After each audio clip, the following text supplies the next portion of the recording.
We're in. Shall we play a game? How about global thermonuclear war? Hey everybody, sorry for the delay, but we're HackerFrogs, and we're ready to hack on all the way to the weekend. So what are we talking about today? Today is Variety Fridays. It is December 12th, 2025, but for some of the viewers, it is already December 13th. But anyways, let's talk about what we're doing today. So in the first hour of today's stream, we're going to be catching up with Advent of Cyber. We're going to be doing days 10, 11, and 12. That's an event over at TryHackMe.com. It's a Christmas event going up until the 24th of December. All right, so the second thing we're going to be doing today is we're going to be doing HackerFrogs AfterSchool, network hacking. We're going to be learning more about network hacking techniques, and today we're going to be talking about file transfers. How do the bad guys get files from one location to another? We're going to be talking about that. And for the third topic, we're going to be talking about forensics challenges over at PicoCTF. So there's a few forensics challenges. We're going to be dusting off our disk image forensic skills, and that's the third hour of today's stream. And in the fourth and fifth hours, we're going to be doing reversing ELF, which is reverse engineering, of course. We're going to be talking about Linux binaries and how to reverse them. So without further ado, let's go ahead and get into it. All right, so we'll put 60 minutes on the clock, and then we will start our first topic. Okay, so that's 60 minutes. Let's fix the overlays. Okay, and what are we doing today? We're doing TryHackMe, of course. All right, so TryHackMe. This is a series of rooms that are part of an event over at TryHackMe. It's called the Advent of Cyber. So today is day 10, and we're going to be talking about dealing with Azure. So Azure is Microsoft's cloud computing solution, and we're going to be talking about taking a look at cloud logs. So logs and observing them with the online service through the Microsoft Azure. So, let me go ahead. Azure. I had a heck of a time getting this interface to work, but hopefully we can get it working. So the link, if you want to follow along with us, is over here. And let's get started. All right, everybody, this is a guided walkthrough for day number 10 from the TryHackMe Advent of Cyber event for 2025. This room is called SOC Alert Triaging Tinsel Triage. So we're going to be talking about Microsoft Sentinel, which is Microsoft's logging and defensive SIM solution for their Azure service. So let's go ahead and get started. So the first thing you need to do, I need to reset my progress on the room. So we'll reset that. And Sanoth 9244 says hello on YouTube. Hello, Sanoth. Nice to see you here. And let's go over to task number 1. So there's a story for each one of these rooms, and let's go ahead and read off the story that's going on today.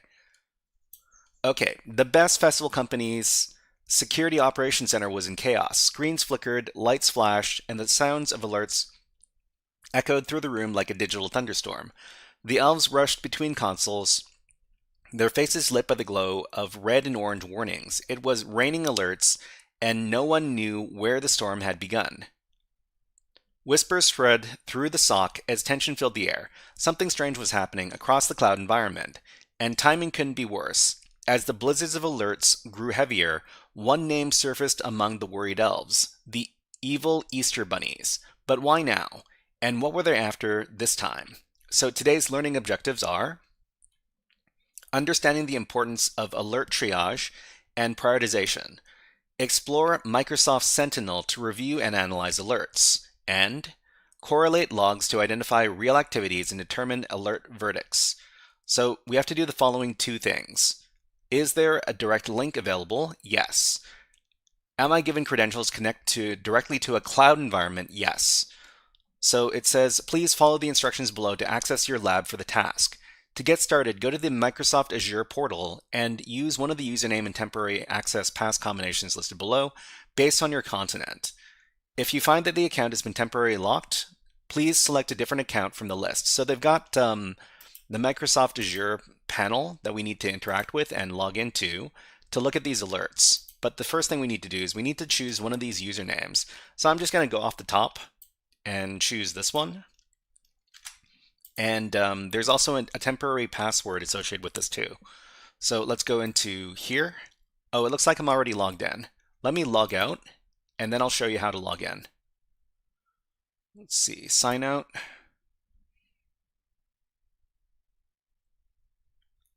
Okay, so it should be signed out now. So we need to use an account.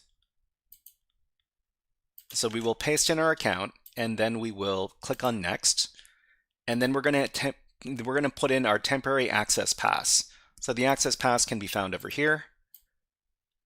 Copy that, and then paste it in, and then we're going to sign in. Okay, so do we want to stay signed in? Yes, we want to stay signed in. Okay, so before we do all this stuff inside of Azure, what we're going to do is we're going to read a little bit about what's going on here. Bit008 says, heyo Bit, nice to see you here. We're just working through the advent of cyber stuff. So this takes you to the Microsoft Azure portal. So we just demonstrated how to log in. So we just need to answer this question. I've successfully signed into the Azure portal, and now I'm ready to explore Azure. Click check on that. And then we'll go over to task number 2, alert triaging primer. So it's raining alerts. McSpeedy was notified that it's raining alerts. Something unusual is happening within the Azure tenant. The dashboards are lighting up with suspicious activities, and early signs indicate a possible attack from the evil bunnies. The best festival company must act fast to survive this onslaught before it affects the entire season's operations. Jason, IT Solutions says, what are we doing today? So we're doing day number 10 of Advent of Cyber first. We're going to be doing day 10, 11, and 12, and then we'll move on to other topics. Okay, so before investigating these alerts in Microsoft Sentinel, McSkitty must step back and understand what's happening. When alerts start flooding in, jumping straight into each one isn't efficient since not all alerts are equal. Some are noise, others are false positives, and a few may indicate real threats in progress.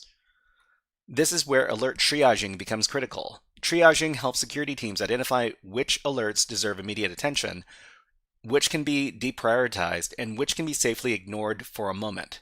The process separates chaos from clarity, allowing analysts like McSkitty's SOC team to focus their time and resources where it truly matters. So what is alert triaging? Let's continue this discussion about alert triaging. In the previous section, we introduced triaging and why it's essential. This time, we'll focus on how to approach it, what to prioritize, what to look for, and what to do right after an alert. When multiple alerts appear, analysts should have a consistent method to assess and prioritize them quickly. There are many factors you can consider when triaging, but there are fundamental ones that you should always be part of your process of identifying and evaluating alerts. Okay, Bit says, mute and come back for the next section. No worries, no worries. See you soon. Okay, so key factors. There's severity level. Review the alert severity rating, ranging from informational to critical. Why does it matter? Indicates the urgency of response and potential business risk. There is timestamp and frequency, which identifies when the alert was triggered and checked for related activity time, before and after. This helps identify ongoing attacks or patterns of repeated behavior.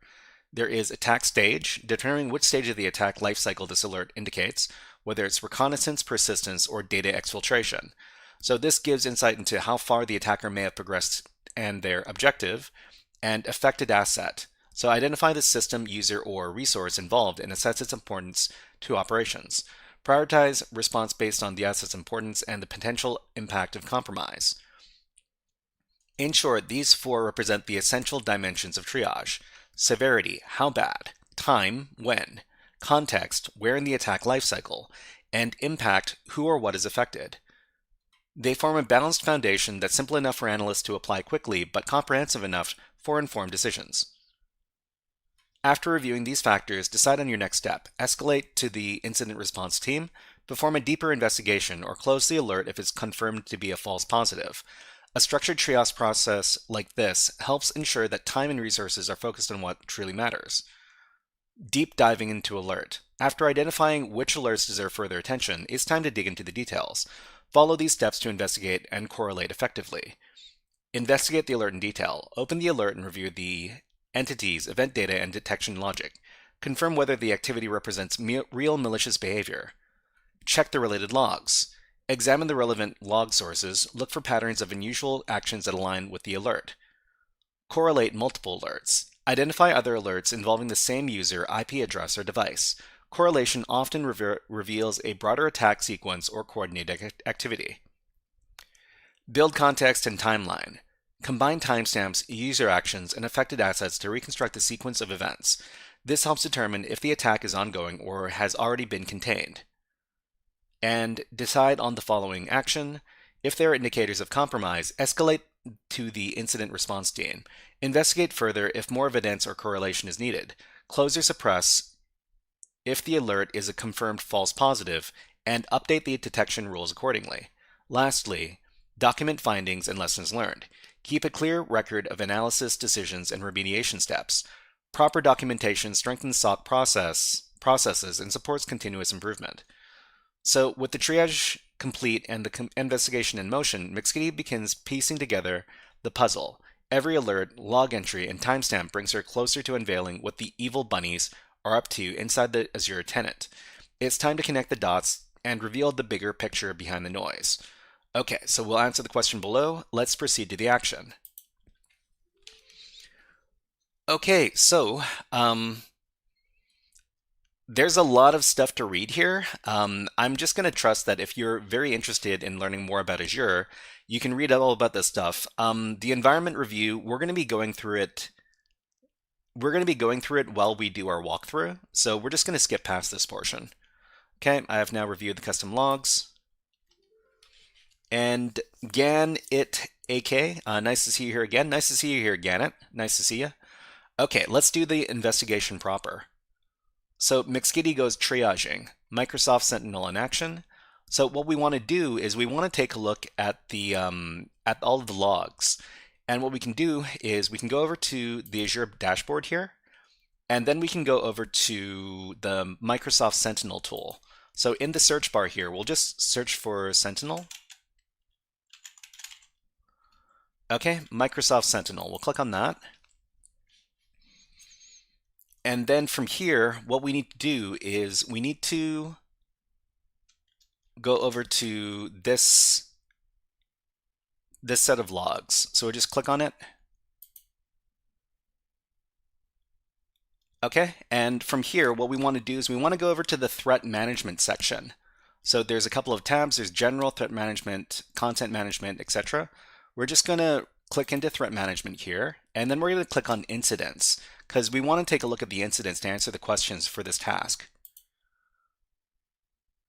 Okay, so after that, it takes us to another page. So what we need to do is click on that,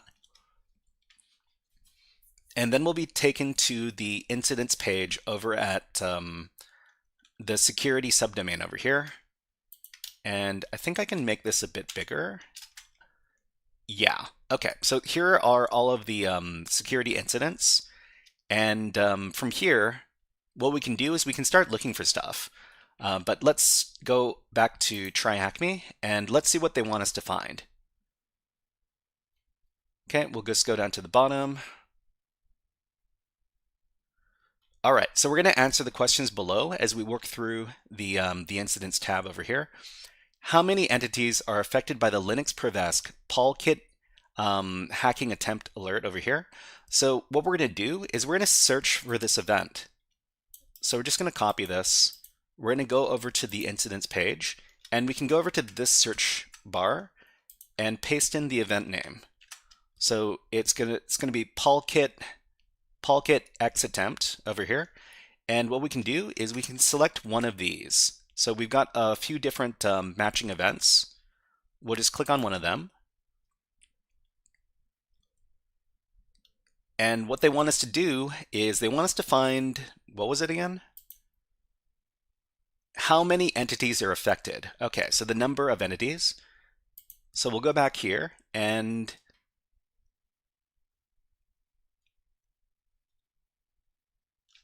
so the number of assets over here, this is the number of affected entities. So there are 10 devices that were affected by this. So this is the answer here. So we'll go back to TryHackMe and we'll just plug in 10. Okay, and they want us to see what the severity of the Linux Privask sudo shadow access alert. They want us to see what the severity level associated with it is. So we're just going to copy this. We're going to go over to the incident here. And so this one we don't need anymore. So we'll just exit out of this one.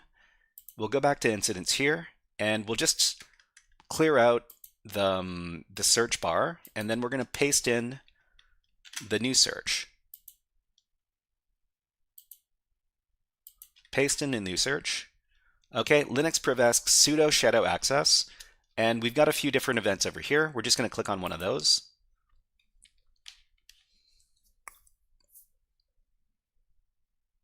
So what we see here is that each one of these events is labeled with one of these adjectives over here, telling you the severity of the event. In this case, it's high. So this is the answer they're looking for. So we'll just go over here and we're going to answer high. Then click on check. Okay. And the last question in this task is, how many accounts were added to the sudoers group in the Linux Privask user added to the sudo group event alert? Okay. And we're just going to copy this one as well. We're going to go over to the instance tab again, and we're going to search for it. Paste it in, and then we've got one event over here. So user added to sudo group, we're going to click on that. And which detail are we looking for? How many accounts were added to the sudoers group? Okay, so how many? All right, so we see here in the incident graph, there's 11 devices and 4 users. So 4 users were added to the sudo group in this particular event. So the answer is 4. Okay, check on that. And then we can move on to the next section, which is diving deeper into logs. So in-depth log analysis with Sentinel. So with the initial triage complete, McSkitty now examines the raw evidence behind these alerts. The next task involves diving into the underlying log data within Microsoft Sentinel to validate the alerts and uncover the exact attacker actions that triggered them. By analyzing authentication attempts, command executions, and system changes, McSkitty can begin piecing together the full story of how the attack unfolded. So we can go back into the alerts full details view, and then we can click on the events from the evidence section. So this is how I did this particular part of the room. So we're just going to go back to Microsoft Sentinel over here. And what we want to look at is we want to look at the logs. So I'm going to click on this over here, and we want to look at the logs instead of the threat management. So we got overview and then logs. Go ahead and click on that. And this is going to let us see all of the logs over here. The time range, we're going to change it from the last 24 hours to something else.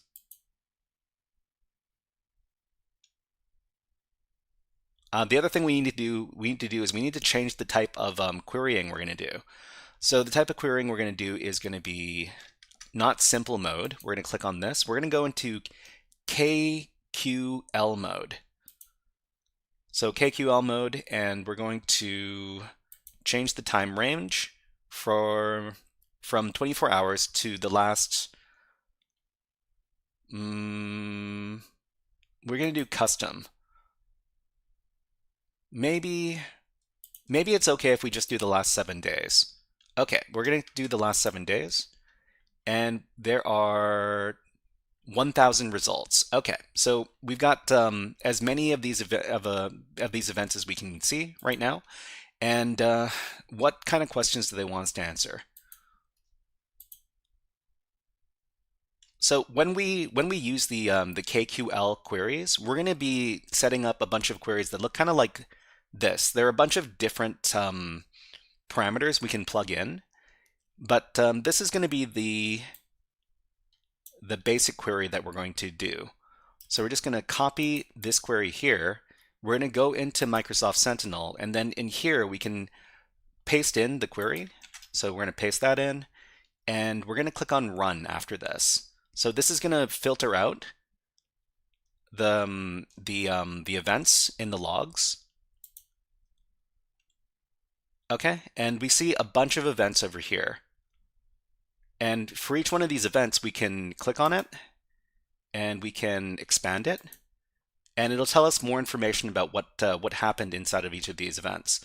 So for example, let's take a look at accepted password for root from this IP address. So we can just click on the arrow key to expand this, and it tells us what happened. So the timestamp is over here, the host that was affected is over here, and the message is over here. So SSH D accepted password from root from this IP address over here on this port. So there's a bunch of events like this, and what we can do is we can drill further down to get just the information that we want. So what's the first question that they want us to answer? Okay, so the first question is, what is the name of the kernel module installed in Web Server 1? So in this case, the host is different. So the current query that we have is for app01. So we need to go back into the query here, and instead of app02, sorry about that, it's going to be Web Server 1. But we also want to include some other parts of the query as well. So we can go in here and we can put in a where statement where message contains something. So we're looking for a kernel module. So something that involves the word module. So we're going here and contains the string module. Okay, and then we will click on Run again. And we see there's only 2 events that match this. So we've got, let's go into this one over here. And it says kernel audit type, this over here, and then insert module. So insert module is the operation, and the name of the module is maliciousmod.ko. So this seems a bit suspicious. We can just copy this because this is the answer for this question. So maliciousmodule.ko. maliciousmod.ko. Okay, we'll go back, we'll paste in the name, and then we will click on check. Okay, so the next question is, what is the unusual command executed within Web Server 1 by the ops user? So now we're looking for activity that's created by the ops user. Jason IT Solution asks, recap for me how you reached Sentinel. So yeah, I can talk a little bit about that. So inside of Sentinel, inside of Azure, after you log in, you want to access the Sentinel tool. So to do that, you can go up to the top and you can just search for the word Sentinel. And then you can select Sentinel over here. That's how you access Sentinel. Okay, so we're searching instead of here, where the message contains, I think we're looking for the ops user, right? So let's go in here. So instead of message contains module, message contains ops. Okay, and then we will run that query. And there's only one message here, or there's only one event. So the message is user root command bin bash -i. Well, I mean, this looks really bad. So the ops user used a sudo command to create a reverse shell command. So this is the reverse shell command over here. We're just going to copy that. Oops, I need to copy just that. Okay, and then go back to TryHackMe. And this is the unusual command that was executed. So this is very typical of the type of command you would use to establish a reverse shell. And if you do like pen testing exercises, you're going to be using these kind of payloads a lot. Okay, so let's check that answer. All right, And the next question is, what is the source IP address of the first successful SSH login to storage01? So in this case, we're dealing with SSH, and we're also dealing with a different endpoint. So the endpoint is storage01. We're going to copy that, and then we're going to go in here, and we're going to replace the host.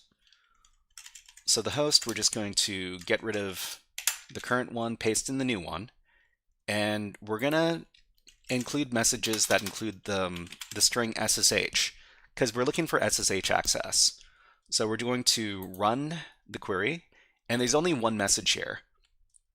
So the message is accepted password for root from this IP address, and we're looking for the IP address as part of the answer. So I'm just going to get the IP address by itself, copy that, okay, go back to TryHackMe, paste this in. Okay, and we'll move on to the next question. So the next question is, what is the external source IP that successfully logged in as root on app01?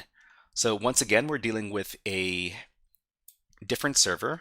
So we're just going to copy app01, go back to Sentinel, and we're going to replace the host name. Okay, and then, so we're still looking for SSH, it looks like. So logged in as root to app001. I mean, the other thing that we could do is we could search for root. So go in here where message contains root. But they're also looking for something that is not an internal IP. They're looking for an external IP. So the easy way to do this is to look for IP addresses that don't match internal IP addresses. And this is the way we would do that. This is not the best way to do it, but you can do it like this. Okay, so this rule is going to be where message does not contain. So exclamation point contains means does not contain.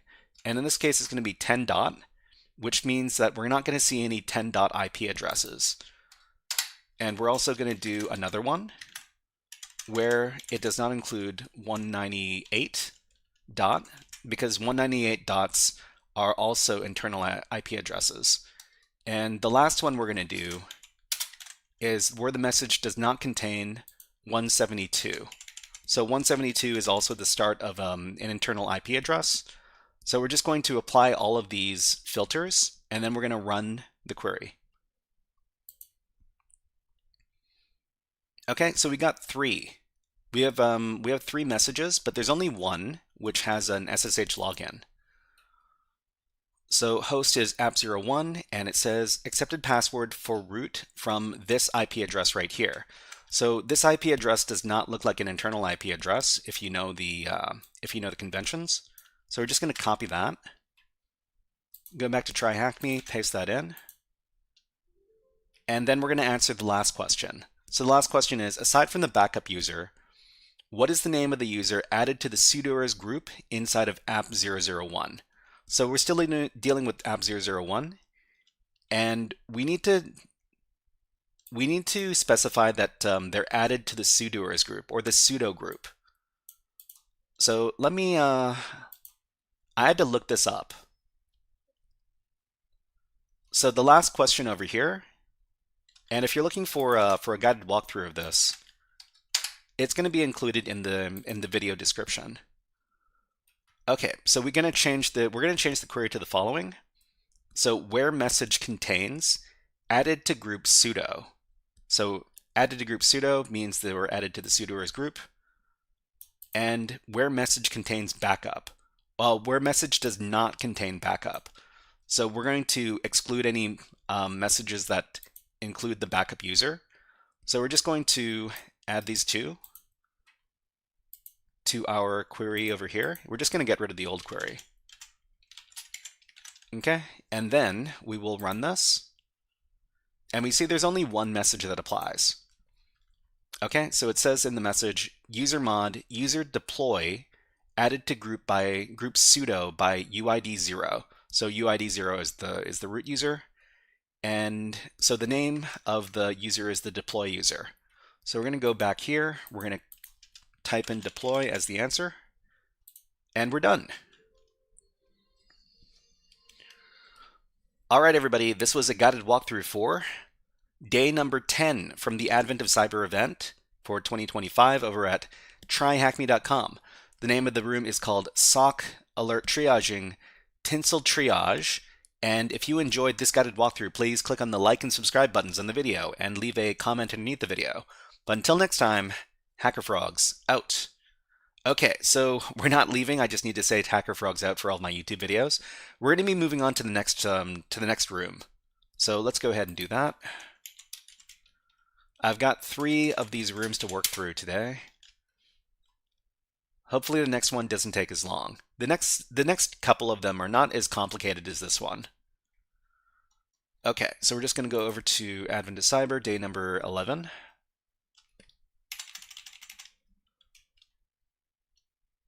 So day 11 is XSS Merry XSS Mess. Okay, so this one is relatively easy. It shouldn't take too long. Okay, so the first thing I need to do is to reset my progress here.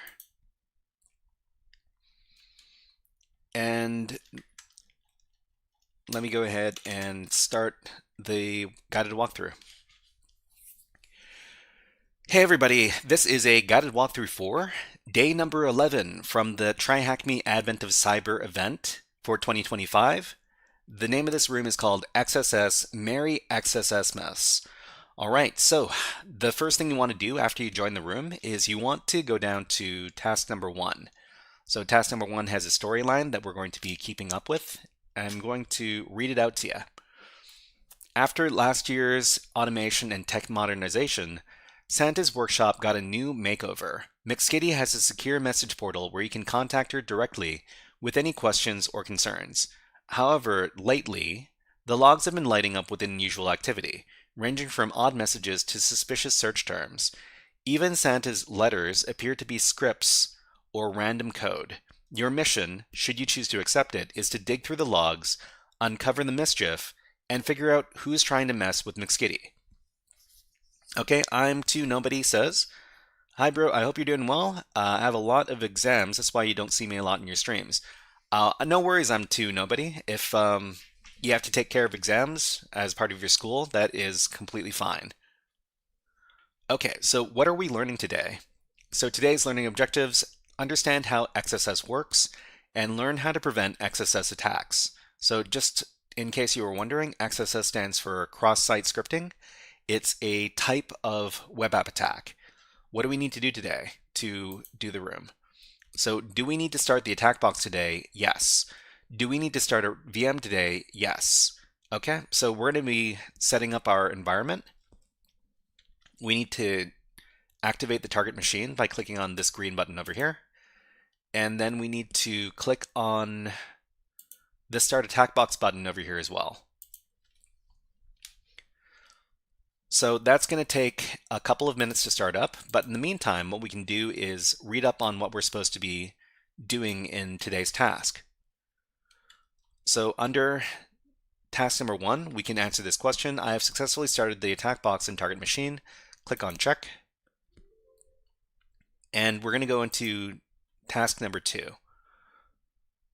Okay, so equipment check. For today's room, we'll be using the web app found in here. We're going to be taking a look at it after it loads up. You can use the browser or of your attack box to navigate to it, and you will see a page as shown below. So we've got a web page. It says write to McSkitty. So we can leave a message. Thank you very much, Musa Sao, for subscribing on YouTube. Thank you very much. Okay, so what we can do is we can send a message to McSkitty through the web page here, and let's review some key material regarding potential attacks on websites like this portal, specifically cross-site scripting, or XSS. XSS is a web application vulnerability which lets attackers or evil bunnies inject malicious code, which is usually JavaScript, into the input fields that reflect content viewed by other users. For example, a form or a comment in a blog. When an application doesn't properly validate or escape user input, that input can be interpreted as code rather than harmless text. This results in malicious code that can steal credentials, deface pages, or impersonate users. Depending on the result, there are various types of XSS. In today's task, we'll be focusing on reflected XSS and stored XSS. So these are two types of this cross-site scripting attack. Let's talk about reflected XSS first. So you see reflected variants when the injection is immediately projected in a response. Imagine a toy search function in an online toy store, and you search it like this. So trygiftme.com, search term equals gift. But imagine that you send this to your friend who is looking for a gift for their nephew. Please don't do this. Okay, so we've got the same website over here, but the search term has been changed over to some JavaScript. So the JavaScript is going to be script alert, and then it's going to print out something, and then it's going to end with script. So this is how you would put JavaScript into a web page. And what we're doing is we're doing JavaScript injection. CyberNerd Dante says, Merry XSSmas. Merry XSSmas to you too, CyberNerd Dante. Welcome to the stream. If your friend clicks on the link, it will execute code instead. So what is the impact? You could act, view information, or modify information that your friend or any user could do, view or access. It's usually abused via phishing to trick users into clicking a link with malicious code injected. And there is stored XSS. Okay, we got a break on we have a break on YouTube, sorry, on Twitch right now. So we're just going to take a little water break for about 60 seconds so that the people on Twitch don't miss anything. All right, so I'm going to take a little water, and in the meantime, you can watch this bird having some peanuts. We'll be back in about 60 seconds.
Okay, let's put the birds away. Let's get back to the hacking. All right, so we're talking about stored XSS. A stored XSS attack occurs when malicious script is saved on the server and then loaded for every user who views an affected page. Unlike reflected XSS, which targets individual victims, stored XSS becomes a set and forget attack. Anyone who loads the page runs the attacker's script. To understand how this works, let's use the example of a simple blog where users can submit comments to get displayed below each post. So the normal comment submission goes like this. So it is run through this endpoint, tgm reviewyourgifts.thm, and post number 3. So post number 3 by this user, and includes this comment. So this gift set my carpet on fire, but my kid loved it. Okay, so this is an example of a normal comment. The server stores this information and displays it whenever someone visits the blog site. But this is an example of a malicious comment submission. This is an example of stored XSS. So if the application does not sanitize or filter input, the attacker can submit JavaScript instead of a comment. So this is the same sort of comment. So instead of a normal comment, they're inserting the JavaScript over here. Well, they're inserting the JavaScript and they're also leaving a comment. So the JavaScript is this part over here. And this is going to create a pop-up alert. So because this comment is saved in the database, every user who opens the blog post will automatically trigger this script.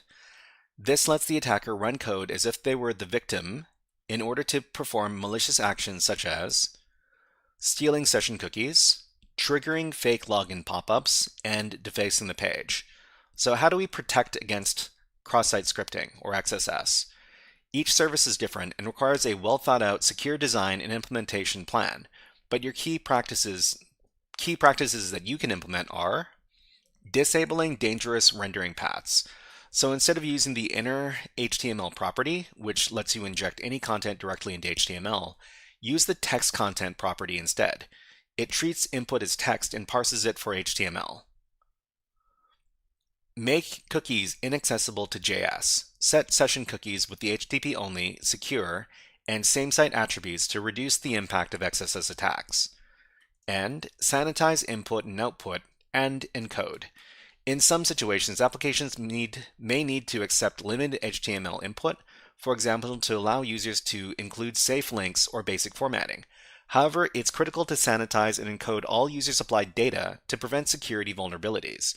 Sanitizing and encoding removes or escapes any elements that could be interpreted as executable code, such as scripts, event handlers, or JavaScript URLs, while preserving safe formatting.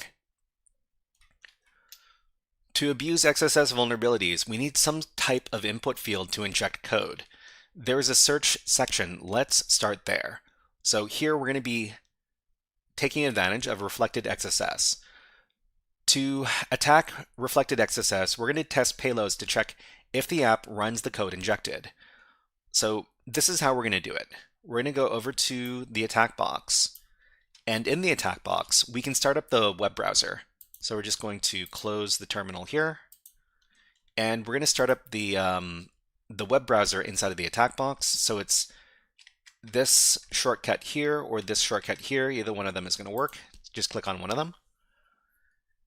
And after it starts up, we can access the website over at this IP address. So the IP address is going to be different for everybody who starts one up, but for me it is this IP address.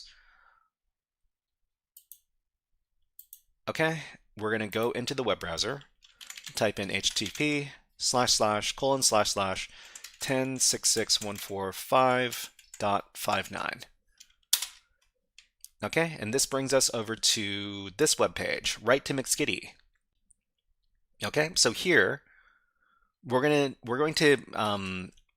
to be abusing the search function over here to do an XSS attack.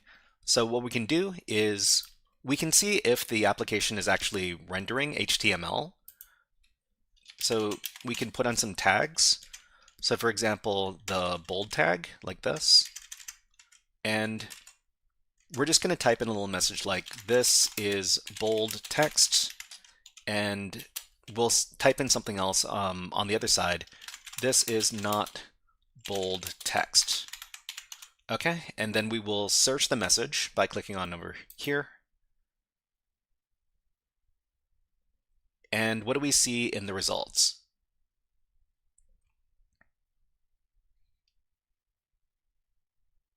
Okay, search results. This is bold text. This is not bold text. So we can tell from the output here that the application is rendering HTML tags. So this doesn't bode very well for the application safety. What we can do now is we can do a very simple cross-site scripting attack payload. And the typical payload we do is we include these script tags. So backslash or slash script and script over here between the angle brackets. And what we're going to do is we're going to trigger the alert function. So the alert function creates a pop-up inside of the web page, and we can put the message that's going to be in the pop-up over here for the alert. We're going to do HackerFrogs like and subscribe. Okay, and we will send that off. And we see here that we get a pop-up. So the pop-up says HackerFrogs like and subscribe. So we can click on OK. And this is going to give us the flag that we're looking for this section of the exercise. So the flag here is THM Evil Bunny. We're going to copy that. and we need to go into the clipboard here and copy it again. Then we can supply the answer. So we're gonna go back in here. Okay, and what is the reflected XSS flag? So that's the one that we just did, THM Evil Bunny. Click on check. And I guess we can answer this one as well. So which type of XSS attack requires payloads to be persisted on the back end? So persisted on the back end means that the XSS attack was recorded by the application. This is called a stored cross-site scripting attack. We'll click on check. Okay, and so now we're going to be attacking reflected. Oh, we did this already. Okay, and yeah, so we just did the reflected one, and what we need to do is we need to do the stored cross-site scripting. So stored cross-site scripting is, the payloads are going to be very similar to the reflected ones, but over here in this section of the web page, send a message to McSkitty. It says write your message to McSkitty, and McSkitty will get to you as soon as possible. So if we just give a sample message, for example, test HackerFrogs rule, okay, and then we will send the message. If we look in the resulting recent messages here, we see the message here. So it takes our user input and it records it into the web page. So what we can do is we can include a cross-site scripting payload. Okay, so we're going to use the same payload as before. So script and script over here in the angle brackets, and then we're going to create an alert box again, and then between the single quotes here, HackerFrogs ride again. Smiley face. Okay, and we're going to see if this payload is recorded in the web page, and if so, it means that every time somebody loads up this page, they're going to get this cross-site scripting payload to run, and they're going to get a pop-up that reads HackerFrogs ride again. Okay, let's send the message, and we get the message here. So you see that the in the recent messages, we actually don't see a message here. That's because the message was interpreted as code. So Ethereal says, hi frogs. Hello, So Ethereal, nice to see you here. And you're going to see that anytime you reload the page, you're going to get the cross-site scripting payload to run again. So reload the page, we see the pop-up again. Reload the page, you see the pop-up again. So anybody who loads up this page is going to see this pop-up. Okay, so we see here that we've got the new flag. So the new flag is THM evil stored egg. I'm going to copy that. We're going to go over to the clipboard and copy it again. And then we're going to supply this to the room to finish the room. Okay, what's the stored XSS flag? Paste it in, check on that. Hanky Lodwig says, hi from King Malhair. Hello, Hanky, nice to see you here. Okay, so the last thing we need to do is we need to click on this button over here and we'll be finished. All right, everybody, that was a guided walkthrough for day number 11 from the TryHackMe Advent of Cyber event for 2025. The name of this room was XSS, Merry XSSmas. If you enjoyed this guided walkthrough, please click on the like and subscribe buttons on the video and leave a comment underneath the video. But until next time, HackerFrogs out. Okay, not leaving once again, you just need to say that for the YouTube video. Okay, we've got one more room that we need to cover in the last like 12 minutes of today's of this section over here. Okay, so this is day number 12, which is today's task. I just need to record these for the YouTube. Okay, so let's go over to day number 12. So phishing, Fishmas greetings. So this one's interesting if you're a person who plans on going into the blue team for cybersecurity, because you might be seeing a lot of different phishing attempts, and you're going to have to categorize them and identify them as phishing or spam or whatnot. Okay, we're going to reset our progress, and then we will start the room. All right, everybody, this is a guided walkthrough for day number 12 from the TryHackMe Advent of Cyber event over at for the year 2025. This room is called Phishing Fishmas Greetings. All right, so let's go ahead and start. So after we join the room, you need to go down to task number 1, and we've got a little storyline going on. So we'll just read about what's going on in the story. So since Mixghetti's disappearance, the TBFC's defenses have weakened, and now the email protection platform is down. With filters offline, the staff must triage every suspicious message manually. The SOC team suspects Malhair's exploit bunnies have sent phishing messages to TBFC's users to steal credentials and disrupt SOCMS. Okay, you've joined the Incident Response Task Force to help identify which emails are legit or phishing attempts. But beware, some phishing attempts are clever, disguised as routine TBFC operations, volunteer signups, or SOCMS event logistics. Every wrong call could bring Wareville one step closer to Eastmas becoming a reality. So what are our learning objectives? In today's room, we're going to spot phishing emails. We're going to learn trending phishing techniques, and we're going to understand the difference between spam and phishing. So for today's task, we need to start the VM today, and we also need to understand that there's a direct link available. Okay, so start your target machine by clicking on the Start Machine button below.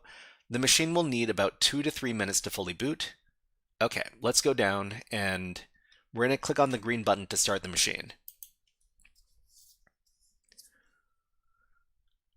Okay, so what we need to do is we need to wait a couple of minutes before we can access this web page.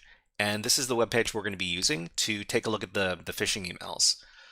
But before we do that, we're just going to answer this question over here. I have access to the Wareville Email Threat Inspector. Click on Check. And we're going to start looking at this overview. So phishing may be one of the oldest cyber tricks, but it's still one of the most effective. As companies like TBFC strengthen their defenses with advanced email filters and security tools, attackers have evolved their tactics to stay one step ahead. Modern phishing focuses on precision and persuasion. Messages are carefully crafted, often mimicking real people, portals, or even internal processes to trick even the most cautious users. Common intentions behind phishing messages include credential theft, tricking users into revealing passwords or login details, malware delivery, disguising malicious attachments or links as saved content, data exfiltration, gathering sensitive company or personal information, and financial fraud, persuading victims to transfer money to approved fake invoices. Persuading victims to transfer money or approve fake invoices. Okay, so we've got some.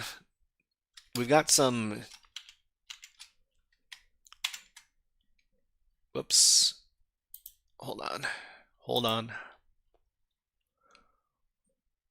Okay, we've got an email over here. So we've got some impersonation going on. We've got a free domain that's being used, gmail.com, and we've got some social engineering text. So I've got a new account I need to set up, etc., etc. In the above image, we can see a sample phishing message from an attacker attempting to impersonate an employee by using a free domain, which is gmail.com, to modify the employee's payroll and achieve financial fraud. With corporate parameters now heavily fortified, phishing remains the easiest path to initial access. It targets the one vulnerability technology can't fix: people. Even in Wareville, a single convincing email from the exploit bunnies could open the gates to Eastmas. Okay, so why is spam not phishing? Spam is just digital noise, annoying but mostly harmless. Phishing, however, is a precision strike. In this case, from Malhare's exploit bunnies, crafted to deceive TBFC employees and open a path into the company's defenses. Spam focuses on quantity over precision.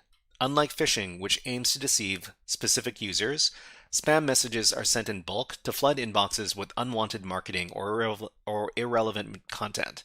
Their goal isn't usually to steal data, but to push exposure or engagement. So, common intentions behind spam messages. Promotion. Advertising products, services, or events, often unsolicited or low quality. Scams. Spreading fake offers or get-rich-quick schemes to attract clicks. Traffic generation, clickbait, driving users to external sites or boosting ad metrics. And data harvesting, collecting active email addresses for future campaigns. Okay, so we've got some, I'm assuming this is spam. It says, improve your event logistics this SOCMA season. Dear team, I understand how challenging it is to manage large-scale festive events, so this is a spam email over here. So in the above screenshot, it's a sample marketing email offering logistic solutions for the SOCMAS event. We can observe that the intention behind the message is pure marketing. You need to be careful when analyzing each message. Look for the intention behind it. Not every unwanted email is a threat. Sometimes it's just spam that poses no real risk to TBFC. Okay, so the Phishmas takeover. Attackers use some common techniques in almost every phishing attempt. In a phishing attack, at least one of the following techniques is present. There is impersonation. Some attackers may act as a person, department, or even a service to lure users. This is a way to gain credibility by impersonating the recipient manager or an important person within the company. Open the email with the subject, urgent Mixkitty VPN access for the instant response, and take a look at the from of the message. Okay, so we're going to be taking a look at the website that we started up in task number 1. So under task number 1, there's this link over here, just underneath the card for direct link. Okay, so we're just going to right-click this and put it in a new tab. So what we're doing in this new web page is we're going to be inspecting some emails. So we've got 6 emails that we're going to be inspecting to identify what kind of phishing that they're offering. So available emails, we'll click on the first one.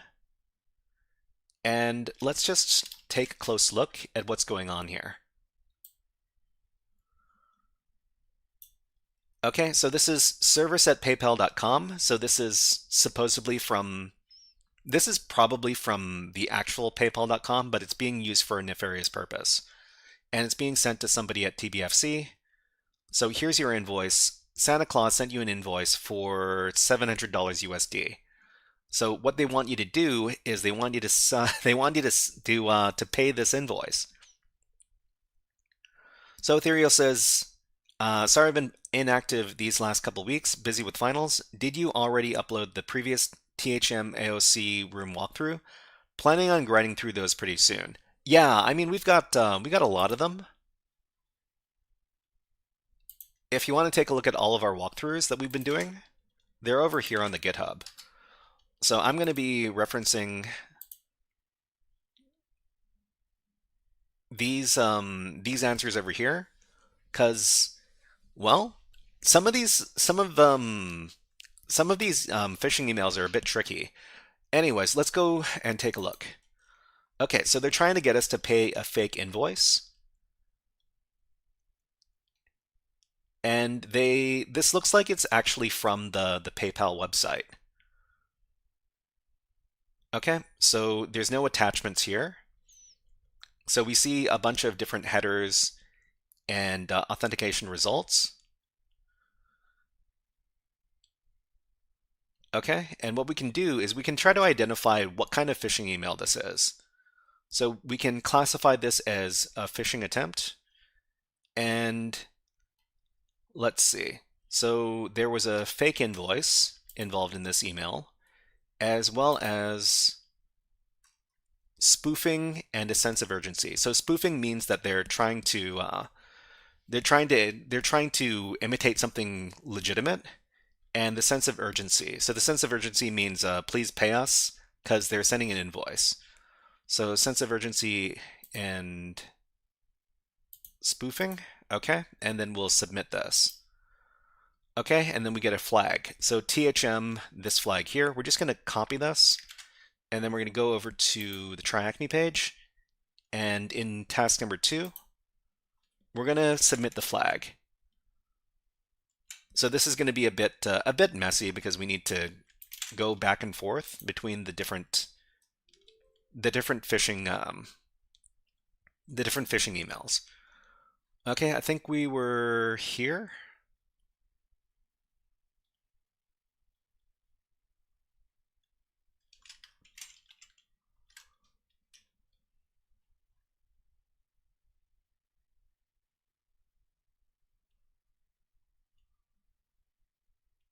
Okay, let's learn about some other techniques as well. So we've got typo squatting in Punycode. So you learned that looking at the sender's domain is a very good way to spot impersonation attempts coming from external senders. But what if the attacker creates a very similar domain? That's where typo squatting in Punycode can enable attackers to leverage users' lack of attention or awareness. So typo squatting is where an attacker registers a common misspelling of an organization's domain. For example, you got GLT hub instead of GitHub. So note that there's an L instead of an I. And we've got a bunch of other examples here as well. So we got some typos over here. So instead of google.com, it's google.com with a U instead of a second O. We got github.com with glthub.com. So this looks very, it can fool people who are not paying attention. And we got amazon.com, which becomes amazon.com, which is another typo. We got victoriassecret.com, which becomes victoriasecret.com. It's missing an S. And we've got homedepot.com becomes hoemdepot.com. We've got some reverse letters here. So on the other hand, there's this Punycode. So Punycode is a special encoding system that converts Unicode characters used in systems like Chinese or Cyrillic or Arabic into ASCII. When typing Punycodes into the URL browser URL bar, it will be translated into ASCII format, which is the accepted format by DNS. So with that resource, attackers can replace identical Latin letters. For example, a standard Latin A could be replaced with a Greek A. So this letter over here could replace this one here, and if you're not paying attention, it could get past you. So below you can see an image showing tryhackme.com domain written with try instead of this, written with this instead. So there's a Cyrillic T, a Cyrillic R, and a Cyrillic Y. So this is definitely something that can get by people if they're not paying attention. So both techniques enable attackers to register malicious domains and trick users into believing that they are receiving emails from a legitimate domain or accessing authentic websites. So let's open the email with the subject TBFCIT Christmas laptop upgrade agreement with you. Wait. Is this one of the ones in the sidebar here? No, it's not. Okay. All right, let's answer the next question here. Oh no, it is. This is one of them. Okay. So this is okay, so this is another spam email. This is number 6. Let's take a look at the email address. So we got okay. So there's Punycode and typo squatting here because this F is not a regular F. So I just included both versions of the F in chat. So this is a typo squat. So it's a typo squat that is trying to impersonate the legitimate TBFC domain. And what else is going on here? So TBFC IT shared a file with you. Okay, here's the document that TBFC IT shared with you. You got Christmas laptop upgrade agreement. Okay, and so there are no attachments found here, but there are some indications of phishing emails in here. So let's go ahead and classify this as phishing. So what are the... So this was spoofing. They're trying to imitate a legitimate user. There is typo squatting and puny codes. And there is social engineering text. I think these are the three indicators. Let me take a look at my notes. Okay, so Q6, impersonation, typo squatting, puny code, social engineering text. Oh, it's impersonation, not, okay, let's go back. So it's not spoofing, it's impersonation. Okay, submit this, and we've got a flag for number 6. Let's copy this, go back to TryHackMe, and then go down to the bottom. So 6th email, the flag is this one. Okay, then we need to go back up.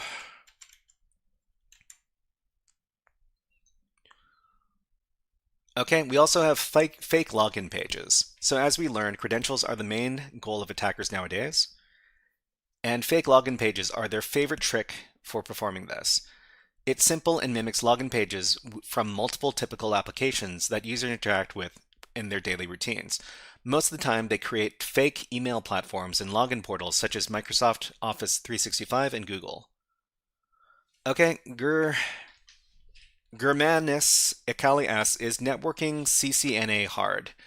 So I mean, I've never taken CCNA before. If anybody in chat is experienced with the CCNA certification, let us know what your experience is. I have done study for Networking Plus, but I've never done CCNA. Okay, so above it's a fake Microsoft login sample. We can observe the fake domain over here, microsoftonline.com, login, some numbers over here.com, sign in at the top. So this is not the legitimate Microsoft domain over here. It's instead this one. Okay, and the next thing we're going to be taking a look at is side channel communications. So side channel communications occur when an attacker moves the conversation off of email to another channel, such as SMS, WhatsApp, Telegram, or a phone or video call, a texted link, or a shared document platform to continue the social engineering in a platform without the company's control. Okay, and so we've got a sample email here. Respond with your WhatsApp number once you get my email and wait for my message. So this is a side channel communication via WhatsApp. Okay, time to spot the phish and save SOCMIS. So your mission is to triage the emails, separate spam from phishing, and identify 3 clear signals. For example, spoofing, impersonation, social engineering for every phishing email. Okay, so let's go ahead and go over to the second email. We've already done the first one and the 6th one. So email number 2, let's go over here and let's click on the second one. Okay, so it says new audio message from McSkitty. So they're impersonating McSkitty over here in this email, and you have a new voice message from McSkitty, and they've got an attachment. So attachments are bad news, and they could install malware on your system if you open them up.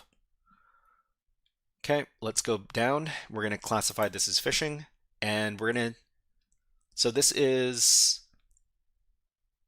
so the email domain is legitimate, so this is a spoof. So tbfc.com, this is the legitimate domain. They're spoofing it.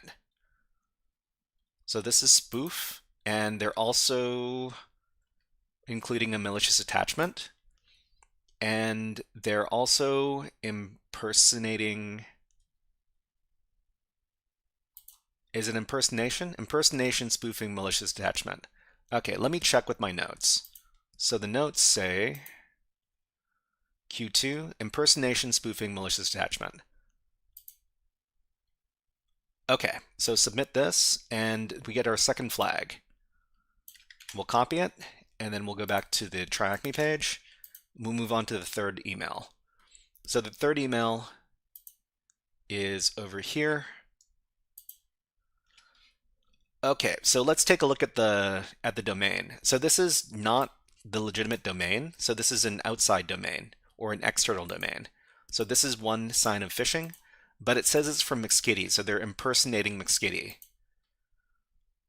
Okay, McSkitty here. I'm currently unreachable by phone. We have an ongoing incident that needs the blue team to get remote access now to investigate. So this is our sense of urgency. Mohammed Jida, thank you very much for subscribing on YouTube. Thank you very much. Okay, so we'll go down and let's talk about what the indications are. So this is an external sender domain that we saw in the sending portion. This is a sense of urgency, and this is impersonation. So they're impersonating the McSkitty user. And let me just double check. Impersonation, external sender domain, sense of urgency. Okay. So it's impersonation, social engineering text, and sense of urgency. So let's go back. Social engineering text. Okay, submit this. Oh, wait, what was it? Impersonation, social engineering text. Oh, no, this is the fourth email. Impersonation, external sender domain, social engineering text. Okay, so this isn't, there's no spoofing involved here. Sense of urgency, external sender domain, and impersonation.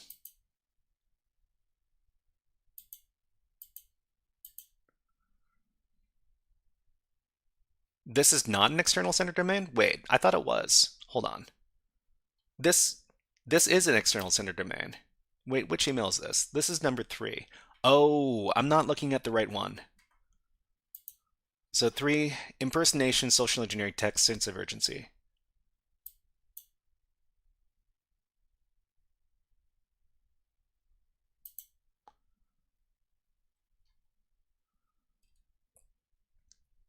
So impersonation and sense of urgency is correct. It's not external sender domain. It is social engineering text.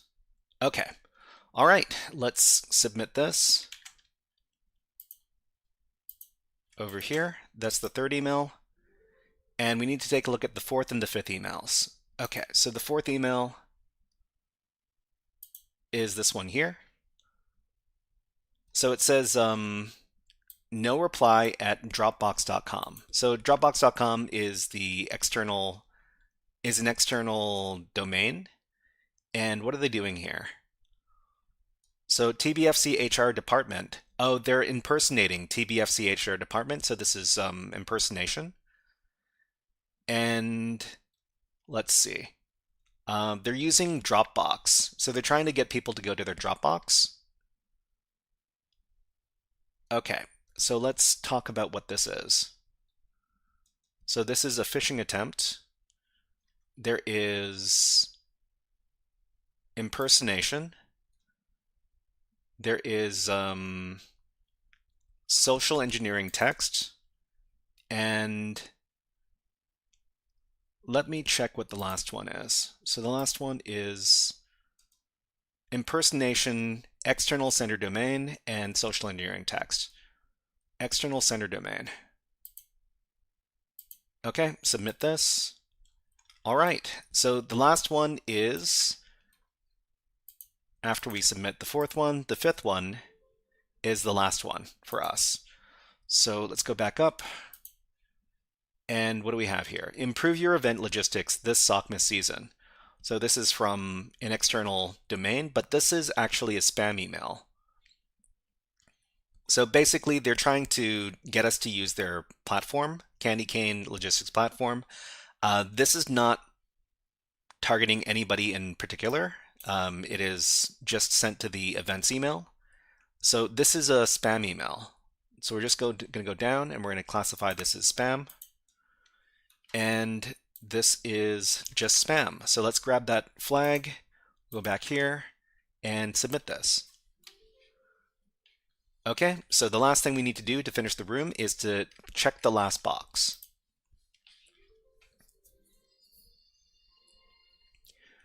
All right, everybody, this was a guided walkthrough for day number 12 from the Advent of Cyber Advent of Cyber event from TryHackMe.com. This is day 12. Yeah. So the name of this the name of this room is called Phishing Fishmas Greetings.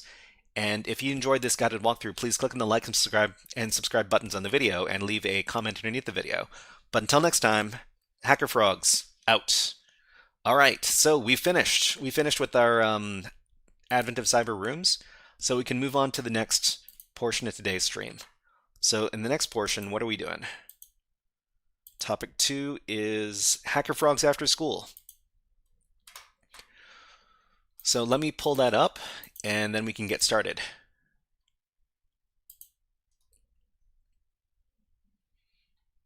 Okay, so HackerFrogs AfterSchool, this is our program. We're currently doing network hacking. Let me get the session notes for this. Batch 2, network hacking, we're doing session number 7. So we're going to be talking about, Santer says, let's do THM AOC side quest number 2. I can't do that on stream. It's against the rules. I'm afraid I can't help you there. But yeah, we're going to be doing the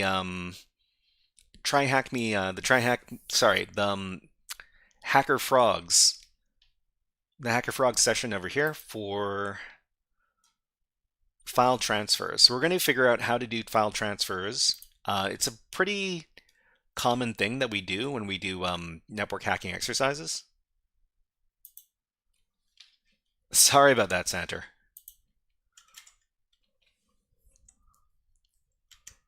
Okay, so let's talk about this. So this is HackerFrogs AfterSchool, and let's go ahead and we'll put 45 minutes on the clock.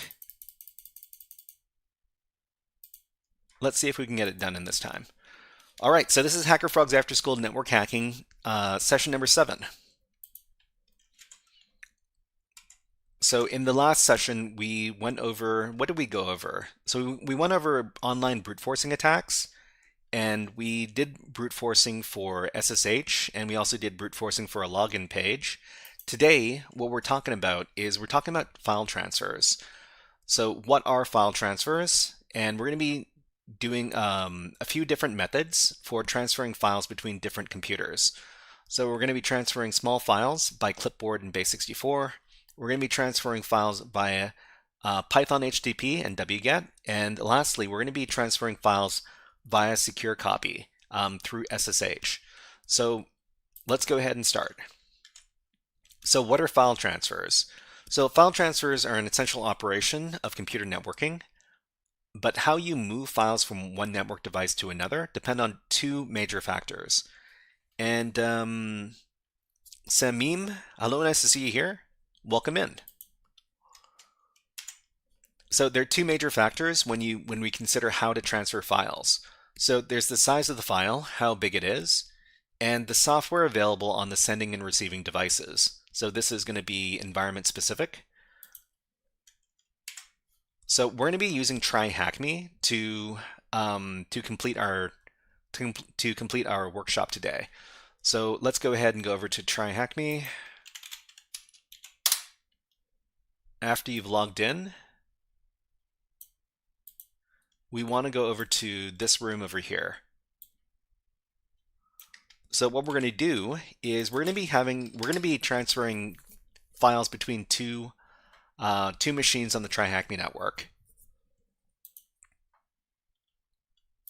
Okay, so let's go over to the room.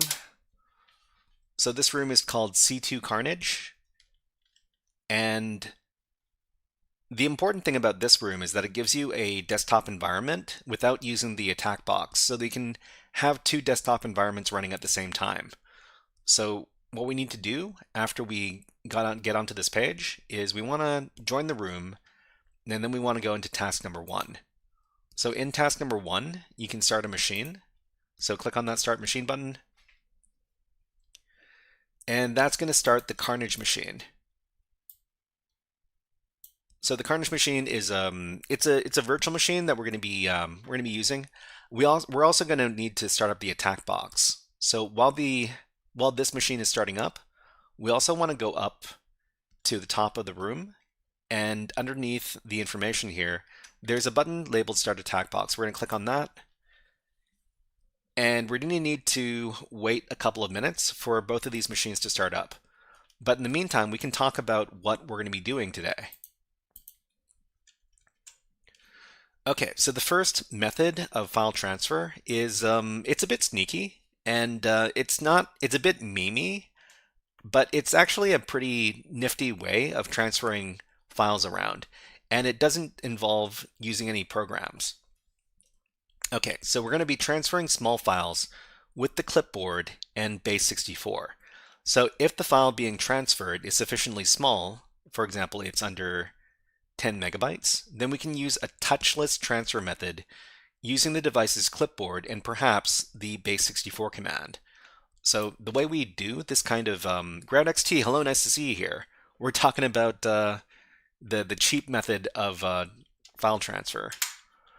So this method is both convenient and secure since no data is sent over a network connection from one device to another.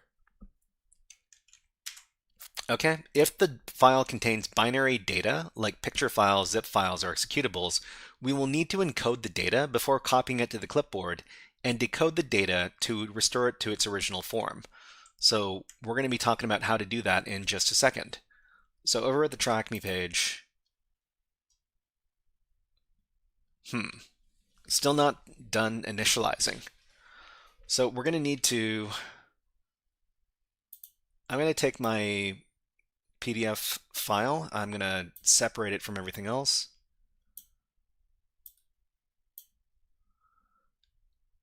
And then over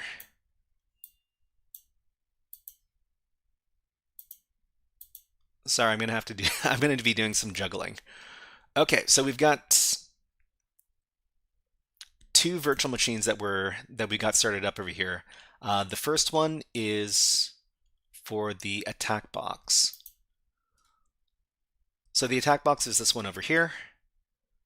We're going to put it in its own browser tab. So we're just going to go over to the center here. We're going to go down to the bottom, and we're going to view this in full screen.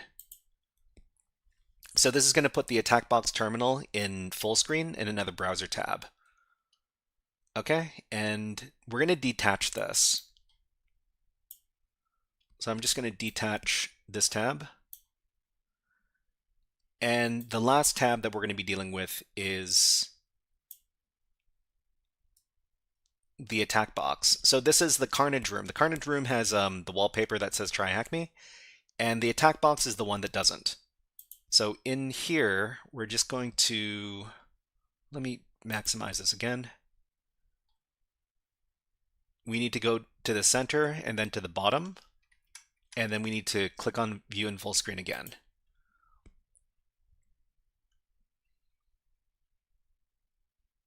Okay, so this gets us the Carnage machine again, but we can switch between the tabs from the Carnage room to the attack box. Sick in mind, hello, we're just demonstrating how to do file transfers in today's HackerFrogs AfterSchool class. Okay, so we've got these two desktops, and we're going to be transferring files between them.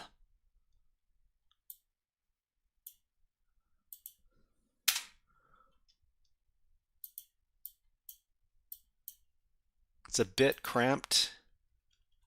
I think I can reload this page. Okay, so in each one of these desktops here, we're going to be opening up a terminal. So, why is it so sticky? Okay, so the terminal emulator here on the Carnage room, we're going to open that up. And that's going to open up a terminal, and we're going to open up a terminal in the attack box here. So terminal shortcut is here. And we're going to be moving some, GroundXT says, yeah. Okay, so I think what we want to do is we want to move around a small file. So inside of the Carnage terminal here, let's locate a small PNG file or a JPEG file. So find slash name star.jpg and to dev null. Okay, so we've got a bunch of different JPEG files to choose from. Let's choose any old one. So we're just going to choose, I don't know, flower.jpg, sure. Copy that file path. Okay, we're going to copy it over to our current directory here. I think there's in the Carnage desktop, in the desktop directory here, there's a analysis directory, and inside the analysis directory there's a kind of a large file that we can move around as well. So we enter the analysis directory, and there's a pcap file. So the pcap file is kind of big, and we're going to be moving this around eventually. And thank you very much for following Kami Hime. Thank you very much. All right, let's copy over that file. So copy, paste in the path, and then copy it to this directory. That's going to copy over the flower.jpg. Okay, and then we're going to, let's just take a look at how large the file is. So flower.jpg, it's not very big, but what we want to do is we want to copy this file over to this attack box machine. So what we can do is we can just read the file. So cat flower.jpg. We see that there's a bunch of unprintable bytes over here. So what we need to do is we can't just copy it like this over to our clipboard. It's not going to work. So we're going to read it, but we're also going to pipe it out to base64 to encode the information. GradXT says your ability to read Korean and Japanese names is commendable. I mean, that's an easy script that they used for the Japanese name. There are other forms of Japanese which are harder to read. Okay, so this is the base64 encoded version of the flower image file. So what we're going to do is we're just going to copy it all. So it starts over here. I'm just going to highlight all this and then scroll all the way to the bottom. Okay, so this information here, I'm just going to copy it. We're going to go over to the clipboard here. I'm going to copy all of this information.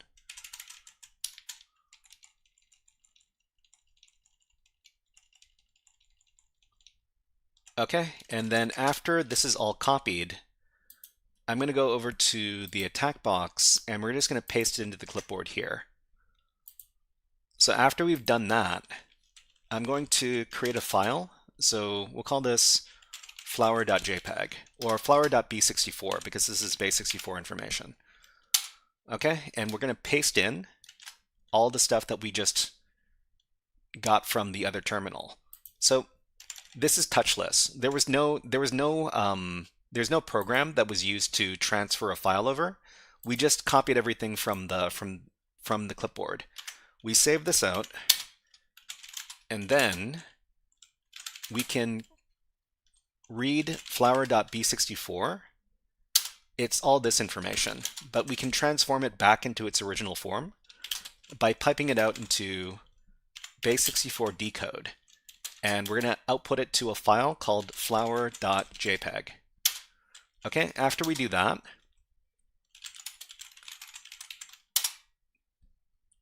we have a file called flower.jpg. It's a JPEG image file. So we can read this with the xcg open command, which is going to open it up with the appropriate program. So we were able to transfer the file over, and we didn't use any program to we didn't use any networking program to do it. We just copied it over with the clipboard. So this works. This only works when the file in question isn't too large. So it's usually feasible for files under about 10 megabytes. Okay, so let's so that was one method.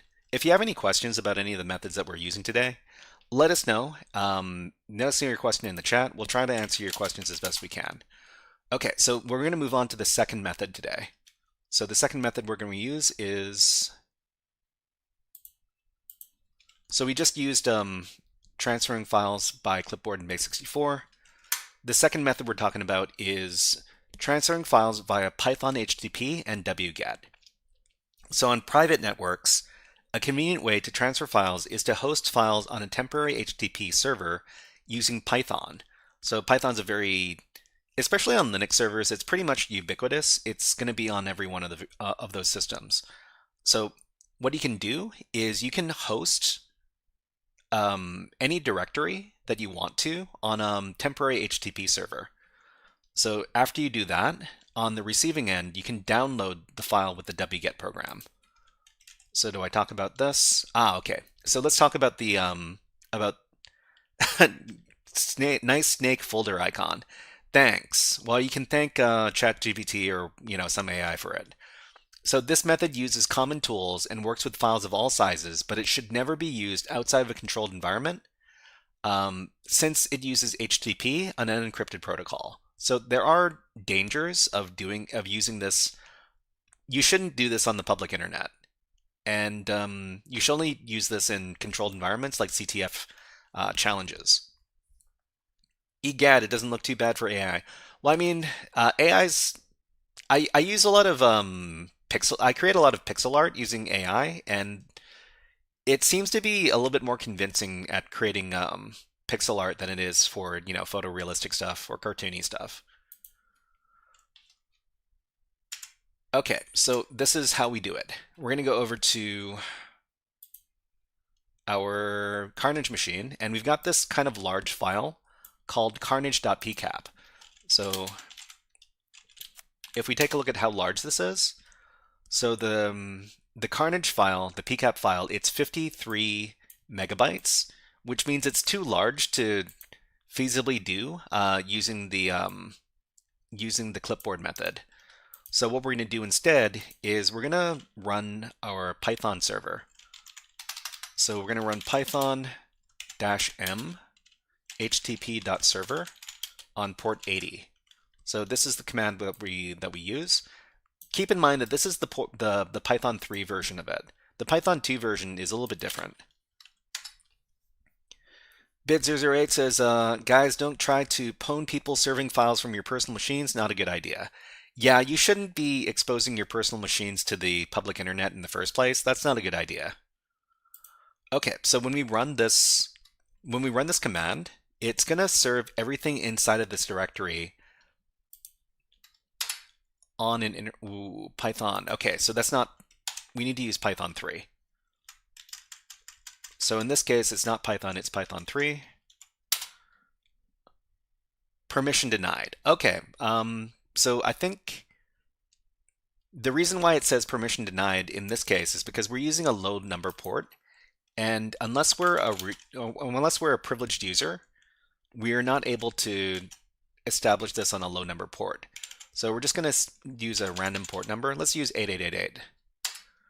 Okay, so this works. So if we use port 80, it's too low of a port. I think it doesn't allow non-privileged users to create services on ports that are under 1000. Or at least I think that's how it works. But yeah, now we're serving all the files here on port 8888. So let's go ahead. So now that we're serving it, we can go over to our attack box and we can run wget. So wget HTTP, and then we get the IP address of the Carnage machine, which is this one over here.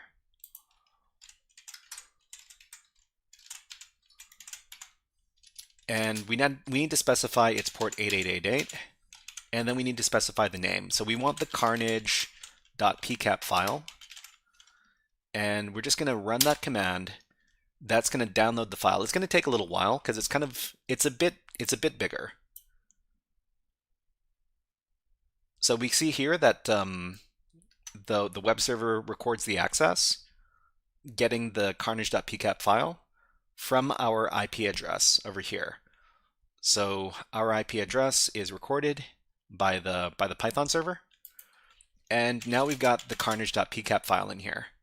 So we were able to move it over using the Python HTTP server and wget. So just to prove that we can open this up, we will well, we'll run file on it. So this is a PCAP file. We could potentially open it up with XCG open, which is going to open this up in Wireshark by default. Okay, let's see if this opens up. Yeah, so we're able to open up the file using Wireshark. So we were able to transfer it over successfully. Okay, so there's one more method that I want to highlight for today. And second mine says TWSS. TWSS, does that, I'm not too sure what that stands for. Let us know. So many acronyms. Okay, so in the Carnage machine, we're just going to shut down the HTTP server on Python. So just Control C, and that's going to stop. That makes us stop offering the HTTP service on port 8888. Okay, so the last thing we want to do is we want to download. We want to download the file using the secure protocol. Let's talk a little bit about this. So transferring files via SCP, otherwise known as secure copy. I've heard that secure copy has been renamed. Never mind, it was so long ago. TWSS. So secure copy, otherwise known as SCP. This was a very what was it renamed to? I think I can look this up.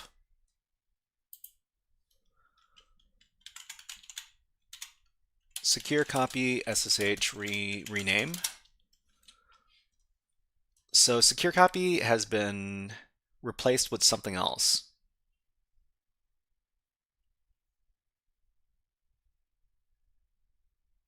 Or at least I thought it was.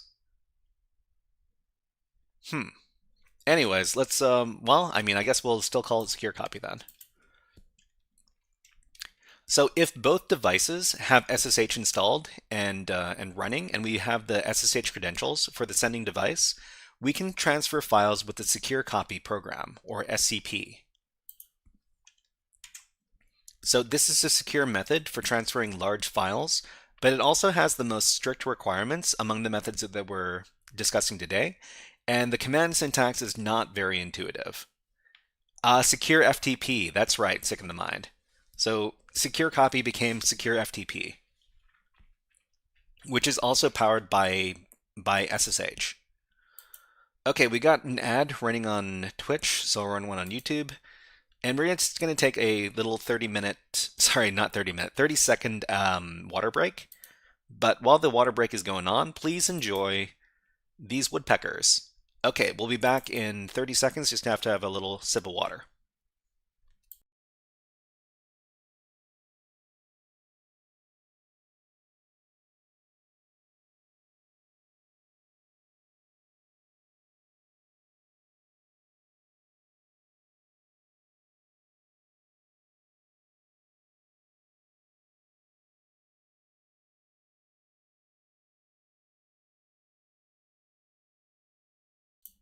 Okay, let's put the birds away and let's get back to the hacking. So Sick in the Mind says they changed the mechanics under the hood so that it uses FTP for flexibility. I mean, I'm sure they had a good reason to change it around, but I'll just keep on calling it SCP for a little while longer. Okay. So let's talk about what the syntax is. So I'll go over to and let me pull this up on GitHub. Just a second, I need to take a look at my notes. HackerFrogs AfterSchool session notes for network hacking session number 7. Okay, so yeah, if you want to, I've got all of the steps that we do, all of the stuff that we're covering today in this file over here on GitHub, in this markdown file. So the last method is part 3, SSH secure copy file transfer. So in the Carnage machine terminal, use the following commands to transfer the picture file. Well, I mean, Ah, okay. So what we're doing here is we're transferring from the Carnage machine using secure copy with this command right here. So it's going to be slightly different depending on which type of file that you're opening up. In this case, I think what I'm going to do is I'm going to send over the PCAP file. Okay, so in the attack box, I'm just going to remove the Carnage file so that I can send it over again. And then in here,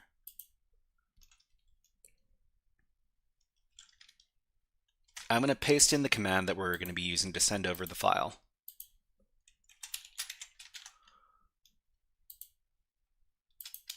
Okay, so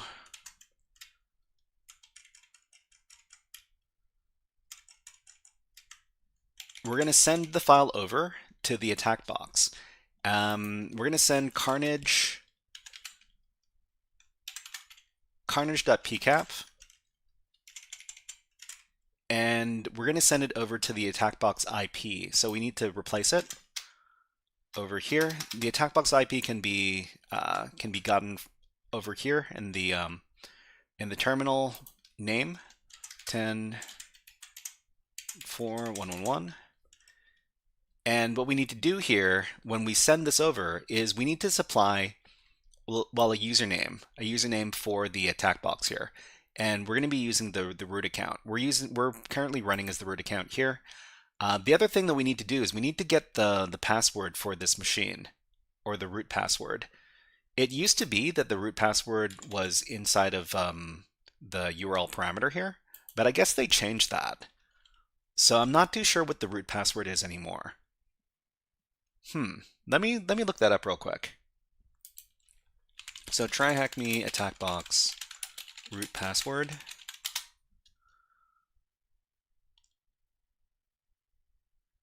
It used to be that the root password was supplied in the URL parameter. I think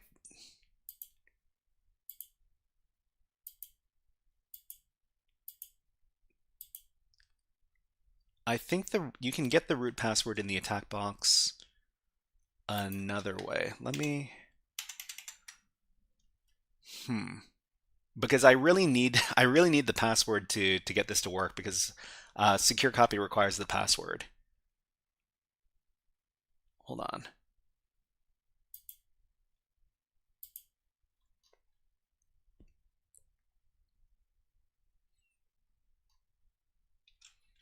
Okay, when prompted for the password, look at the attack box's URL address bar and look for the value password equals something and. So yeah, so it used to be like this. Let me go back in here and let me see if I can locate the password real quick.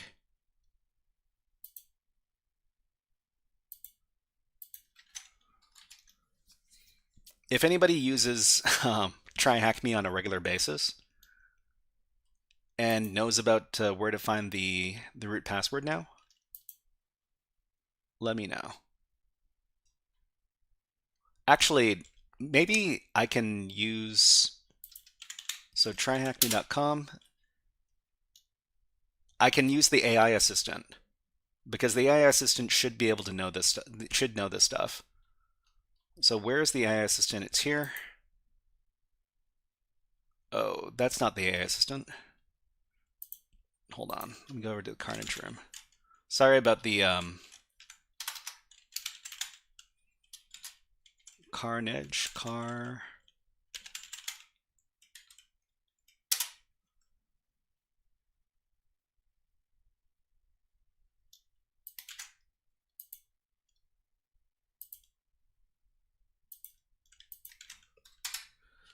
Sorry about the delay, everybody. Sometimes you have to do your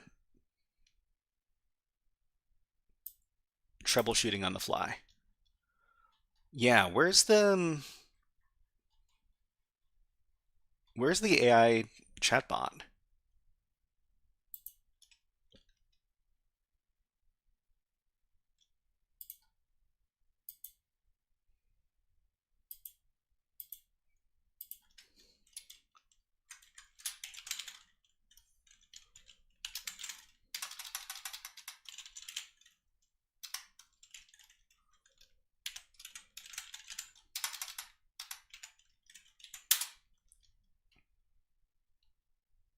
Is it here?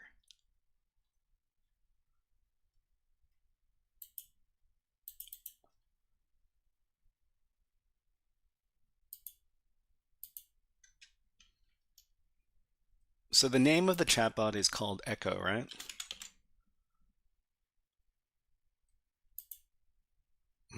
Maybe I'll access it from one of the adventive cyber rooms. This is getting off topic.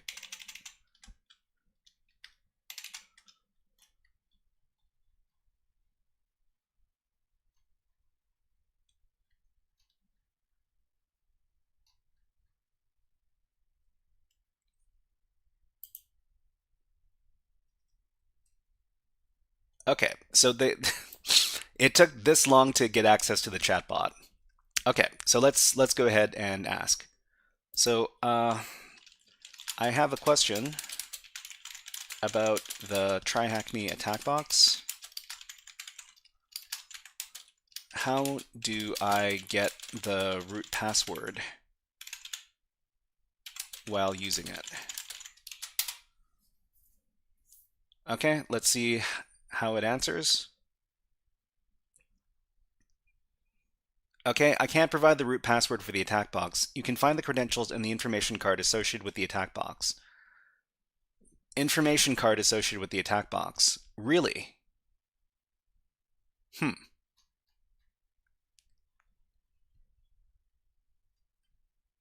Make sure to check there for the username and password details. Okay, let's go back to, no, it's not going to be here. So it's probably under the Carnage room.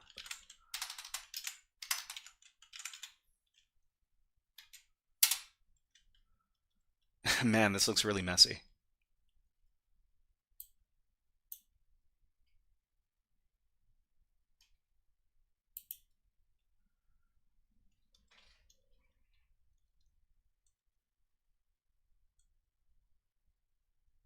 Okay, I only have information about... Yeah, I don't see the information about the attack box here. Oh, information. Okay, so let's see. We got our password here. Great. Okay, let's copy that. We can finally progress. Great. All right, let's close this. So we've got our two machines, and we've got our password. So we're just going to give the command here. It's going to ask us about the password. We're going to need to provide it. So in here, I'm going to paste in the password.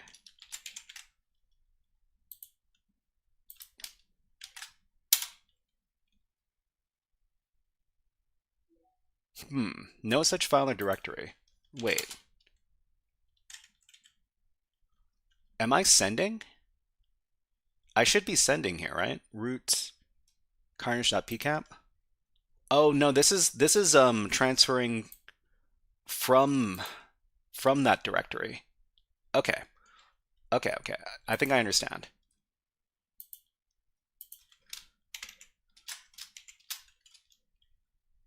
So inside the root directory here, there's flower.jpg, so I can transfer this one instead.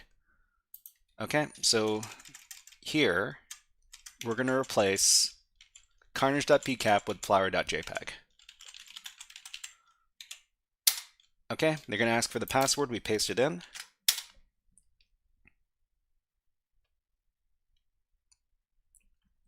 Permission denied. Please try again. Permission denied.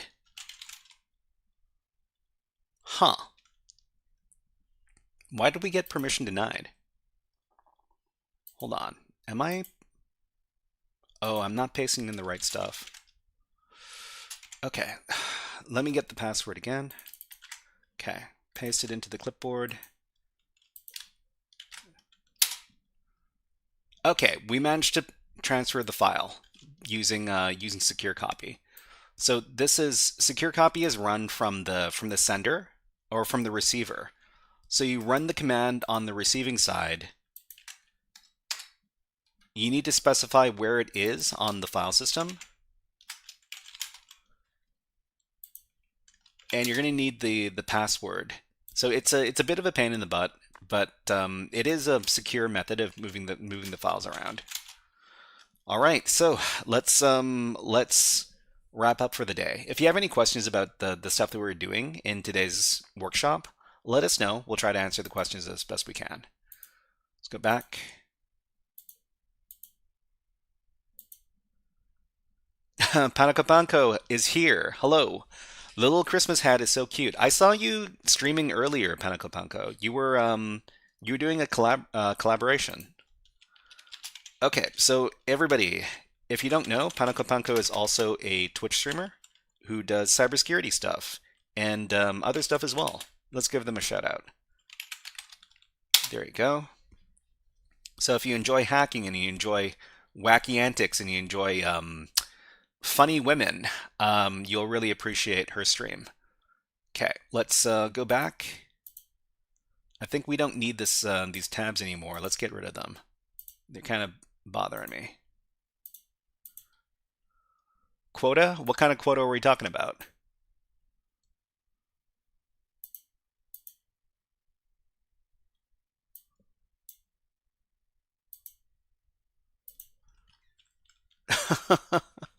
Anyways, okay, let's go ahead and wrap up today's HackerFrogs After School lesson. Where was it? Oh.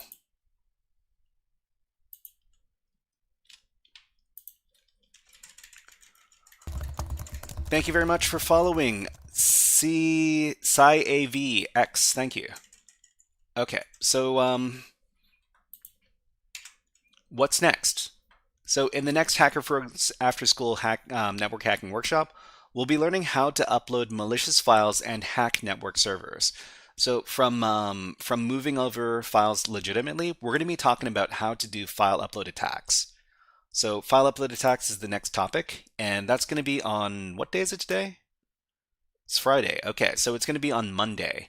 So don't forget to tune in on Monday. We're going to be talking about file upload attacks. All right, let's move on to the next portion of today's stream. So what are we doing next? So topic 2 is done. Topic 3 is here. Topic 4 is on deck. Oh, we're going to be doing PicoCTF Forensics challenges. Great. Okay. So we're going to be working over at PicoCTF.org. PicoCTF.org is one of my favorite CTF platforms for learning about hacking stuff. And you know what? Let's put on some music while we're here. Let's do some Faster Than Light.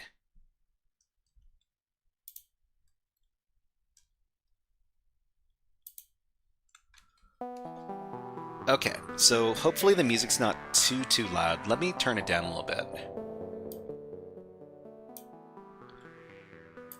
Okay, and what are we doing? Let's put some time on the clock. Then we'll get started with our forensics challenges. So we need to log into PicoCTF, and then after we're logged in, we're going to be taking a look at some forensics challenges. So forensics is over here. Okay, so if you want to join along with us, this is the link you want to go to after you've logged into PicoCTF. Okay, so I think what we're going to try to do is we're going to try to do a little write-up while we're completing the challenge. So in HackerFrogs After School, we've got a lot of different write-ups. So every time, well, when we're being responsible, we record the method of how to solve all of the challenges that we cover on the stream. You can find them over here. Okay, so we're doing PicoCTF. We don't know what year's events we're doing, but we'll check it out now. I think the challenges that we're looking for are called Disco. So these are some forensics challenges. We're going to be starting with this one called Disco 1. Okay, so we'll go in and we will... This is PicoGem exclusive. Okay, so let's go into our PicoGem exclusive folder for forensics. We don't have one yet.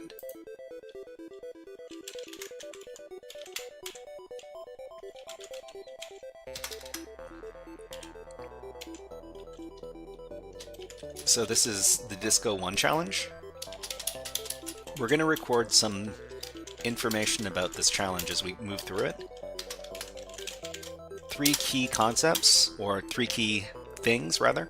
The URL of the challenge, the concept of the challenge, and the method of solving the challenge. Okay, the first thing we record is the URL of the challenge. It is over here. The concept is, I'm pretty sure we're dealing with disk image forensics. And so in the challenge, it says here, can you find the flag in this disk image? Download the disk image here. So we've got a link for everybody who wants to play along at home. And I think we can solve this one in the web shell. Actually, the web shell, yeah, we'll try to solve it in the web shell.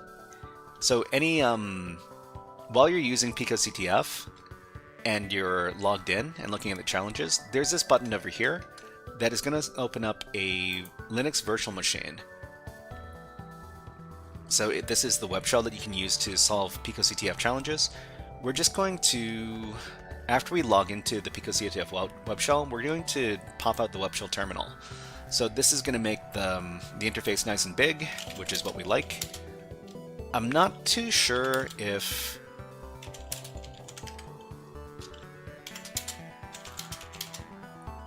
we can unzip this file in our home directory, because it might be pretty big.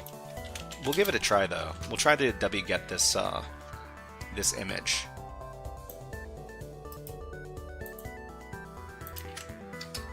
There's the link and the command if you just want to use that. This might be too big.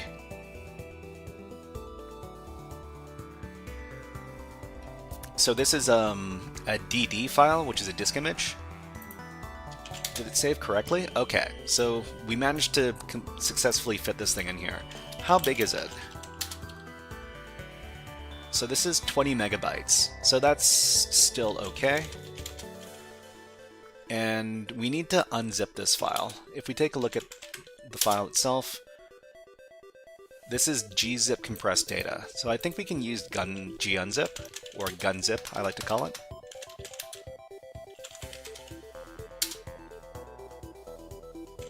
And that's going to create disk01.dd. We'll run the file command again. So DOS mbr boot sector, and what we need to do is we need to inspect this file, or inspect the image here to try to get some information from it. So can you find the flag in this disk image? Download the disk image here, and we need to inspect this. Alright, let's try some strings first of all.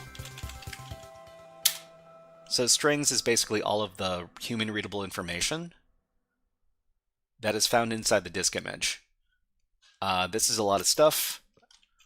Obviously, ooh, it booted us out of the of our session. Okay, so I think we need to be a little bit smarter about investigating this. So the first thing we want to do is run the, well, we're going to be running a bunch of commands from the sleuth kit. So the sleuth kit, let me talk about it.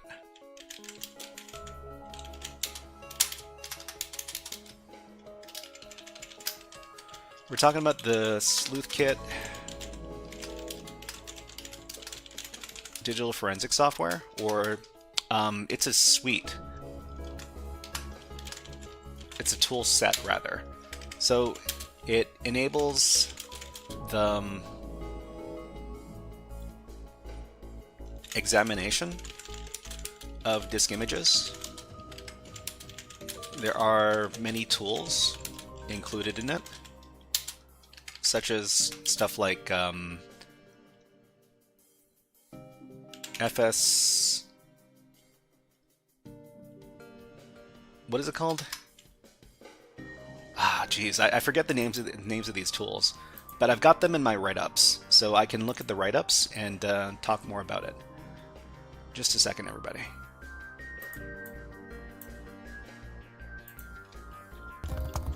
PicoCTF. No. We're looking at the HackerFrogs GitHub. And thank you very much for following Coley, thank you. You're now HackerFrog. So I'm pretty sure this was in the walkthroughs for PicoCTF like 2021? No, how about 2020? 2022? 2023?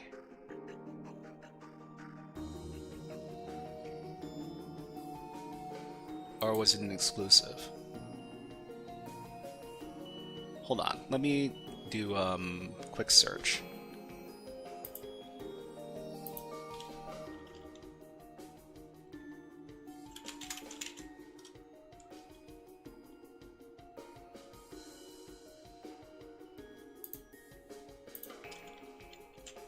Just a second, I need to I need to reference my own YouTube page. So let's see.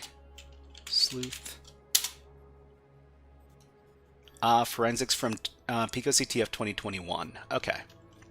Let me go ahead and get those. So 2021 for forensics. Oh, you know what? I didn't record these in the GitHub. These are only recorded in on my local system.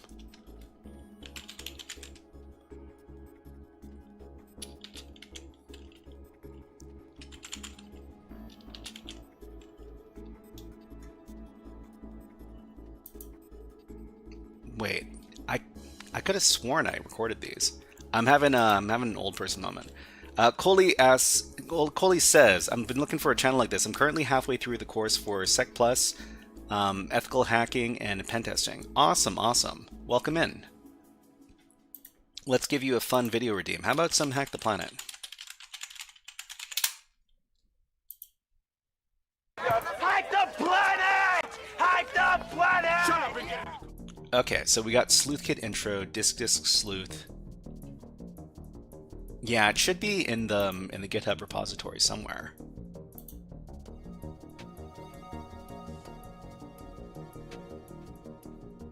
Oh, you know what? I think this stuff was included in our HackerFrogs AfterSchool classes for digital forensics. Jerry Dry says, Lime says hi. Hello, Lime. Nice to see you here. Okay, so I think...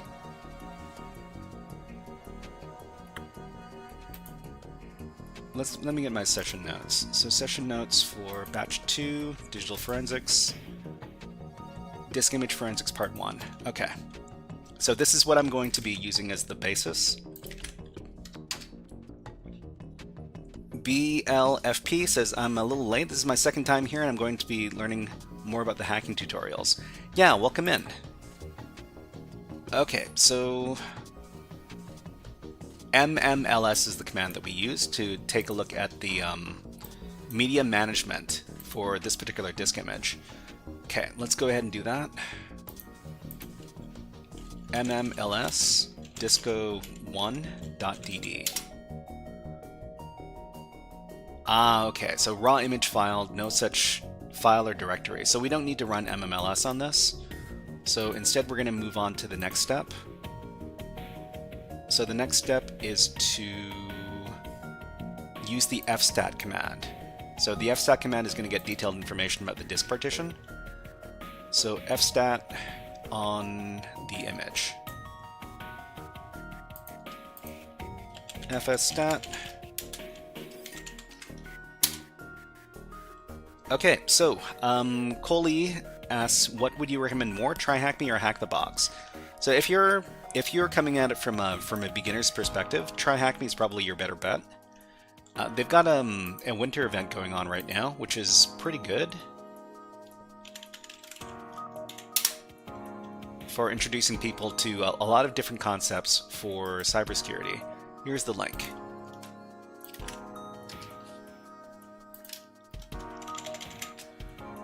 Okay, so what happened when we ran... So we got the information for Ah, so FAT32. So this is definitely dealing with the Windows system. So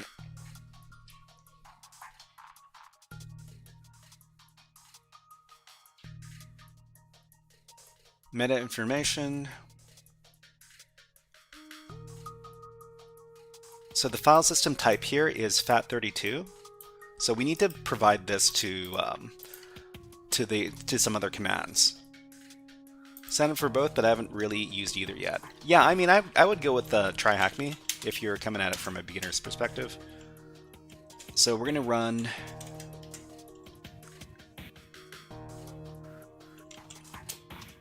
So the file system type is the FAT32. So I'm just going to be following my guide over here that I wrote for using sleuthkit. So observe that the file system type is something something. We need this for the next step.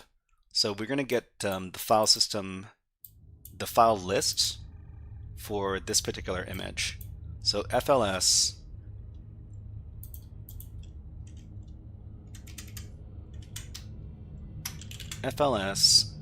on disco.dd.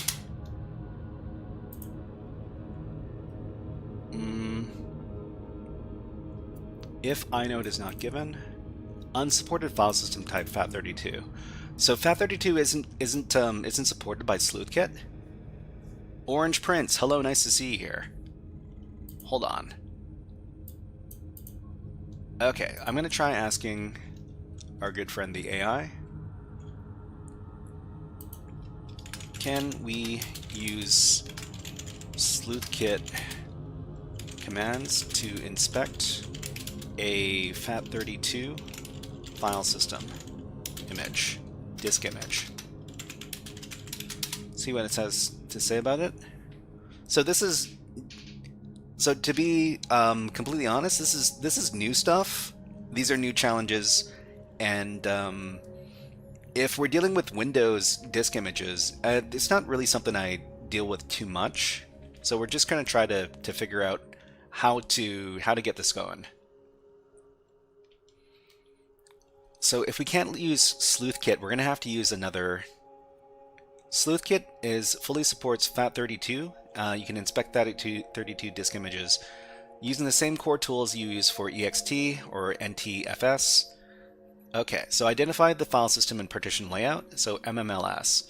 So we ran MMLS on this file already.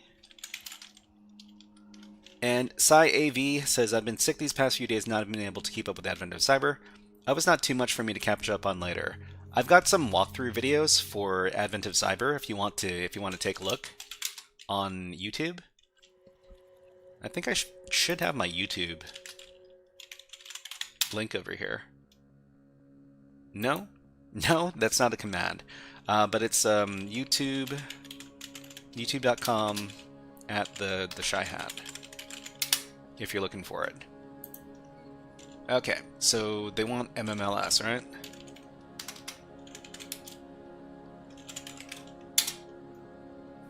That didn't do anything. Determine whether the image has a partition table. So I'm guessing that there's no partition table here. List files and directories, FAT32, FLS. Oh, so F is just FAT. Okay, so FLS -F FAT.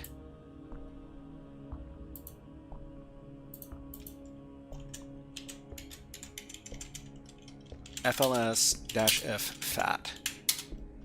Okay, great. Now we've got access. So we've got FAT1, FAT2, and orphan files. Orphan files. So orphan files are usually deleted files.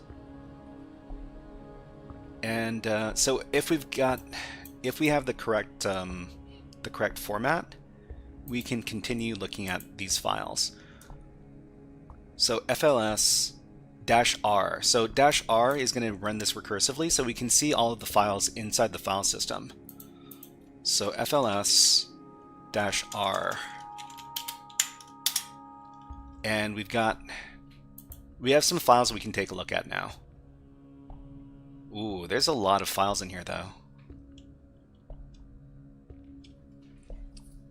Okay, so BLFP asks, what would be the best way for me to start learning? I don't have any experience or knowledge. I've been looking online, but it seems like there's a lot I don't know where to start. Thank you in advance. So BLFP, what is your previous experience with tech and programming languages development? Let me know what you've done in the past, and I can better give you some advice for how to start with cybersecurity. Okay, so we got SQLite browser. I don't see...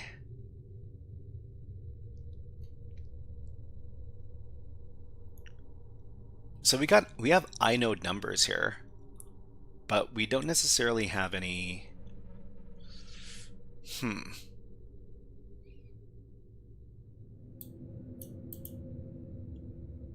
I wonder where we would look for a potential flag. Okay, let's get a hint. So PicoCTF, this is the challenge here. I'm going to hint. Maybe strings could help if only there was a way to do that.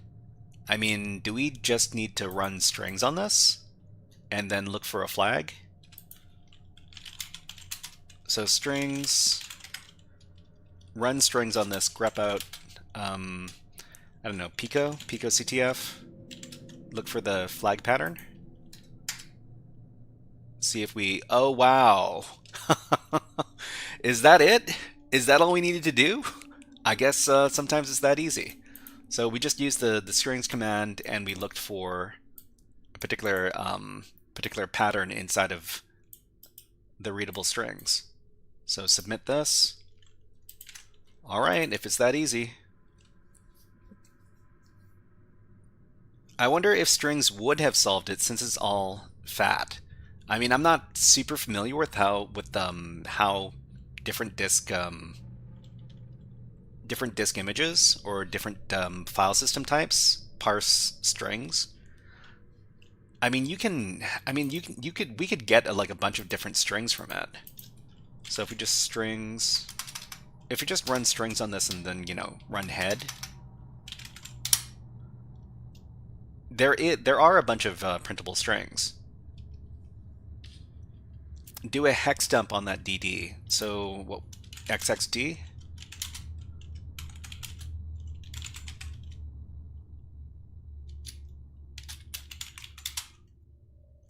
Yeah.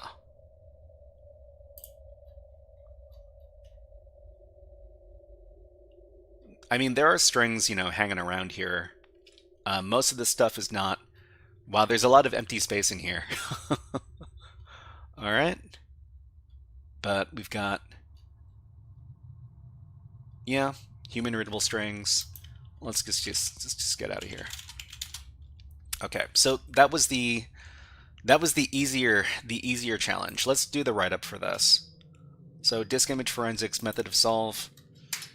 All we need to do is run strings on the disk image and look for the flag pattern.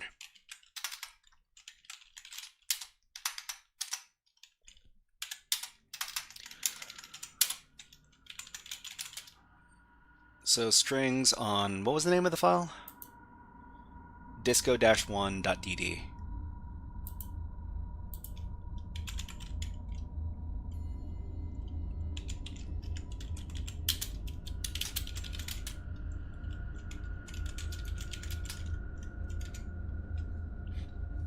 Okay, crazy amounts of empty disk.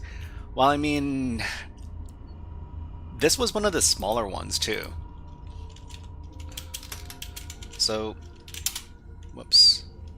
So the file here is 50 megabytes. So I think we've got a maximum amount of space of like 200 megabytes inside of our home directory here. I'm just going to delete this thing. And then we will move on to the next challenge. So there's Disco 1, Disco 2, Disco 3. And let's move on to Disco number 2. If anybody's keeping track at home, this is the challenge we're doing here. Can you find the flag on this disk image? The right one is Linux. One wrong step and it's all gone. One wrong step and it's all gone. So I mean, we've encountered forensics files where we were trying to interact, where we mounted the system, and through mounting the system, we deleted the file that we were supposed to read. Anyway, so let me get the link. Actually, let's start our write-up. I'm hoping that we're gonna have like a slightly harder challenge this time. So that's Disco 1. Let's do Disco 2.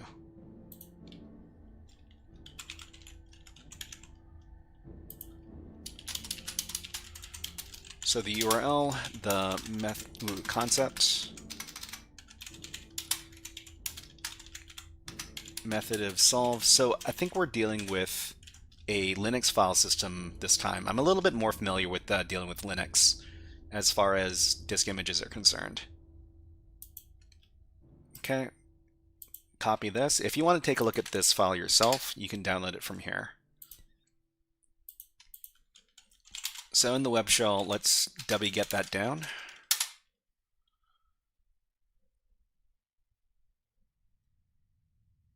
Should be done in just a sec. Okay. So let's gun zip this file.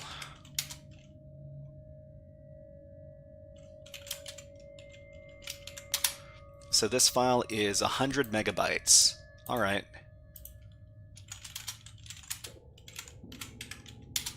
So this is, it still says that it's a DOS MBR boot sector. So let's do MMLS on this to see where the partitions are. So we've got, we're looking for the Linux partition. So we've also have a Windows 95 partition. I'm not really sure if that's a real thing. I mean, it says it is. The challenge says the right one is Linux. So we need to go back in here and we need to take note of where this file system is.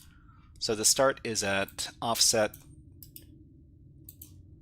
2048. We're going to fs stat offset 2048 on disco2.dd. Okay, so this gives us some information about the file system. Most importantly, we need to note what type of file system is being used.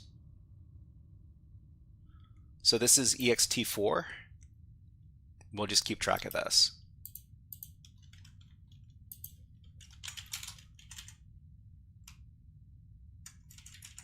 So format is ext4.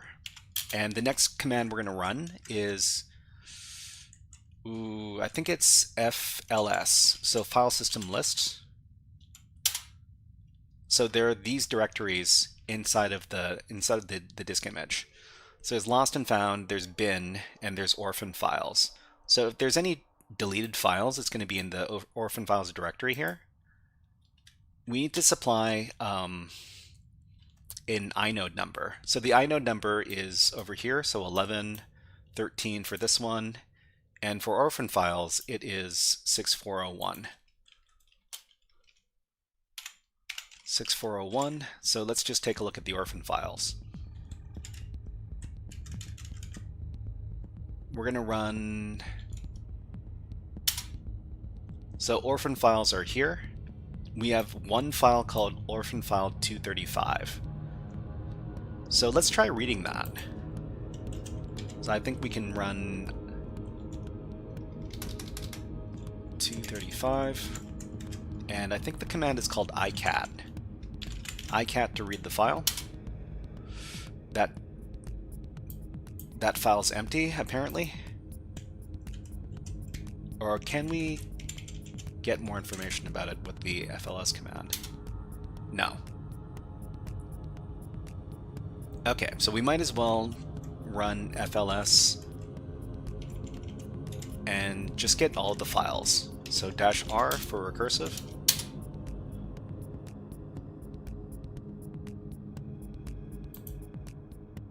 Okay, so there's a lot of files to look into here. I don't know which one we want to necessarily check out first.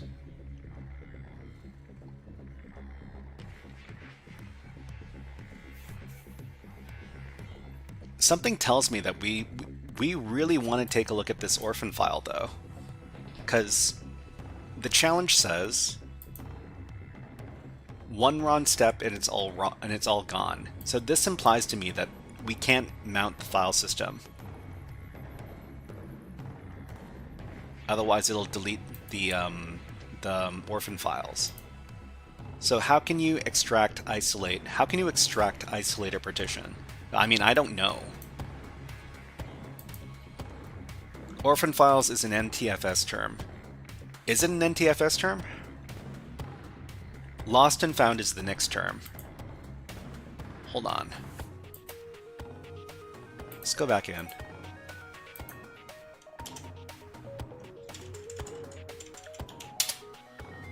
Okay, so lost and found, this is inode number 11.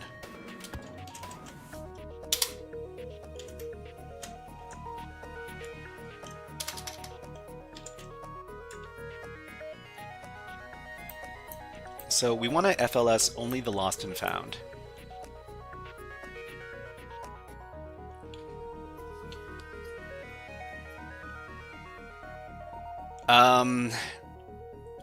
Hello, Mr. Nyok?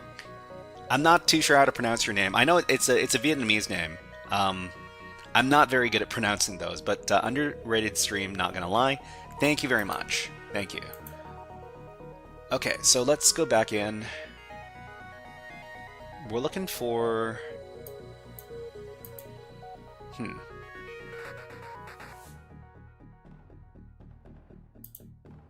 Okay, so we're looking for a sleuth kit. Sleuth kit, read files in directory, FLS command, see what we get. So in the sleuth kit, the FLS command line tool is used to display information about files and directories. So FLS options image inode.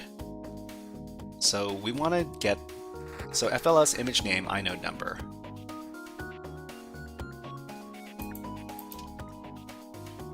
So the inode number we want is 11.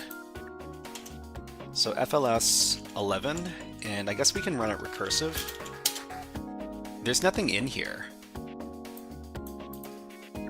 What about 13? So 13, there is something in here, but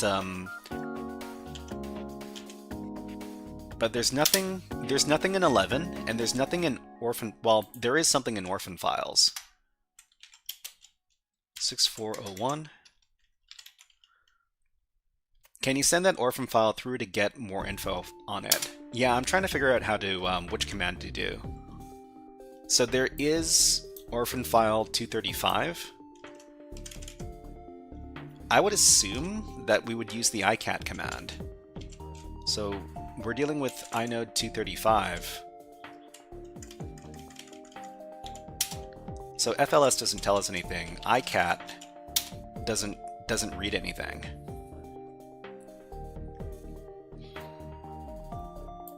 So how do we do it like a more thorough investigation? So the hint from the challenge says, how can you extract or isolate a partition? How do we extract or isolate a partition? I guess what we want to do is we want to extract it.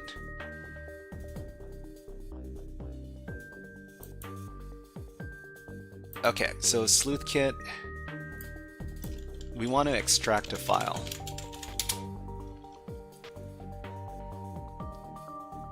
Extracting files with the sleuth kit can be done using individual command line tools. So identify the inode. So we've identified it.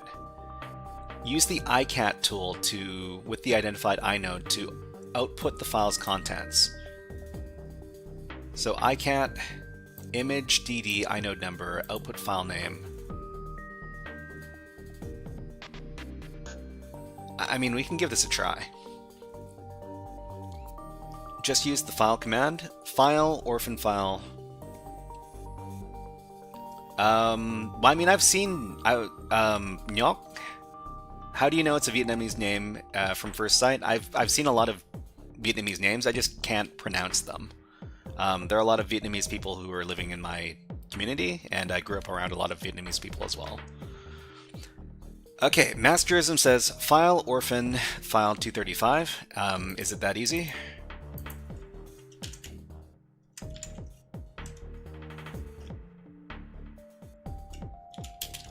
We can output this to O file 235.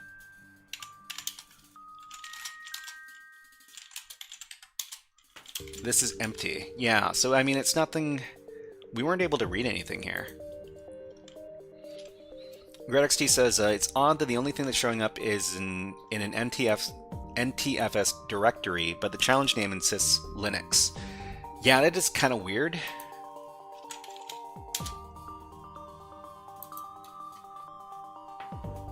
How can you extract or isolate our partition? So, I mean, we're talking about the partition. So, extract partition.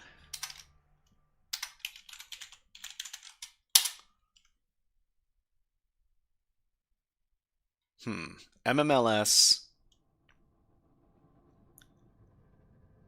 The output identifies the type of partition as length, which makes it easy to use DD to extract the partitions. Extract the partitions? Well... Okay, let's read over here.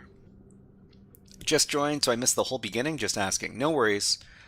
I mean, you can give this a try yourself over at PicoCTF. Actually, so the challenges here, you can make an account for free over at PicoCTF.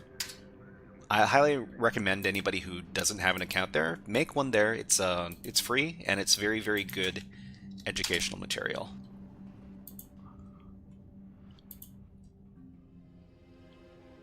Okay, so DOS partition. We want to figure out how to extract this. So MMLS T, what does T stand for in this case?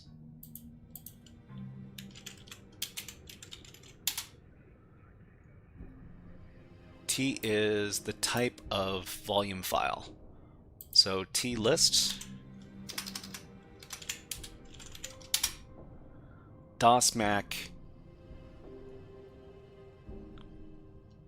GPT GPT? Oh, Sun. Is it a Sun file system? So I mean, we need to figure it out. MMLS on Disco. It says Linux.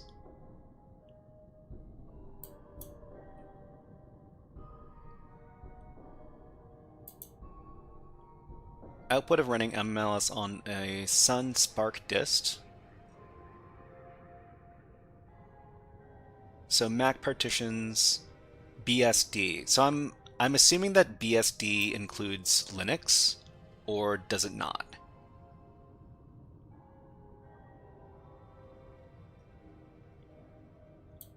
So,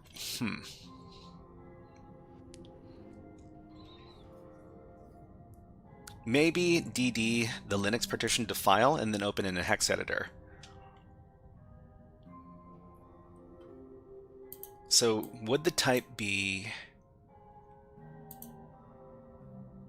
sleuthkit type Linux? Sleuthkit type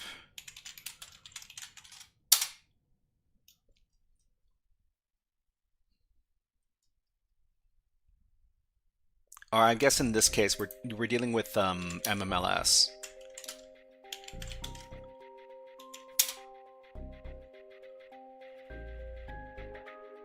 Okay, so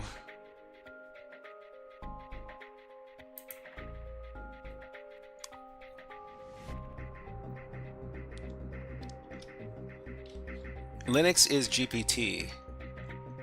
What was it called again? here.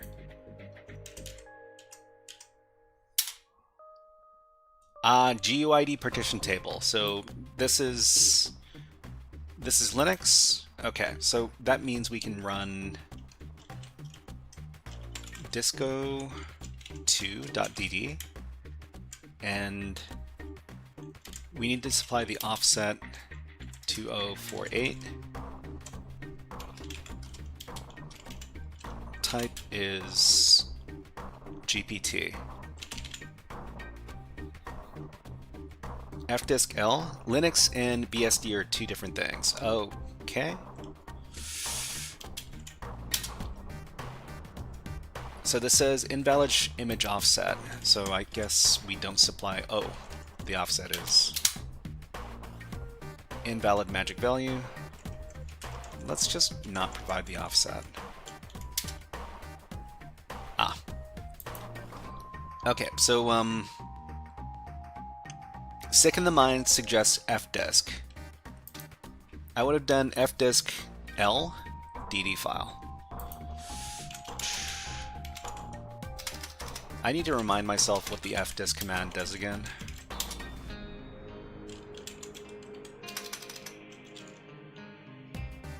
Needs a space. Wrong disk type. Wait, do I have it on the Kali Linux machine? Yeah, so fdisk exists on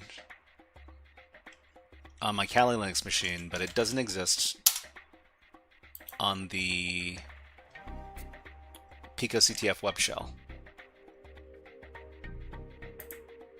Okay, so I mean, it's a pretty easy fix here. We can just download it to the Kali Linux machine.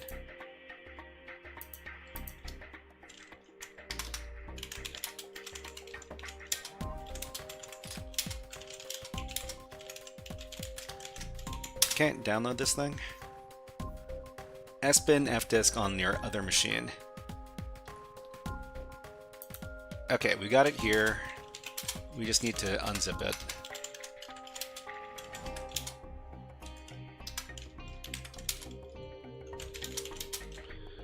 Okay, so fdisk-L.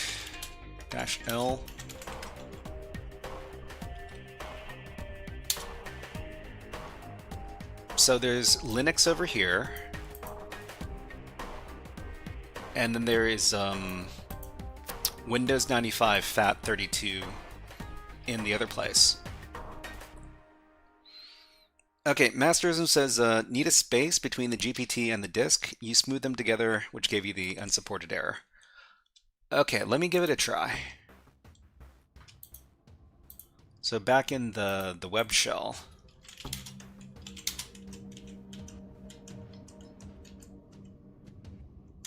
Oh, okay.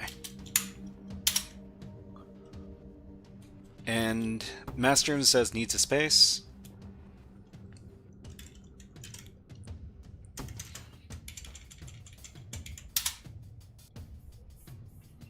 Zen says, hey Shahant, long time no see. Hello, nice to see you here. Okay, so sometimes it's sbin fdisk, since sbin is only mounted if you're on root on some operating systems. Oh, okay, so maybe we don't have access to it. There's your offset. Yeah, I mean, we've got the offset. We even managed to access the file system, but it's got...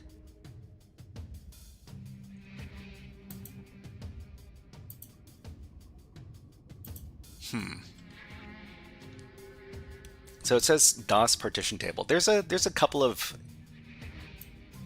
So with fdisk, we were able to identify two partitions here, but in SleuthKit, it identifies a Linux partition here and a Win95 FAT partition here. We've got some unallocated stuff over here.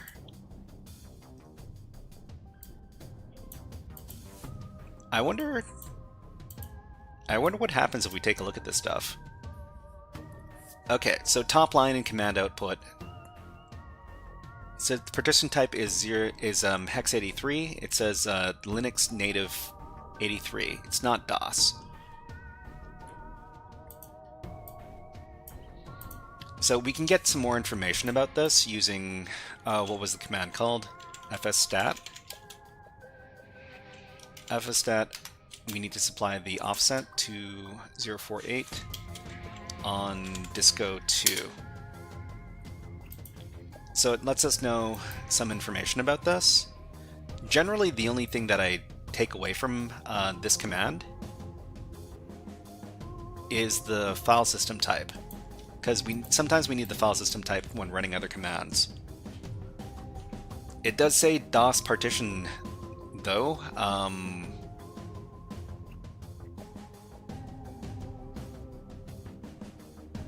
So last mounted on mount disco. Source OS is Linux, dynamic structure, blah blah blah.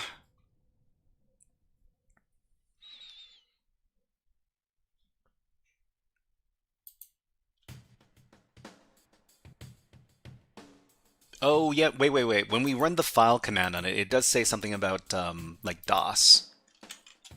So file disco, yeah, DOS mbr boot sector, partition 1. Yeah.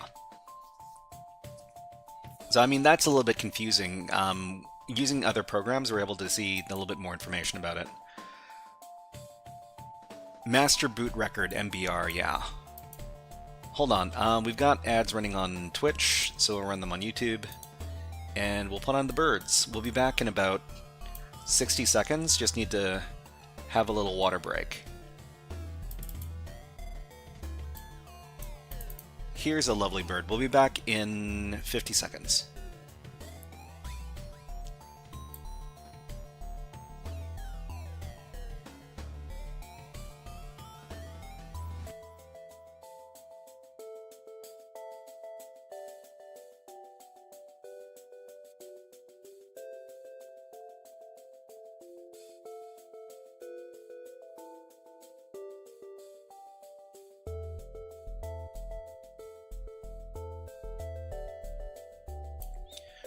Graxis says DOS MBR and GPT are different partition systems.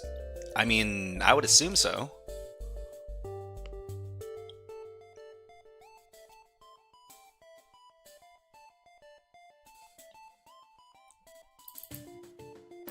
So normally when I do these type of exercises, I go in here, I run fstat to get the file system type. So in this case it says ext4.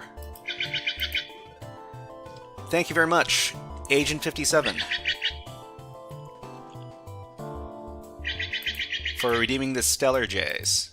Much appreciated. So generally what I do is I just get the information and then I can run it through. So ext4, supply this as the format. Offset is 2048, I think. Disco 2.dd. And I run this through file system list. So this lets us know that there are these directories. So there's orphan files over here, there's lost and found, and there's bin. But I'm not too sure.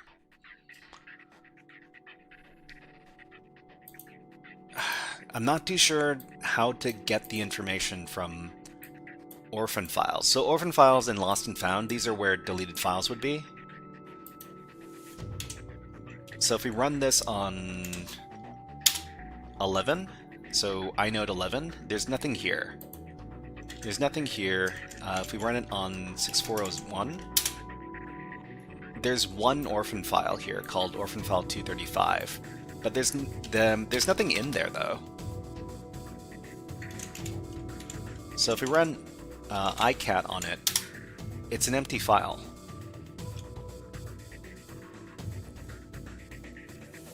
Master is it's all the same thing. Yeah. So normally I would be looking in those directories. There's also the bin directory here, but it's a bit too big. There's just way too much stuff for me to look through here. Wait, what did I just look at? Oh, I used iCat. Never mind. I should be looking at FLS.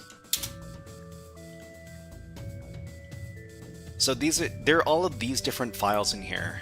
I'm not too sure what I'm supposed to be paying attention to.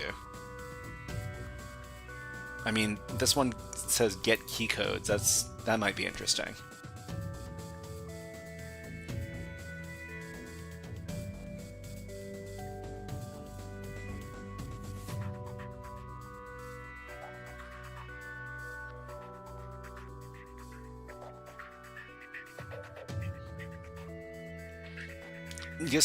You might just need to mount it to dig in there. I mean, I don't prefer to mount this stuff, because sometimes when you mount the stuff, sometimes when you mount the file systems, information can get lost. But then again, I don't have too many other options right now. Let me see if I can read one of these just as an example. Let's try 59.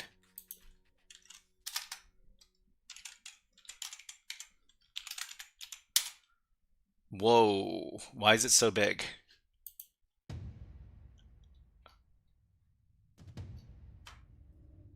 So this was the tmux file.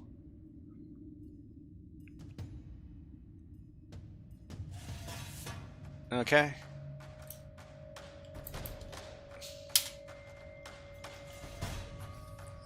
I saw you say you saw a flag? I mean, I didn't see a flag. Can we grep for a flag?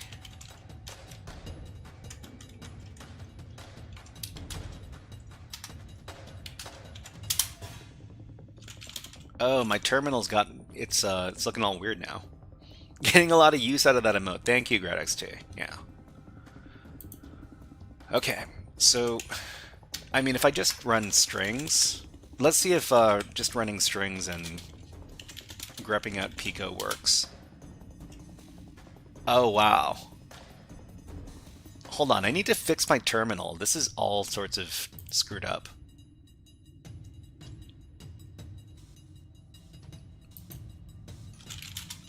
Okay, so if we just run strings,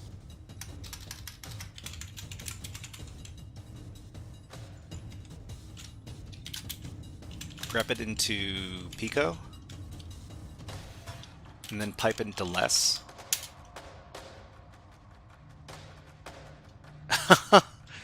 I guess these are fake flags. So there's just a bunch of fake flags in here.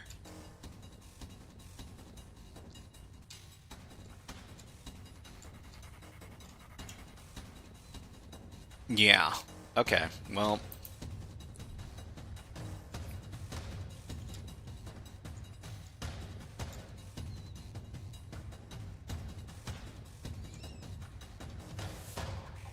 So there's a lot of these fake flags.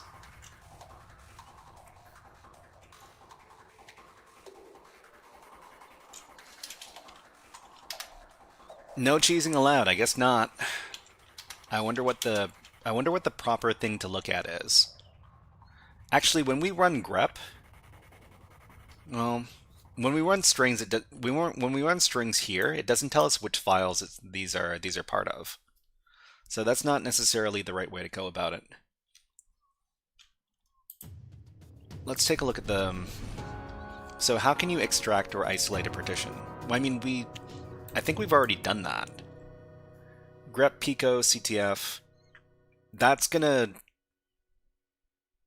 I mean, I'm pretty sure the regex is gonna what is it called? It's gonna catch on everything.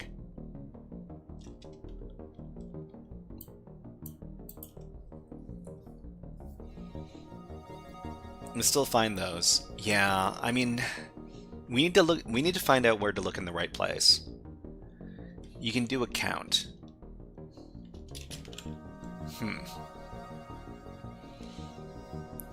I mean, what?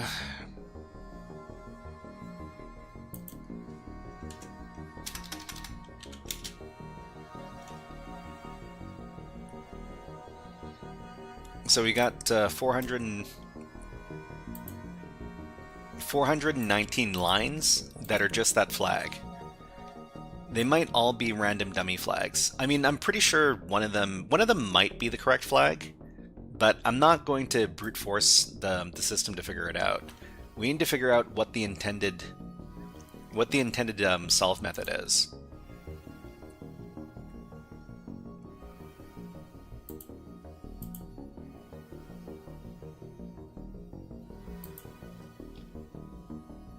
So the right one is Linux. One wrong step and it's all gone. Download the disk image here.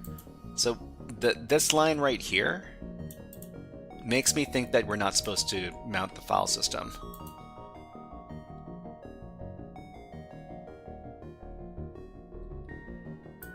I wonder what... Let's see. Sleuthkit.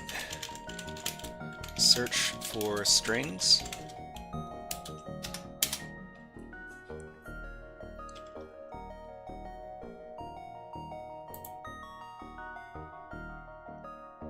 I mean, that's just the strings command.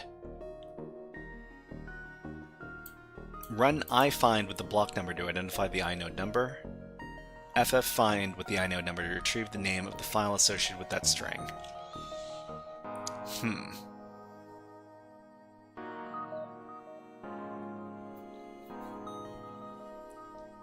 Is there a decent all-in-one forensics toolkit for Linux? On Windows, I would use FTK Imager. ProDiscover, Autopsy. Autopsy for Linux isn't as good as Windows. What's the worst that can happen? You gotta start over? I mean, I guess we could do it over on the Kali Linux machine, sure. So, I mean, I forget what the command is for mounting a file system. I need to look it up every time. Linux mount file system command. Okay, so it is going to be something like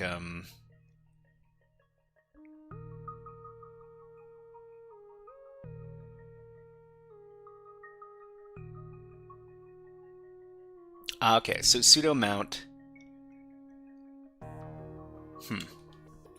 Which Pico is it? It's this one right here. It's called Disco 2.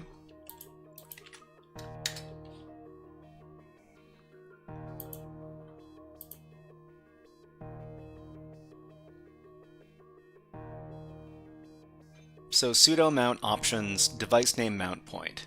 Okay, so let's do that. We'll make first of all let's become the root user. Then we'll make directory mount disco 2, and then we'll run mount. What's the syntax? Mount device name mount point. Disco mnt disco 2.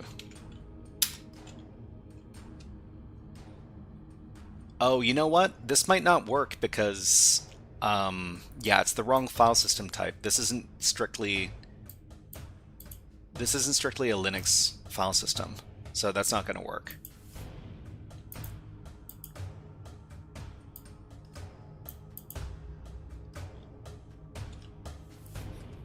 Yeti says, I was able to do it. The hint is good. And it took a bit to figure out what to extract. Yeah, I mean, let me ask you a question, Yeti. So, when you solved the challenge, did you only use Sleuthkit? Can you specify DD1? Did you only use Sleuthkit, or did you use some other programs?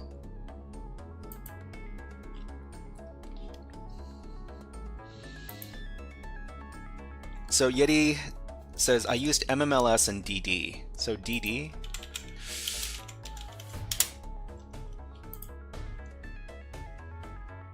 dd is copy a file, convert, format, according to operands. So I guess we would use dd to extract. So mmls,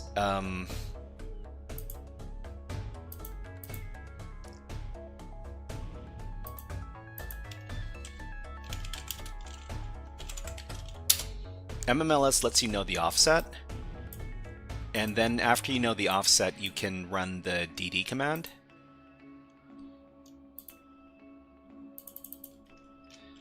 dd linux extract partition.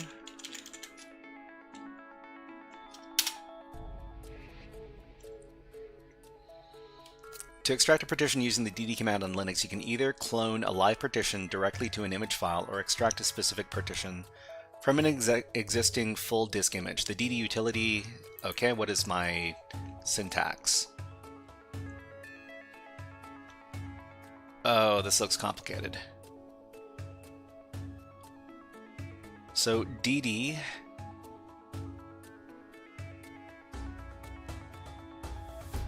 input file, so input file is going to be this thing, output file is going to be another thing. BS64K CUNV no error sync tells DD to continue if it reads errors and fills gaps with zeros to maintain data alignment. Block size. So I mean, I don't know what the correct block size is in this case.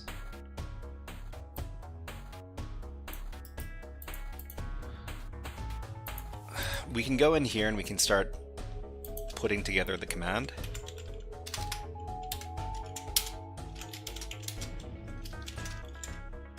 Okay, so input file is going to be disco. disco2.dd, output file equals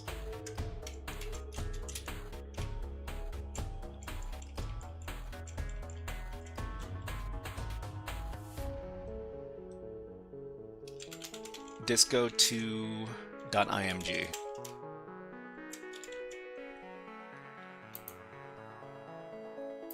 So I mean, getting the correct stuff here. So block size 64K, conversion no error sync.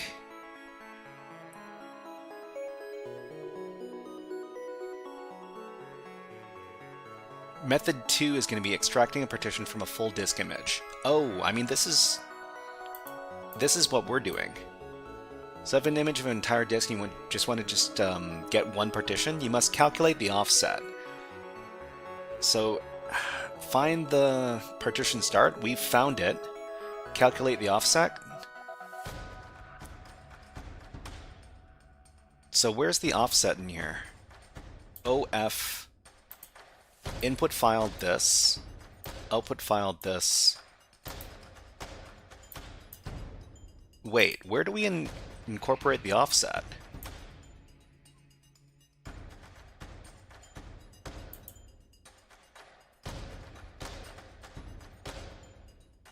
Skip equals, yeah, okay. Skip equals start sector. Count number of sectors. So skip is the start, but how do we figure out the number of sectors in this case?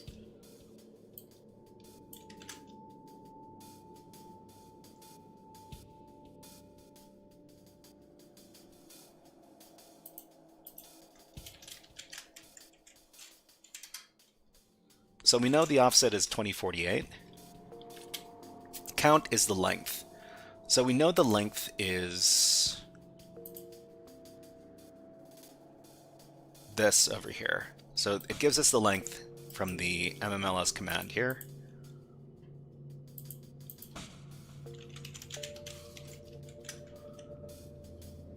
And checked, fdisk says it's 512.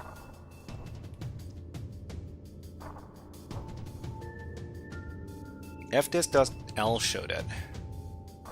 Okay.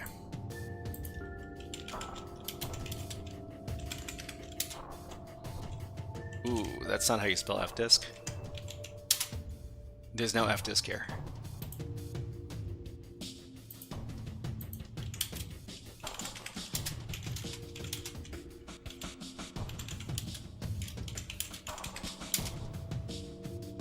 Oh, yeah, it does show you. So the boot start and the end is here. Sectors is 51200. Okay, yeah, this is fine. How do we complete the command? Count equals number of sectors. How do we calculate the block size, though? So, sector size...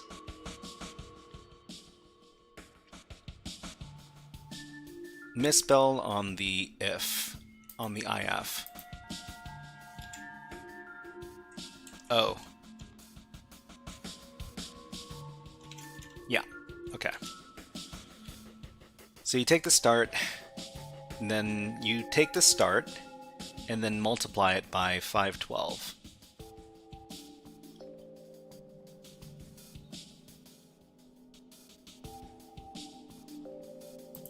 What is the example command supposed to look like? So your offset was...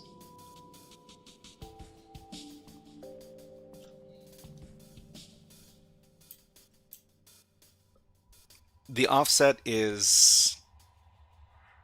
That seems like a really big offset, though. Block size is 512. Okay, that's much... What, BS equals 512?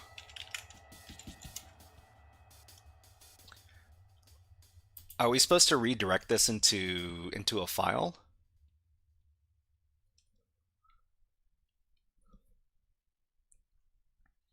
Look at the start sector and the sector size. Oh, didn't... Yeah, okay. Yeah, sector size 512 bytes. Sure. Okay, and then... If we just run this command, what happens? Okay, so we've got disk-o.img here now.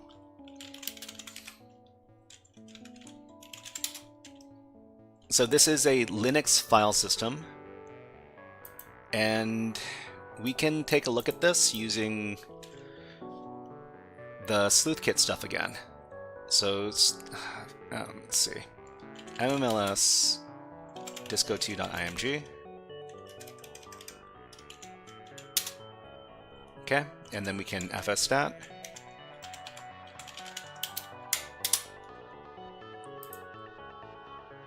So we got the fstat here, and it should tell us that it is still an ext4. Spinoff should be able to extract the image. Spinoff. Is that another program?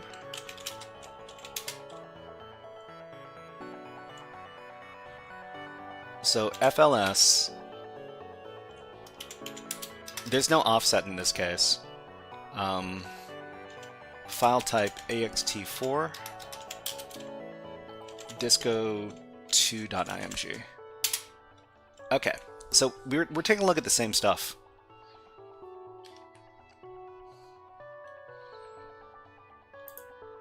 And let's see if we can read the stuff now. So, lost and found. Nothing here. Is this the same thing? Orphan file. Yeah, okay.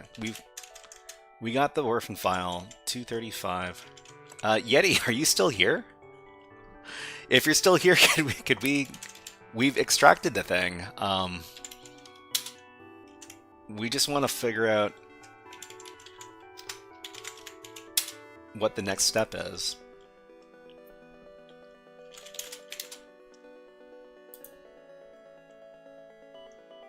All reliable strings. Strings?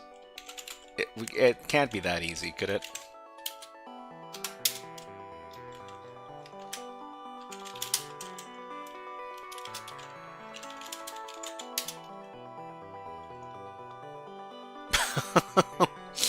Wow. Wow. It was one of them. 4-part, it is something something. Jeez. All right. Well, I'm glad to be able to finish the challenge. Thank you very much, Yeti. I'm gonna keep this. I'm gonna keep this around. I need to record the commands we use. So there's Disco 2. There are 2 more of these as well. There's Disco. Oh, there's only 1 more. There's just Disco 3. Okay, so I'm gonna remember this command over here to extract the thing. Where is it? This one.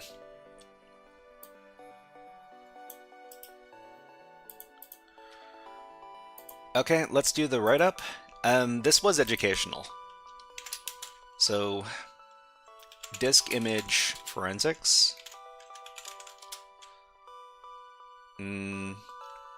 Extracting disk partitions from a multi-partition file. Okay, so let's talk about how we solved the challenge. So unzip the image.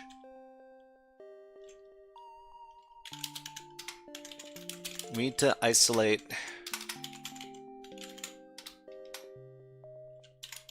the Linux partition from the other data in the image file. Oh, that's not how you spelled partition. Partition. Okay, so we need to isolate the Linux partition. We can get the relevant info with the fdisk. Was it fdisk?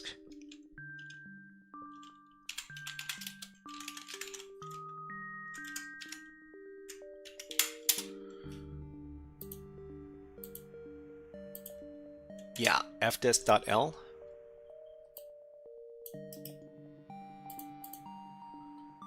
So, I mean, we didn't necessarily need to use the mmls command.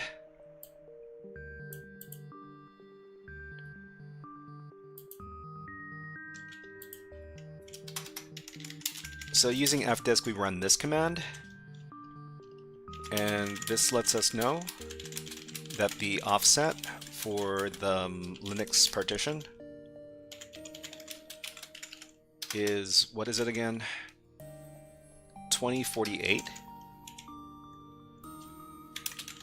And the length of the partition is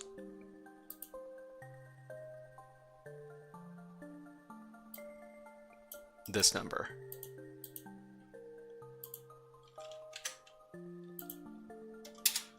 We also need to know the sector size, which is 512 bytes. And all this information is from the fdisk command here. Fanto, here for more fun. Hello, nice to see you here. Welcome to the stream. Okay, so with all this information, we can run the dd command.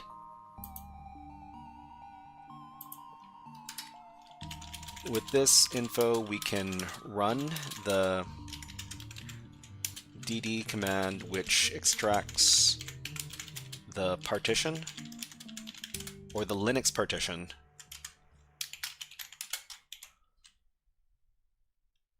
from the rest of the image. Okay, we supply the dd command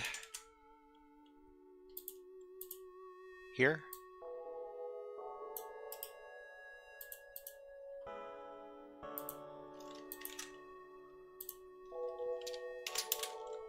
So now we can run strings to get the flag.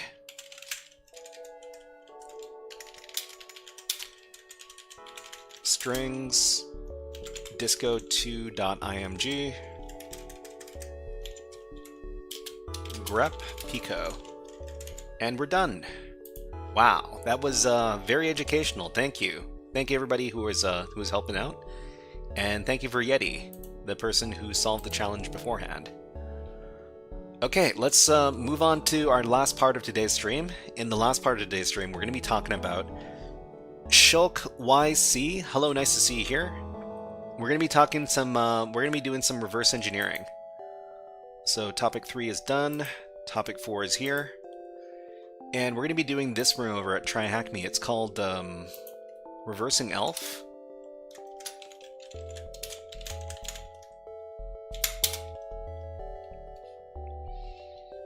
What led you to use count 51200?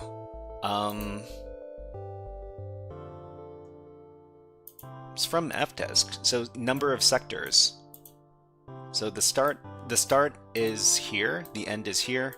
I think it's just subtraction. So you subtract 2048. That math doesn't quite math, but it does tell you the number of sectors. Okay, and Shulkwise says, nice to see you. I downloaded this platform because of you. Yeah, it's pretty good. GredXT says, I ran this through FTK Imager. I could export the ext4 partition to its own image and grep for the flag in it. Apparently there's a Linux version of it, but not in the default repo. Was the flag in the hex83 partition? Yeah, it should have been. It should have been in this partition right here. I thought that that's what the dd command was doing. So it extracts from this and it outputs to here, and it starts at this offset and it goes on for this number of sectors with 512 for the oh gosh, what is it called?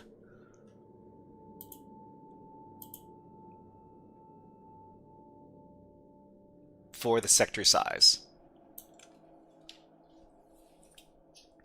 So the rest of the logs are red herrings? Yeah, I think so. And Shulk Wise asks, does someone have experience reverse engineering Game Boy ROMs?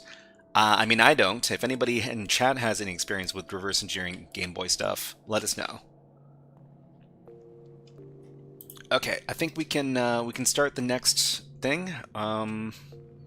Let's do this for 2 hours, and we'll figure out what we're doing after 2 hours is up. We're going to be doing some reverse engineering. This is not my strongest suit, so I might need some help. Okay, so we're counting down from 2 hours now. And this is the reversing elf room. I can terminate this machine. Okay, I'm gonna reset my progress. Actually, I don't have any progress. Great. Okay, so let's start with a basic warm-up. Can you run this binary? Run the binary? They want us to run a binary, huh? I mean, these are all elf files. This should be fine.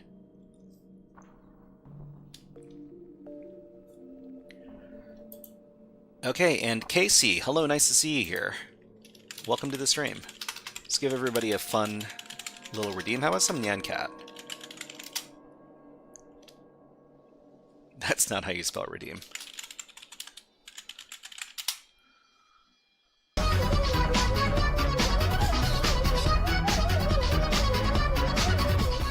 Okay, so task number 1. This is a free room, so if anybody wants to do this room themselves, static analysis. I mean, I would like to do static analysis when possible. So let's see. Download that file. We got crackme1. I think we can copy it over to a directory. Let's exit this directory. We'll make a directory called reversing elf. Reverse elf. And then we'll copy that over from the downloads directory. Okay, so crackme1. I'm guessing that crackme1 is just going to be strings.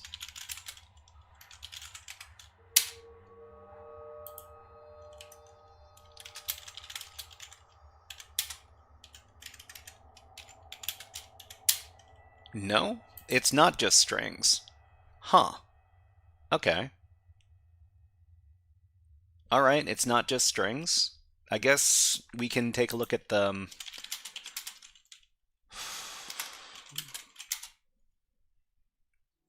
Okay, we'll make this executable first. We'll do some static analysis on it. Let's fire up IDA. I mean, I've never really used IDA before. chmod plus x, crackme 1. I tend to use Radare 2.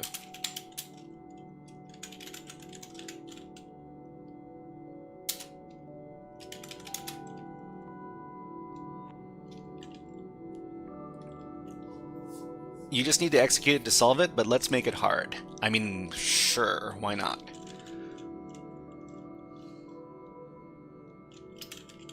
So what functions do we have in here? So we got our entry point, and we should have like a main function as well.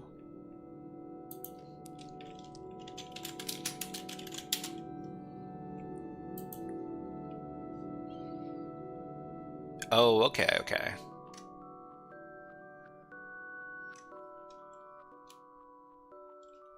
So we're storing a bunch of variables.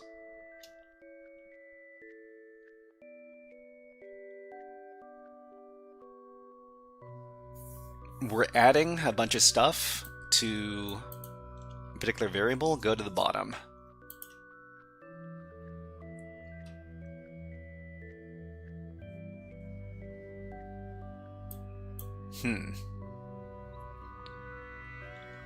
Generally, in these type of challenges, we want to... There's just a bunch of stuff added to these variables. Oh, load effective address into RAX var90h. var90h, huh? Okay, so I think we want to breakpoint this.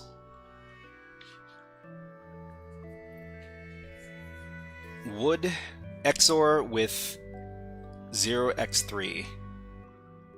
Which instruction is that? XOR with hex 3?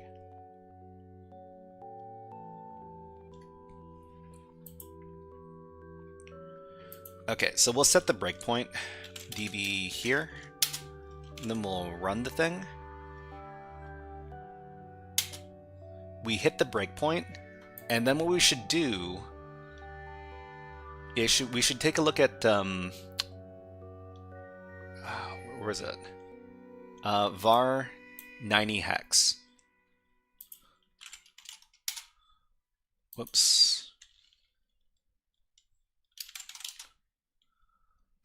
So var 90 hex is where? Here. So RBP minus hex 90. So we can take a look at the disassembly there. Oh no, the hex value. PX at this.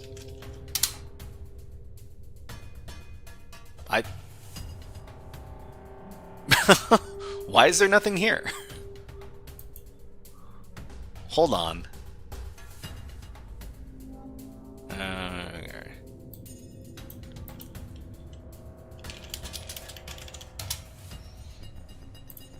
Because we're here in the execution. It loads the effective address into of var 90 hex, but there's nothing there. I mean, we could take a look at this other stuff as well.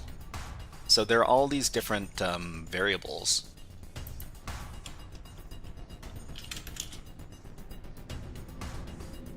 And there's another one here at RVP minus hex A0. Yeah, nothing... Oh, maybe it's because the XOR hasn't occurred yet. And that calls memset. Memset. Let's just take a look at any like random one of these variable locations. Yeah, okay.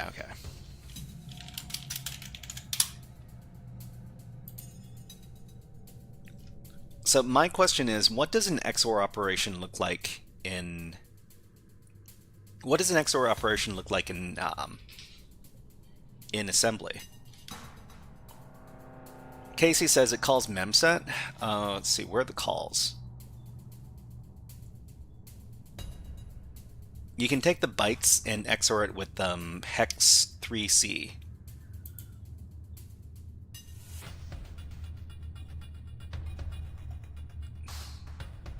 So in that case, we're still dealing with RBP this. I mean, there's nothing here right now. The instruction is called XOR itself.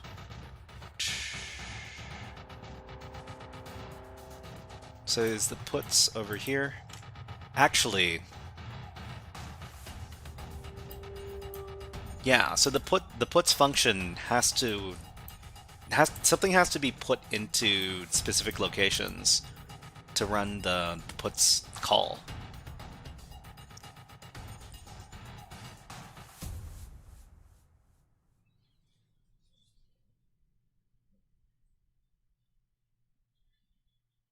So let's see. Shulk says the instruction is called XOR var 90, var hex 90, yeah, the flag. So right now in the execution, I think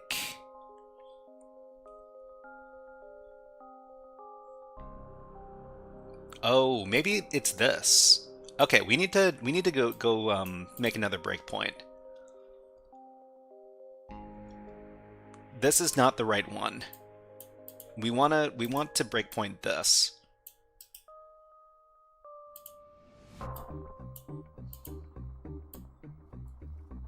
Okay, let's breakpoint that.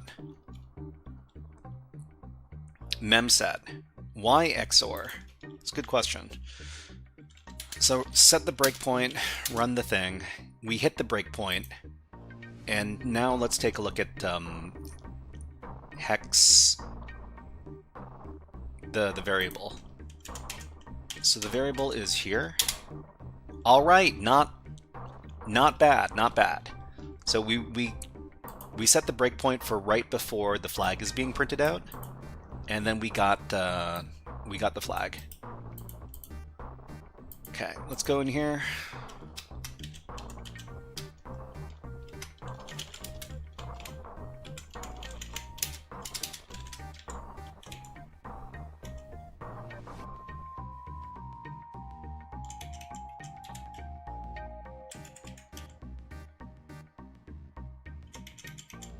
Okay, we got it there. Now we blow your mind. Okay, well, I mean, we did it the hard way, I guess. Just execute the binary directly. I mean, I think that was implied. Yeah, so this just prints out. Okay, let's go in here, paste in the flag. We'll do the next one. Alright, so that was CrackMe 1, now we're doing CrackMe 2. What is the super secret password? What is the flag? So we need to figure it out. Find the super secret password and use it to obtain the flag. We'll download the task file, CrackMe 2. Exit out of here. I mean, we're done. We're done with this first one, so we'll just remove it. Then we'll move over to the next one.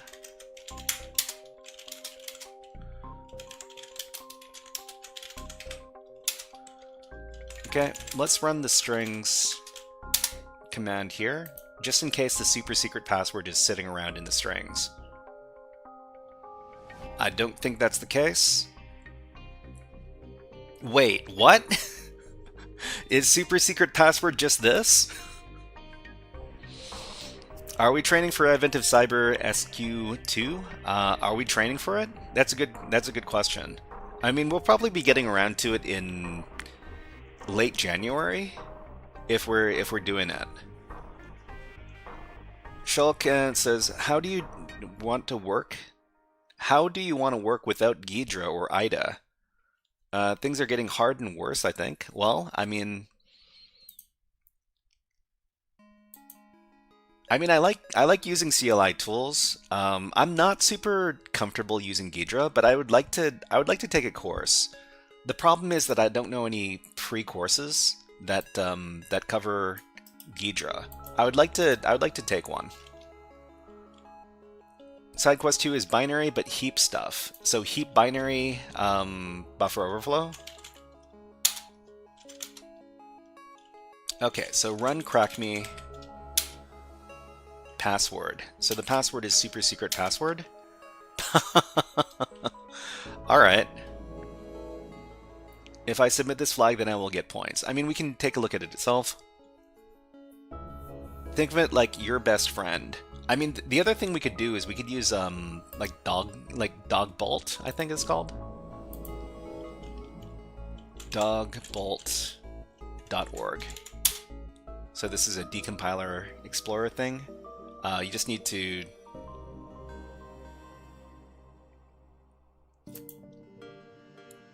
Can we upload this? I think we can. Temp.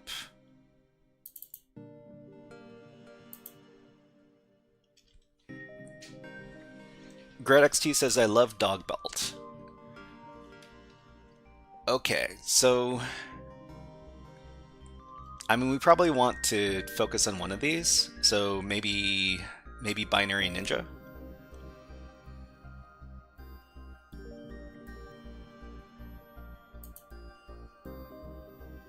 Oh, no. That just brings us to the page. Sick in the Mind said that they've got a course on Pluralsight for Ghidra. Not free, but they have it. Yeah, I mean...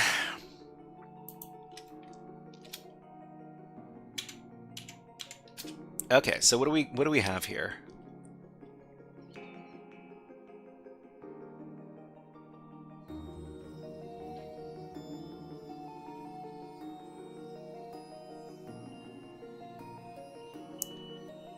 Print usage, secret password, puts access granted. Puts access granted, give flag. So it runs the give flag function. Give flag is... Oh, okay. So it looks like it is doing some...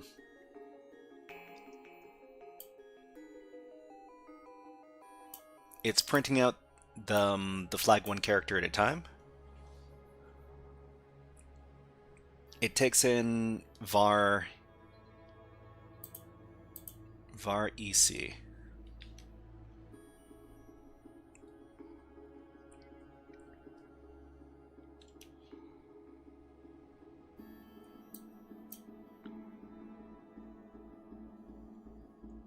In32T var EC.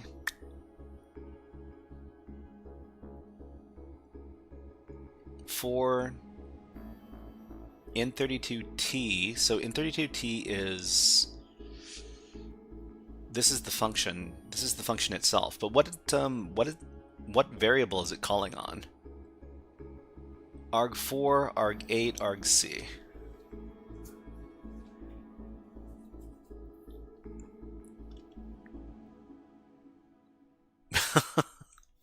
Sorry, I don't know if I can delete your message. Let me see if I can do that.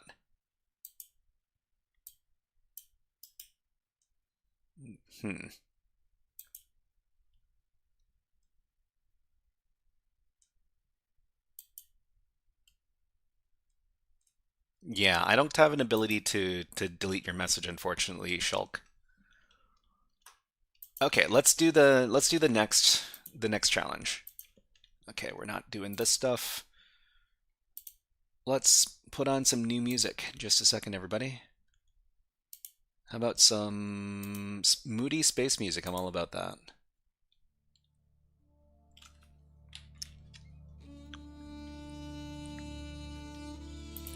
Okay, so what's the super secret password? It is super secret password. What is the flag?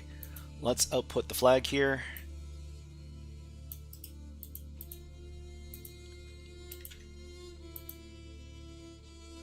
Okay, we'll move on to CrackMe number 3. Okay, use basic reverse engineering skills to obtain the flag. Is it that easy? It's CrackMe3. Let's go ahead and move it over to our current directory here.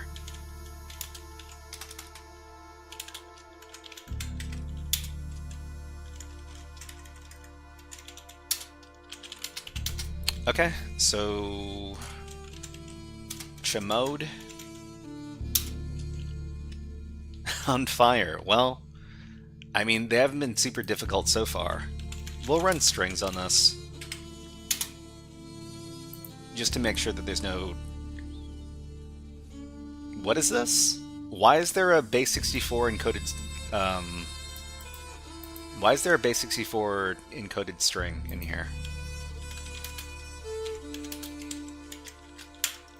Oh, copied the wrong thing.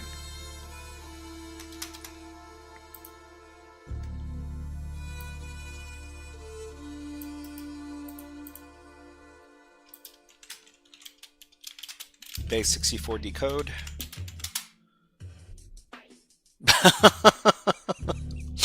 I didn't even need to run the binary. So what was the format for the flag? The format for the flag is flag. Okay.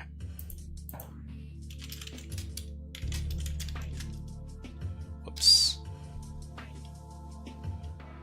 Yeah, I'm all about those easy challenges. So I'm guessing that this binary does base64 decoding. I wonder what that looks like in... Whoops, that's not a command. I wonder what that looks like inside the binary. I might want to take a look. Not that I would really understand.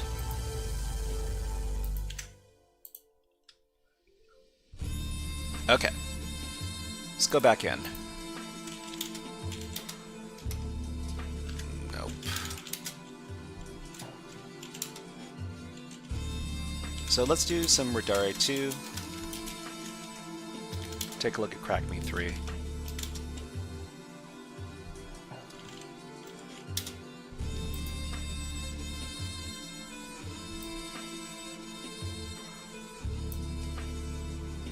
So we got string compare, we got fwrite, we have malloc, we have puts, string length, fprint. So I wonder what that would look like, what the base64 decoding process looks like in assembly. PDF at main.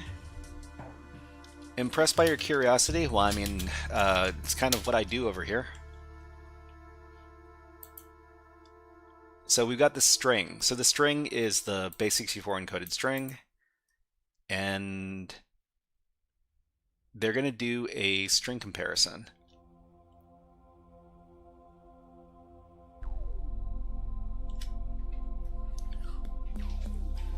Come on, even my Aunt Mildred got this one.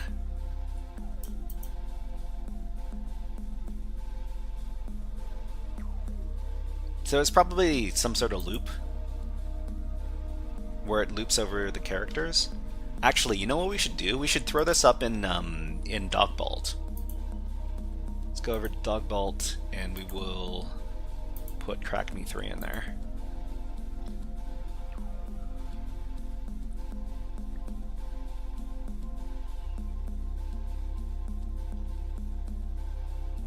You know, the other thing I'm kind of curious about is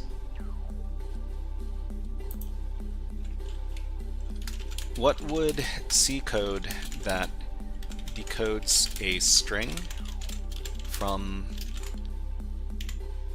base64 encoding look like? Because, I mean, I'm not super good with C. I'm just wondering what... I mean, I'm assuming that all of these binaries are being compiled with C. Use ltrace. Ltrace? Leon, hello, nice to see you here. What is up? So, could this be using like a native library? Let's get out of here. So ltrace CrackMe3.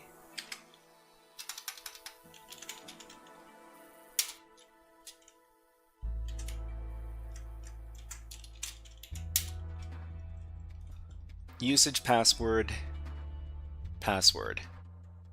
Oh. And we're not too sure what... Okay, so we'll just do test.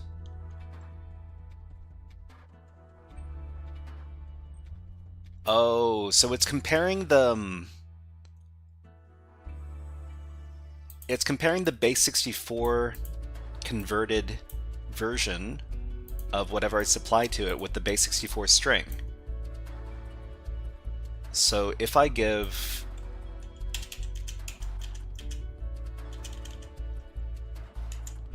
So if I give this as the password, then it should be it. Okay, let's do it. Let's do it one more time.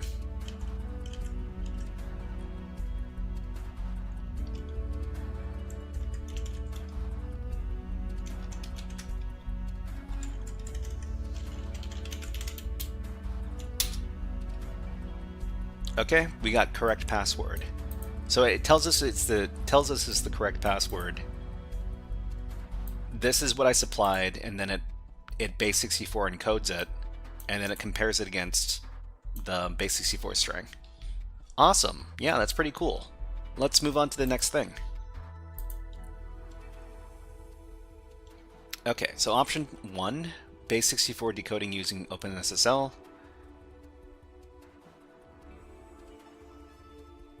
So I guess, So how does it, I guess it takes in the user input and then it base 64 encodes it, right? Senator says, hey Shyhan, have you encountered the bot glitch on Twitch that every time, that allows viewers to send commands to the bots and change the stream title?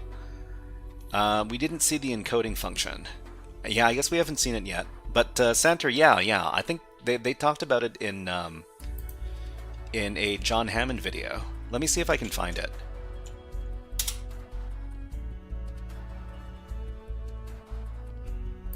So it's like John Hammond Twitch hack.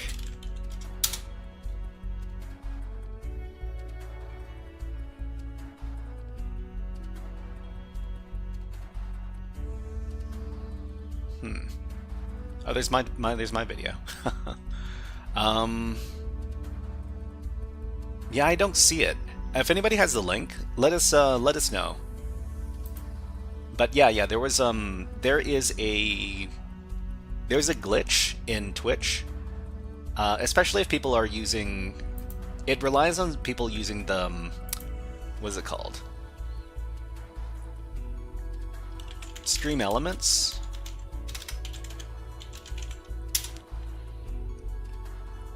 Stream Elements. It requires people to be using Stream Elements and have the Stream Elements bot running on their channel, and then you can run the bot, and then you can have it interact with other bots. So that's some nifty stuff. Okay, let's do TryHackMe 4.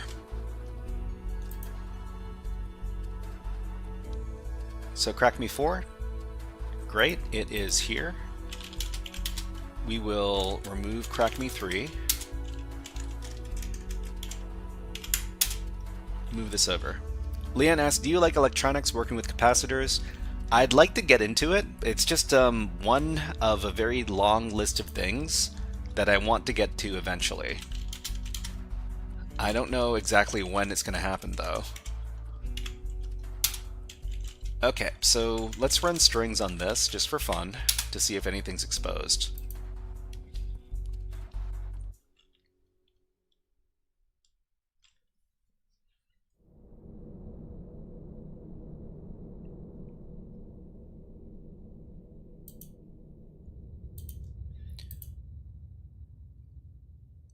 Okay, so what do we have here? So I don't think...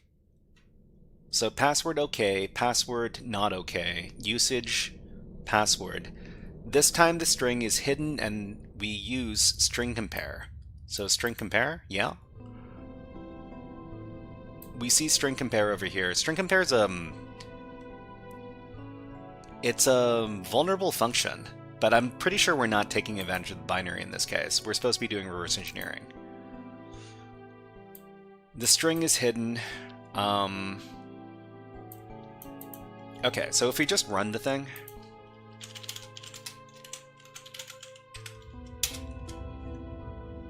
its usage, password test is not okay. The string is hidden and we use string compare. Yeah, let's take a look inside of Radare. HackerFrogs 4. Okay, we analyze the binary, and then we take a look at the main function. So it's not a very long program. So string compare, it runs this function here, compare password.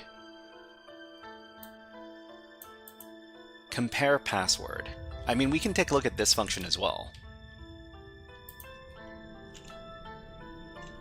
PDF at... Ooh, what is the name of the thing in here?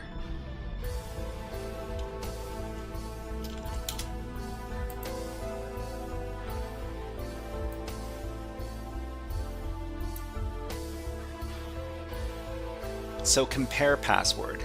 So there are two functions in here. There's one called get password. There's one called compare password.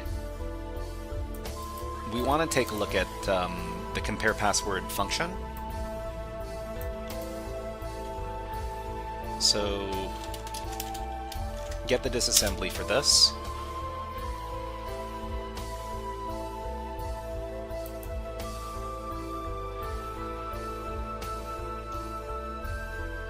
Okay, so I think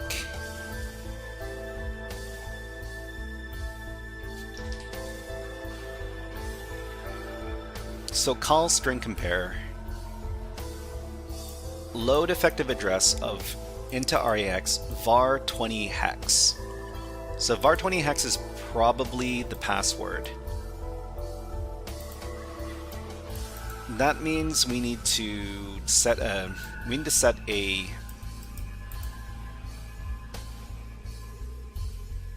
we need to set a breakpoint there. So set the breakpoint here, and then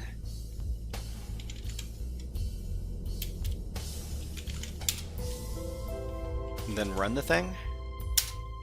We hit the breakpoint, which means that the password should be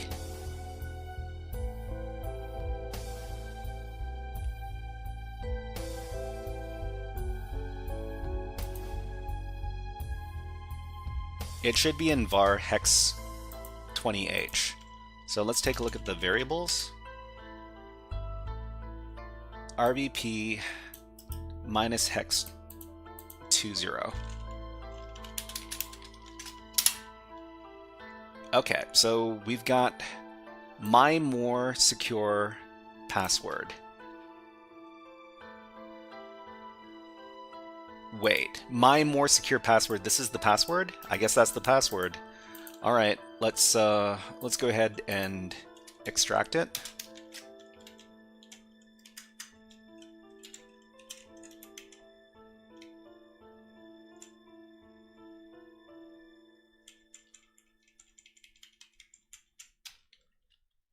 Okay, so this is it. We will run the thing again. OD with this. Stepping failed. It says password okay. It says password okay, it doesn't give us the flag. I mean, maybe the flag is just this. My more secure password. Exit. That is the flag. Yeah, so this is the flag. So it's just flag. Paste it in.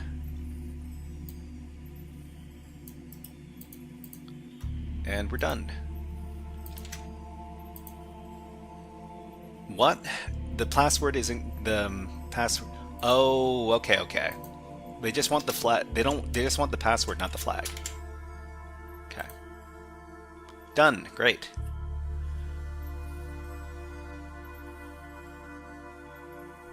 GradXT, I decompiled and XOR'd manually rather than debugged. I mean, everybody's got their own way of getting to the finish line. The only important thing is that you get to the finish line in the end. Okay, let's do CrackMe number 5. What will the input of the file? What will be the input of the file to get the output good game? Okay, let's give it a try. So we'll download this thing. I mean, I do think that reverse engineering is really cool. It's just that I'm not very good at it. I really want to finish taking the course over at, what is it called? Pwn College. Pwn.college.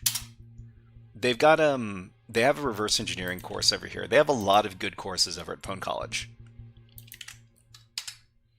There's an XOR operation in get password. Oh, that function, yeah.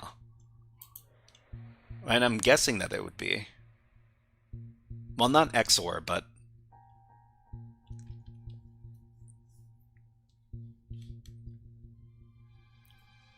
yeah. If I mean, I can't cover the stuff over at Pwn College on the live stream because it's not allowed.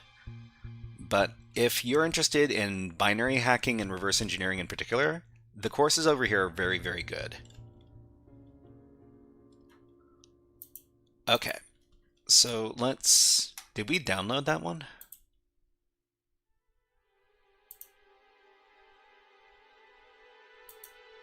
Yeah, we did. Okay.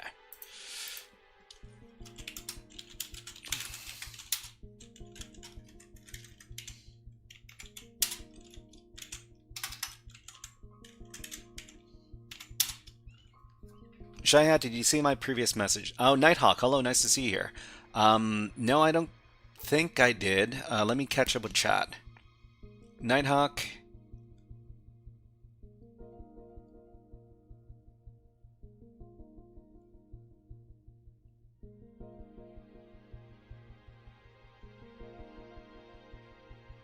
Can you resend the message, Nighthawk? I don't see it in my history here. Okay, so the next one is CrackMe 5. Let's just run CrackMe 5. Enter input. Test. Always dig deeper. Okay, so so always dig deeper. Let's take a look at the strings.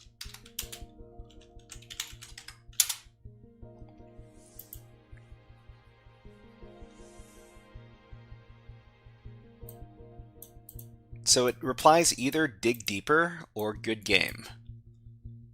So we need to figure out which input we need to provide to it to get this output here, good game. Nighthawk says, I installed Kali, but I have an issue. I can't see the mouse cursor. I can't see the mouse cursor? I tried doing the fix mentioned online where you add the device to the config file, but it makes it no longer able to boot to the GUI desktop. That doesn't sound good. Wait, which version? Okay, so you installed. So this is in VMware. VMware. It's an old VMware. Okay. Do you use a lot of VMware? Or I mean, everything that I do is in VirtualBox. So if you're okay switching to another hypervisor, not using VMware, you could try using VirtualBox and see if it works out better for you. So my solutions are to just throw out your current Kali machine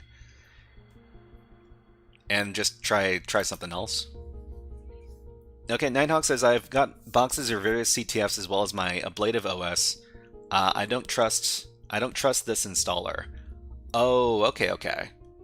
So you've been using Kali Linux for a while then, I have to assume, right? You're not new to installing virtual machines? Not Kali itself. Oh, okay. There's a specific Kali Linux for There's a specific Kali Linux image for VMware. So VMware Kali Linux image from Get Kali. I downloaded the pre-made VMware Kali. Okay, so virtual machines for VMware. I mean, I've got to assume this is the same thing that you downloaded. This 3.5 gigabyte file. If anybody else is using VMware for their Kali Linux, maybe they can help you out. If anybody in chat is using VMware for their Kali Linux, yeah, they might be able to help you out. I mean, I use VirtualBox, so it's not exactly... I'm not too sure what the solution would be.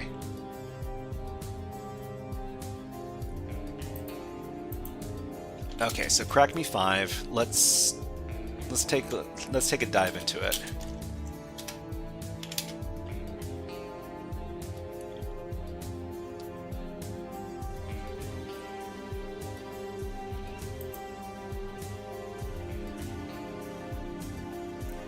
So let's see. Let's take a look at the functions.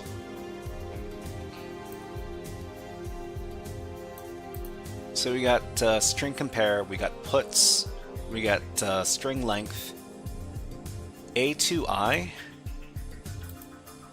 So A2I is ASCII to integer. And then we got fini, string compare, and then main function.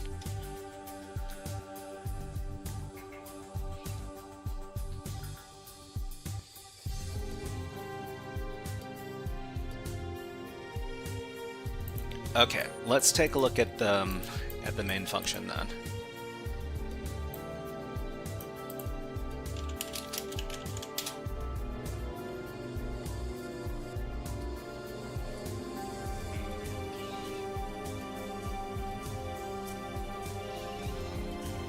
Okay, so what is going to give us... What? What is this?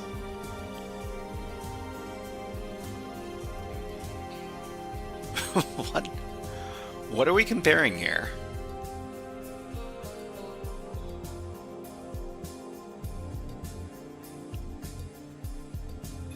That looks weird.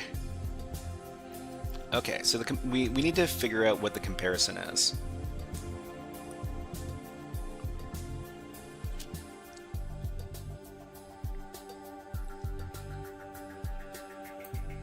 So move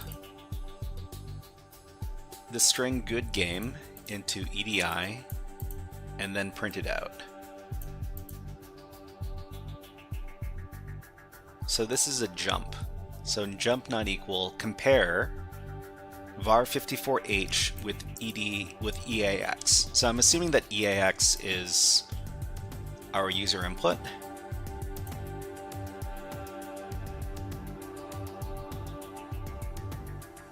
So we want to set up a breakpoint right here.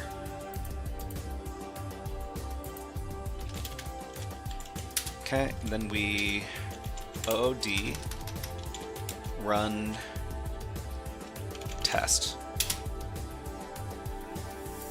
and then run the command. Enter your input.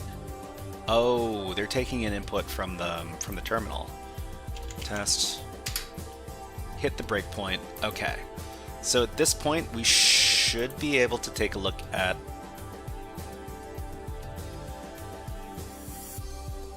var54h. So let's take a look at the variables. 54h is here. Okay, let's take a look at the hexadecimal there. Oh. Okay, so this is our... I'm guessing that this is what it's being compared against.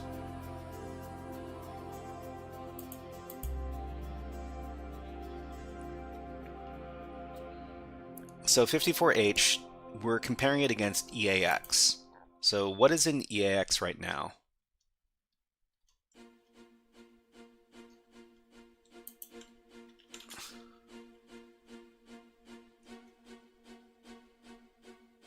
RAX is this. Okay, so what is the variable in... I mean, this has got to be it, right? This has got to be the string that we need to feed in. Let's give it a try.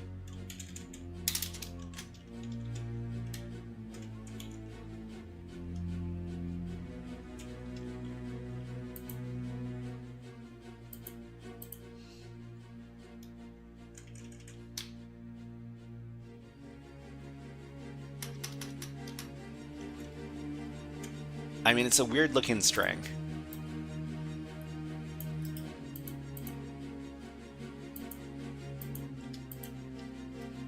Okay, OD with this.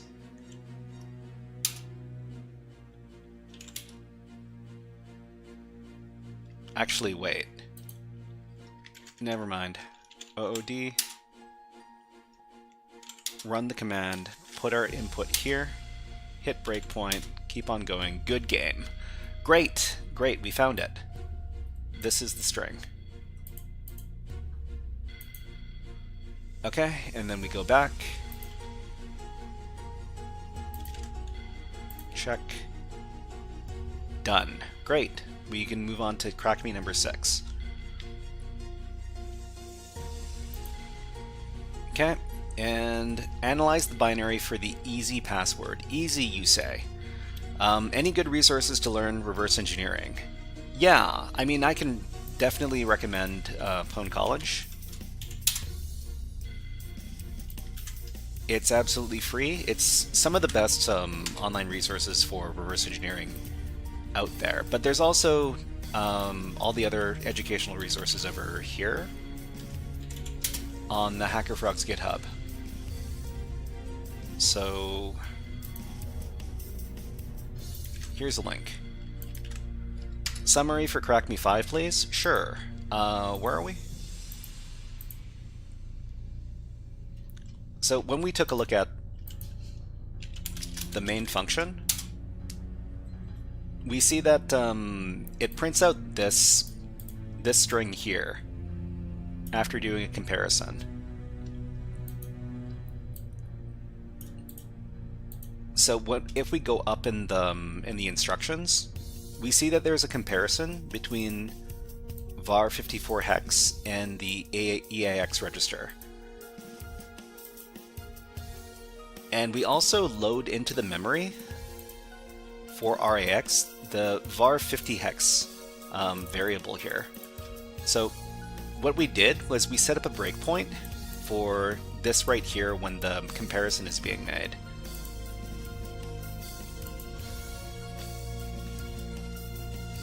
So after that happens, we step until we get to the breakpoint.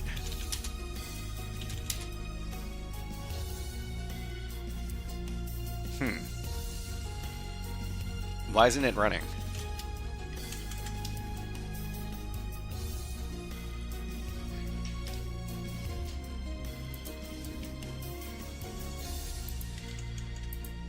Hold on, everybody. Why is my... Okay, I'm gonna have to start this up again in another terminal.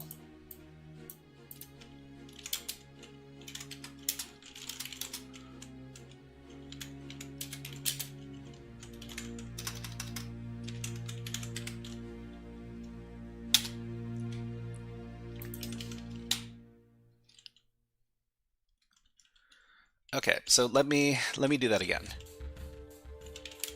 So we take a look at the main function. We see that the comparison that gets us the string good game, which is the win condition, is over here. So we're gonna set up a breakpoint for right before that happens over here. And then we're gonna run the thing. Is R2 like GDB? R2 is...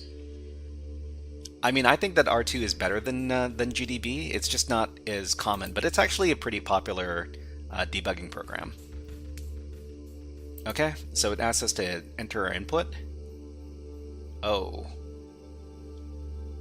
Test. Okay, we hit the breakpoint, and then we take a look at what's happening over here. So it turns out that var54h is our user input, and I think what the actual password is over at var30h. So we can take a look at the variables. So var30h is here. We can take a look at the hexadecimal values in there. And it's this string right here. So this is the other string that's being compared. So this is, we feed this in, and yeah, that gets us the good game string. Let's move on to the next challenge. Okay, so this is HackerFrogs 6.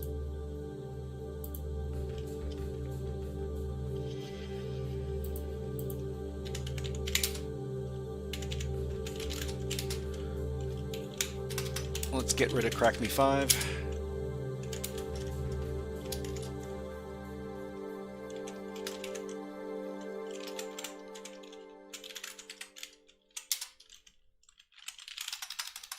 No worries, no worries. I'm not really all that great with reverse engineering myself. It's just I've learned Redare 2 over the past couple of years, and I just pick up a few tricks here and there for how to do these reverse engineering challenges.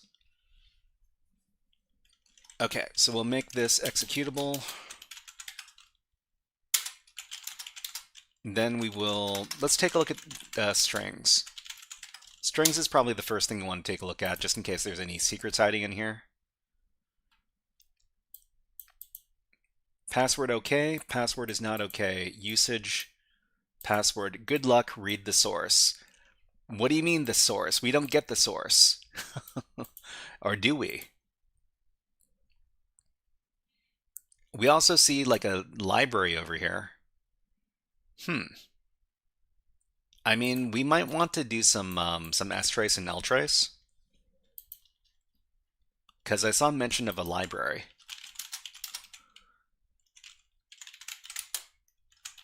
So we run ltrace HackerFrogs 6 test. Whoops, it's number 6.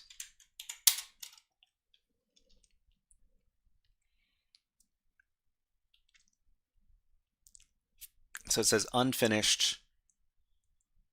Password not okay. Password test not okay. Printf. So we'll run the same thing with strace.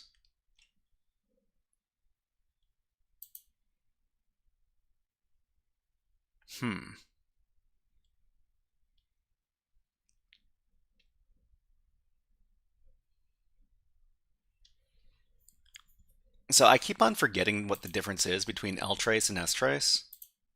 I think one is for libraries and one is for something else. For like system, I think strace is for system calls.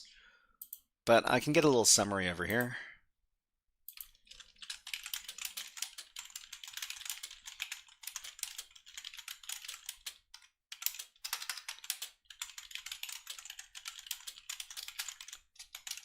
Okay, and looks like I need to put on some new music. How about some StarCraft 2?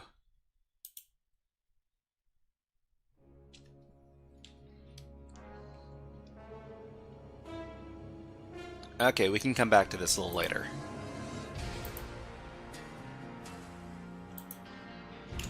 Okay, so in the meantime, we can start up HackerFrogs 6 in Redare.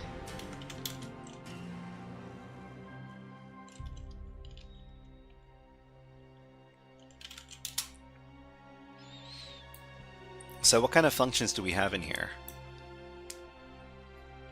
So we've got the compare password function. We have a main function. And we've got a function called mySecureTest. mySecureTest, really? I'm guessing that mySecureTest is going to have the password in it. All right, Let's take a look.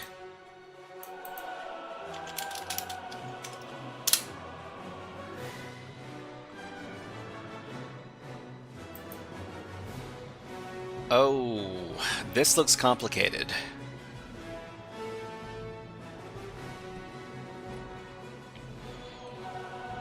Something tells me that this is comparing like character by character.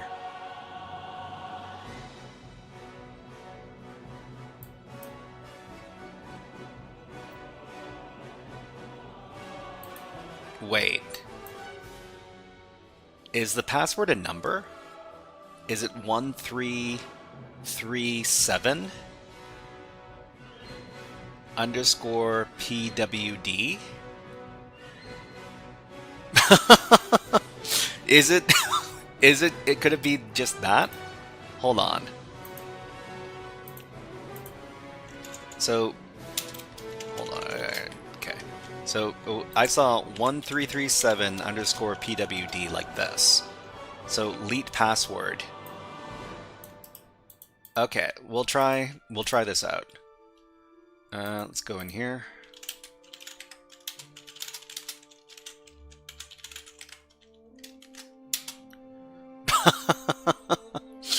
That was the password. Okay, so leet password, great. Let's go back in. What are you? I'm system root. Thank you, Casey. Thank you very much. I'm just taking a guess at all this stuff. I'm not actually all that great at reverse engineering.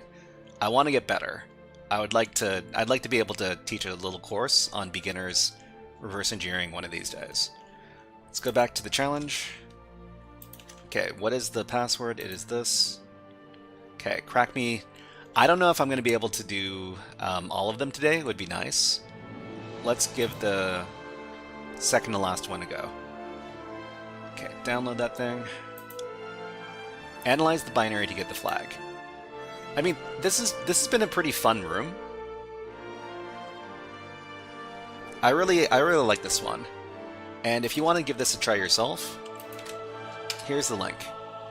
I like the fact that there are nice free rooms on TryHackMe that teach stuff like this.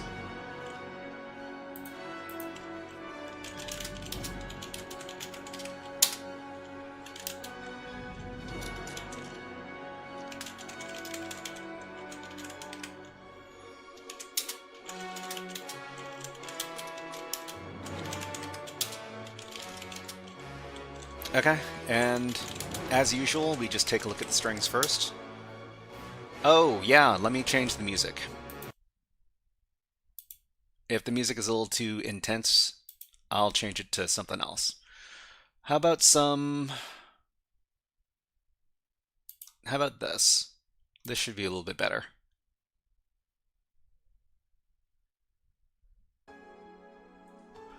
Comrade Soul, hello, nice to see you here. Oh, I forgot to take a look at the strings. Okay, so what do we got? Oh, this is a little more complicated, huh? Scanf. Say hello, add numbers, quit. Unknown input, what is your name? Unable to read name, hello. Enter first number, enter second number, goodbye. Wow, such hacksaw. Well, I mean, we need to figure out how to get the program to output this.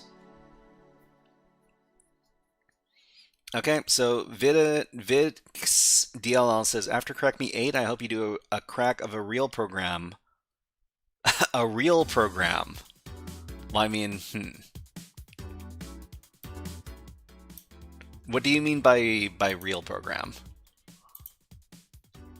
Okay, so let's go in. Radar 2.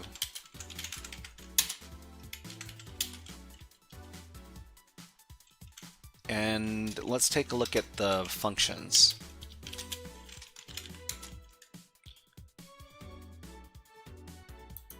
So printf puts memset scanf give flag. So there's a give flag function here, so that we would definitely want to figure out what is going to run this. A real program without my secret function. A program without my secret function? I don't know. I mean, I do CTF challenges. I don't consider myself all that great at reverse engineering. I'm trying to learn.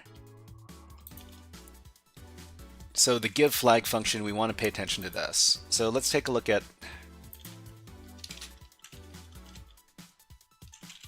the main function.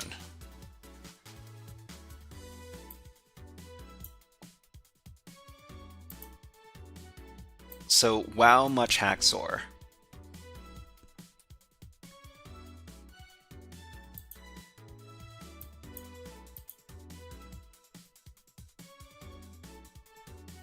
Okay, so wow much hacksaw. How do we arrive here? Jump not equal. So okay, there's a comparison.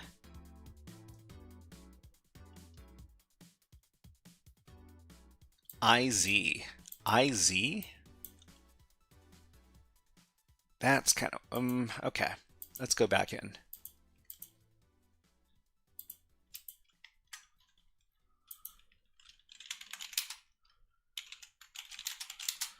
Okay, let's run crack me 7.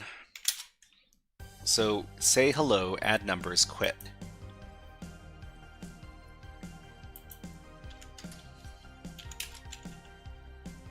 Okay, add numbers.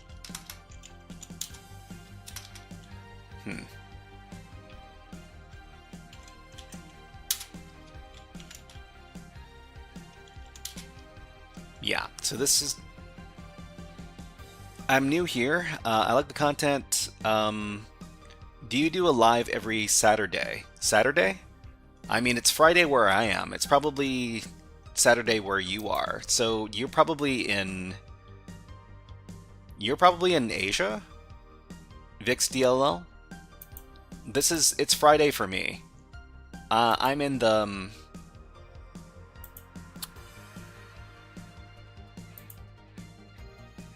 I'm in the PST time zone. So we do a stream every Mondays, Wednesdays, and Fridays.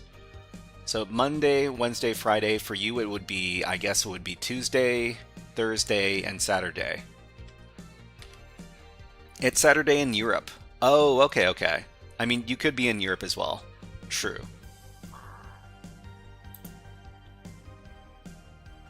Oh, European. Okay, no worries, no worries. It's all good. But yeah, if you want to take a look at the schedule for next week, this is it over here.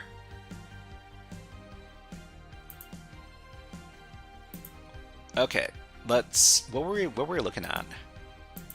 Okay, so unable to read first number. So add numbers, quit. Say hello.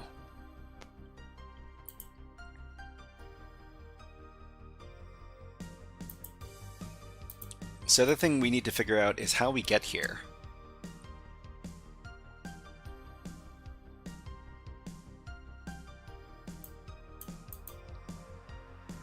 Oh, you know what? Maybe we should just take a look at give flag. So the function's called give flag. Let's take a look at that function.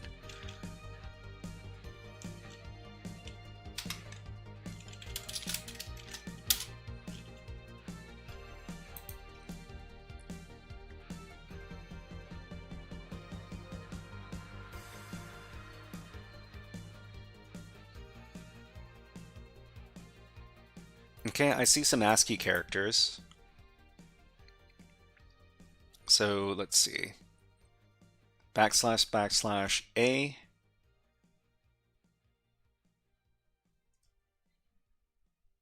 Exclamation point.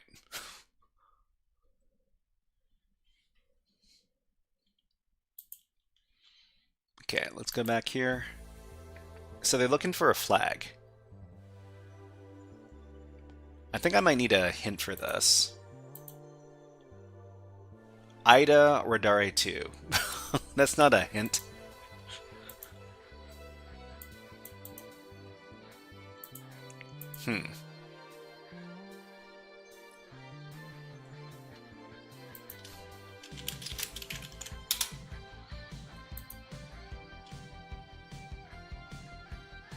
Okay, so wow, much hacksaw.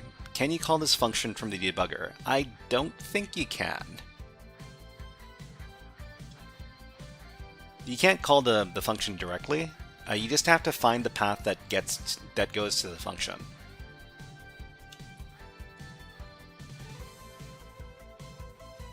Okay, so this is a scenario where I might want to take a look at the decompiler.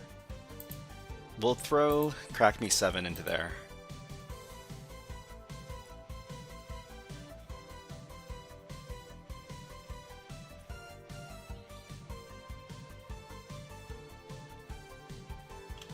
So we see the give flag function here.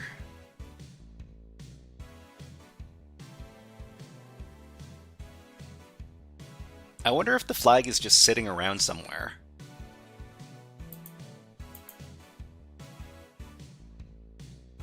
Okay, so let's see.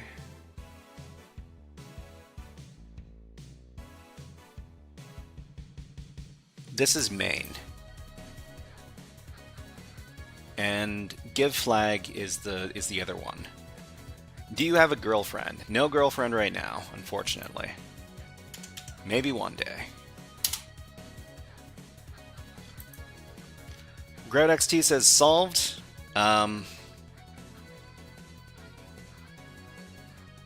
GroutXT, can you give a hint?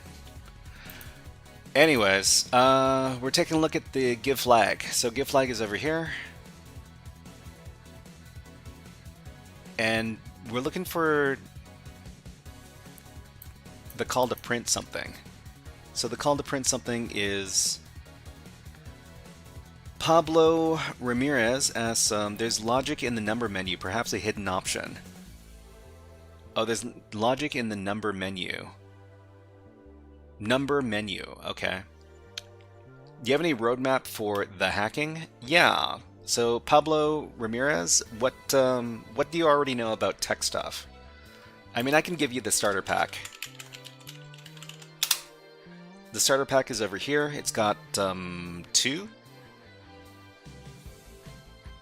It's got 2 links for basic IT knowledge. The third link is for computer networking stuff. And the fourth link is for CTF challenges. So have a little bit of everything. And yeah. Probably hard to pick all those waiting in line. I haven't been looking for the past couple of years. Probably after I get my my cybersecurity career up and going, when I'm feeling a little bit more comfortable. Anyways, yeah. So I mean,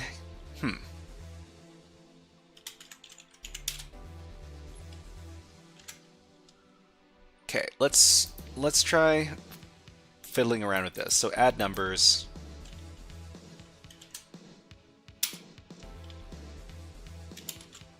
First number, second number. 1 plus 2 equals 3. Okay, and I mean,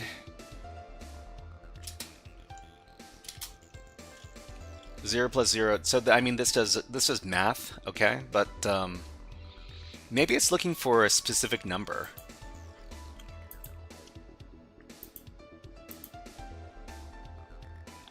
So this is looking, well, the main function is here.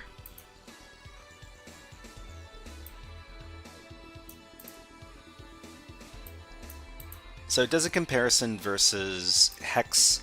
Can we put in hex numbers?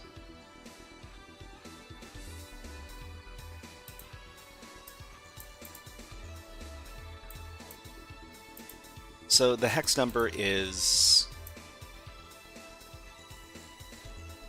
Oh, maybe it's looking for the decimal equivalent of this. Okay, so... Elite, of course.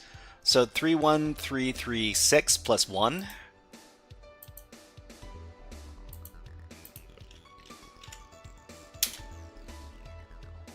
Three, one, one.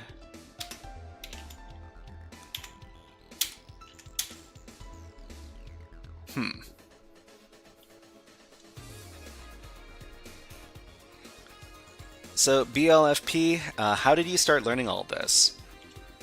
How did I start learning all this? Well, I mean,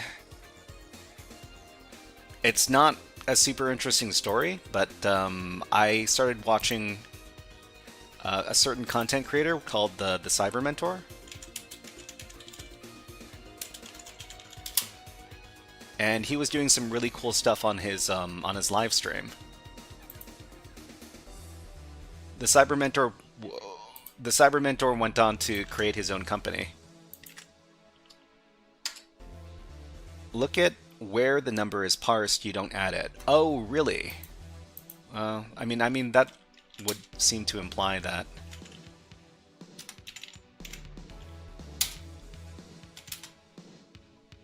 It's either the first position or the second position. So if it's the second position, then it's like that. Look where the number is parsed. Oh, okay, maybe it's in here. Say hello, add numbers, quit. So we tried to do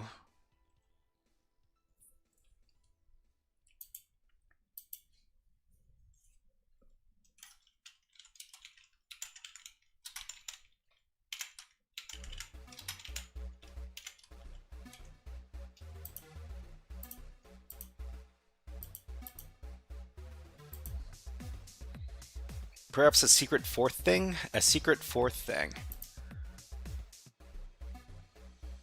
Okay, so the comparison is here. So 7, this thing right here. So EAX is compared with the var CH. Var CH is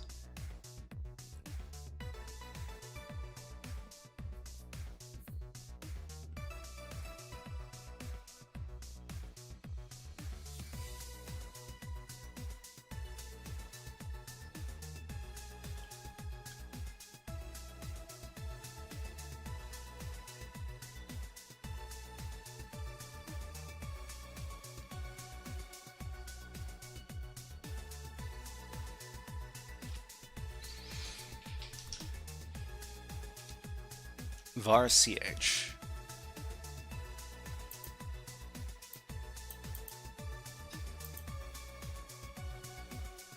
Wow, such hacksaw. Okay. They do the comparison here. So this is the number, the hacker number.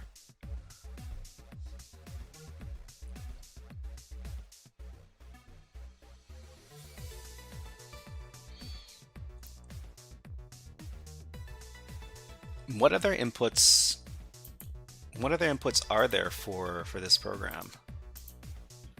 So there's say hello, add numbers, quit, goodbye, okay.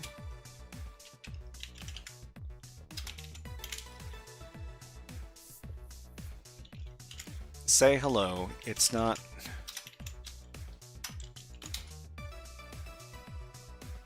here.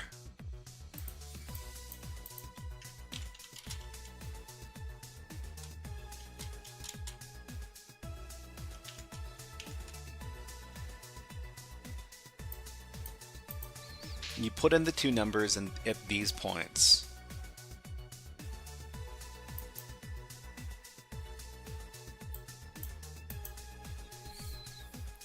Gradexy says, think outside the box of what options it gives you. The decompiled view made this easier to follow. Oh, outside the box. So is there a 0? Unknown choice 0. Is there a 4? Oh, wait. Is there a is there a this? Okay. Wow, that was Much reversing, very IDA wow. Okay, so yeah, I mean, we should see it in here. Right? So if choice is 3, no. If choice is 1, if choice is 2,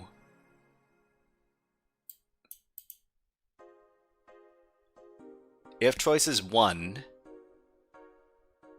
then it goes over to this loop over here. Yeah, it would probably be a lot easier to take a look at in disassembly view.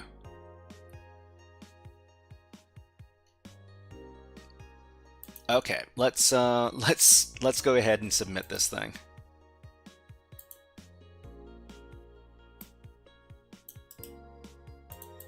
Okay, and then we'll do the last challenge.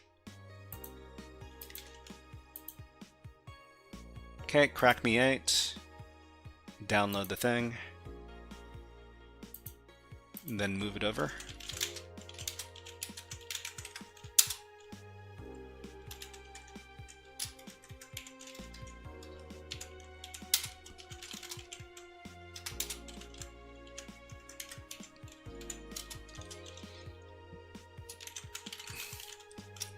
Okay, so the first thing we do every time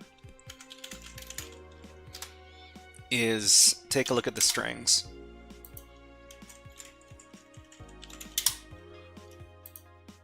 Okay, so what do we got?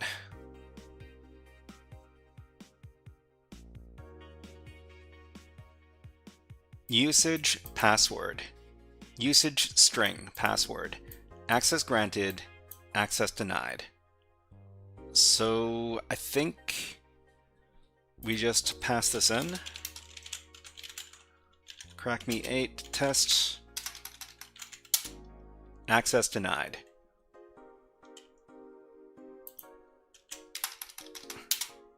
Okay.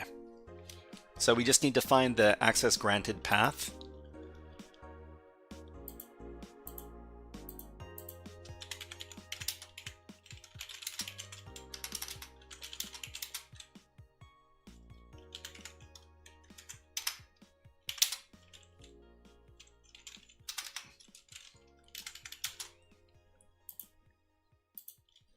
Okay, so what is the flag? Analyze the binary and obtain the flag. So this is the last challenge.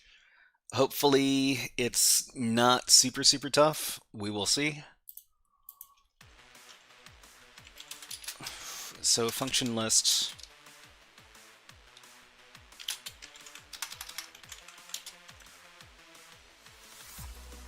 So we got puts, we got printf, we got memset, we've got ASCII to integer. We've got a give flag function here. We have a main function. I think we should take a look at the main function. So this leads to give flag. And we want to follow this path, which gives us the access granted string.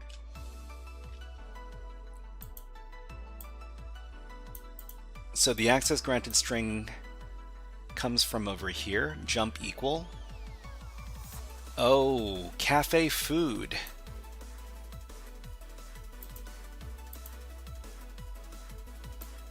So this is ASCII to integer.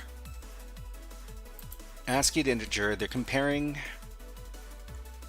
something. Compare EAX with cafe food. So cafe food is probably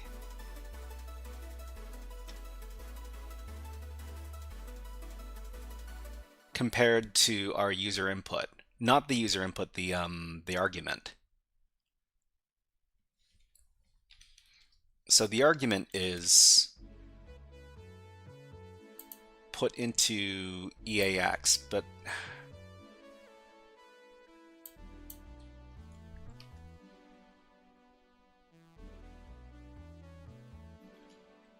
compare EAX to cafe food.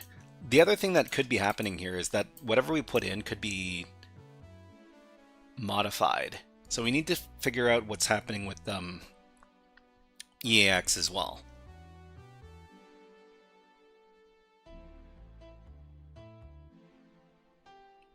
So where does...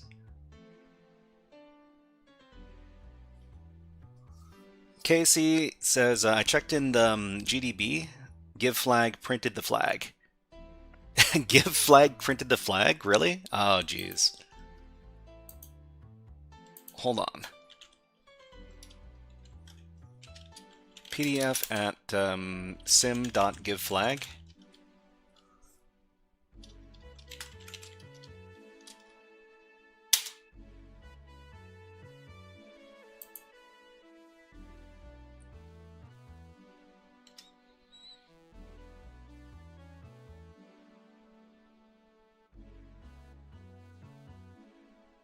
I mean, there's no one string that's going to be put in there. Pablo Ramirez says, for hack, just hack. For hack, just hack. Redeem hacker. It's real, Zohype. Hello, nice to see you here. Long time no see. Did you have a different name before, Real Zohype? Checked in GDB, call void, give flag, printed the flag. GDB? I wonder if it shows up in Dogbolt.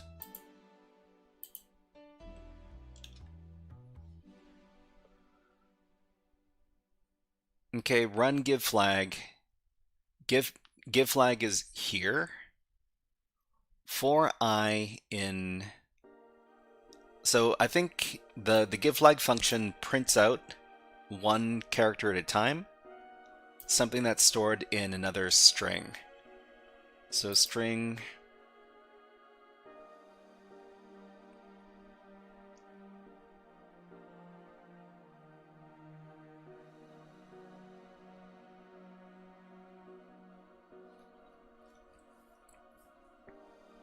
But you know what? Real Zohype, here you go. I think this is what you're looking for. Hack the planet! Hack the planet! Shut up again! If A2I arg1 is not cafe food. So the argument has to be cafe food. Okay, so how do we set that up? We could probably get it done with...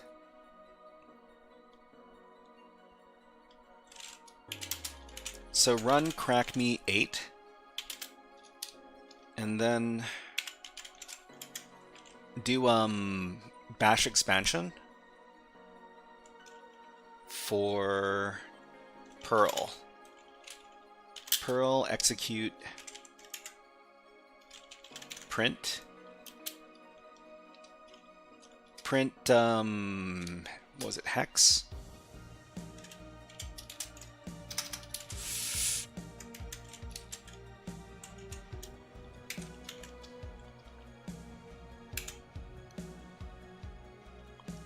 This is probably looking for reverse order too, huh?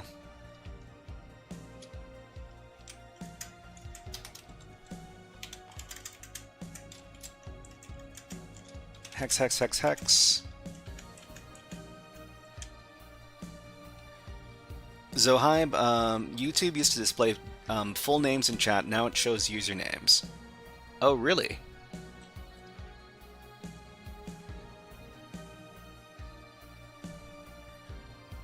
Yeah, I don't see the full name. So cafe food is CAFE F0 OD, like this. Access denied.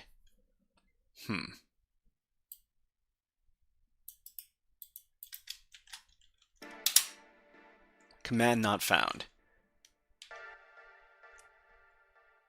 I mean, this should print, right?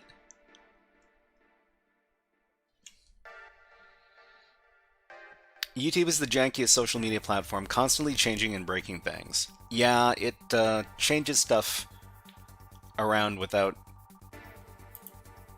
telling people. Hold on. I think my Perl command is off. I gotta look it up.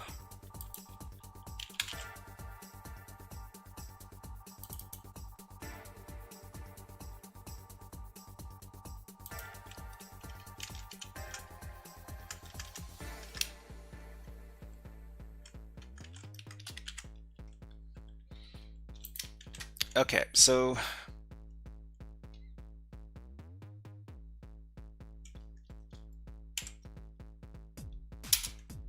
if I'm running Perl like this,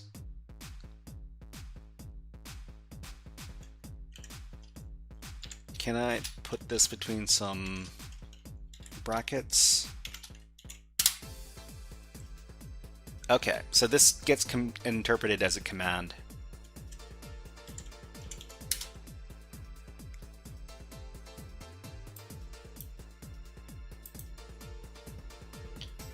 RealZoHype says, because usernames are unique, many people could have the same name but different usernames. Previously, only the name was visible, which led to a lot of impersonation. Oh, really? Okay.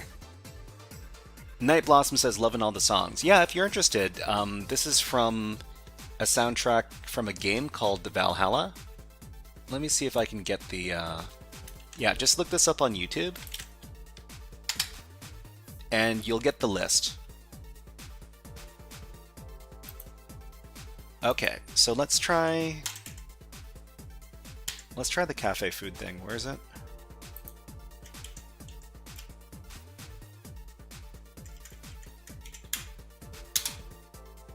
Unknown file attribute I. Okay. Oh, you know what? I've got this backwards. So this has to be between single quotes. And this has to be double quotes.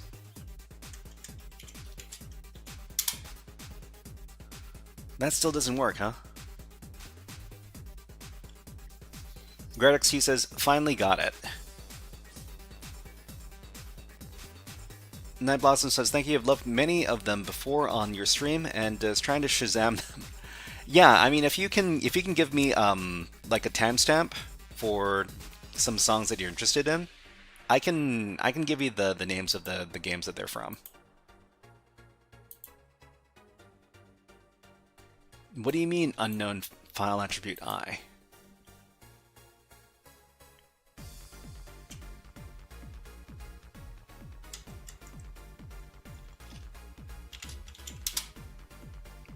Okay, so this does access denied. If I just run this, nothing really prints out because these are not printable characters.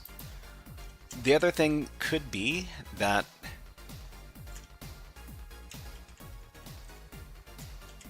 this is not little endian, which means we would do CAFEF0 OD. Still access denied.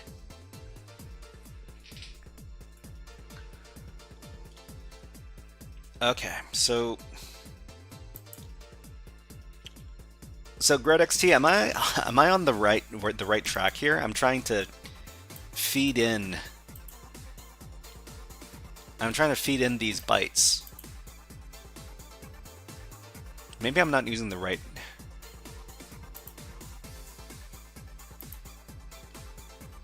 Maybe I'm not using the right program.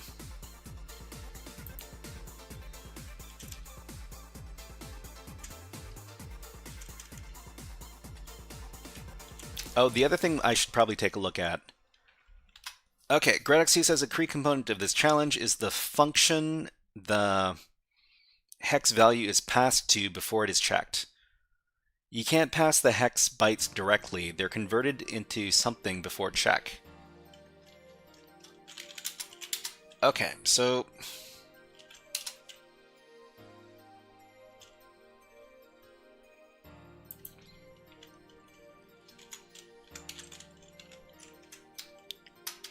I just want to make sure that this is little endian. Okay, so it's little endian. So if we're actually feeding in bytes, we have to feed them in reverse order. So GradXT says the function that the hex value is passed to before it is checked. You can't pass the hex bytes directly. They're converted into something before the check. So we need to figure out what's going on there.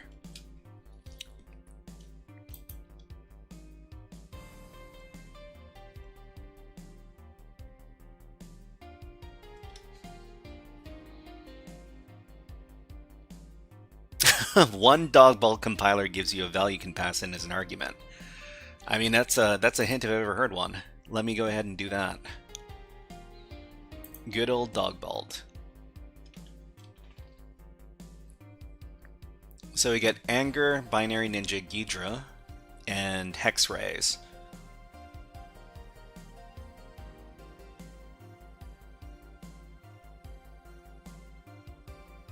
So we got access denied, access granted, if ivar equals... Whoa, what is this? All right, let's take a look at some of the other disassemblies or decompilers. So this is main function.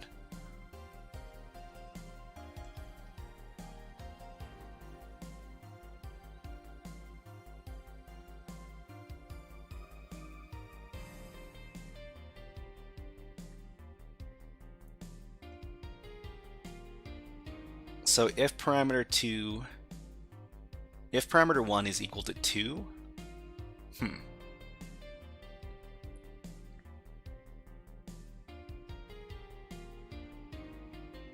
if argc equals 2, if argc equals 2, if a2i arg1 is equal to negative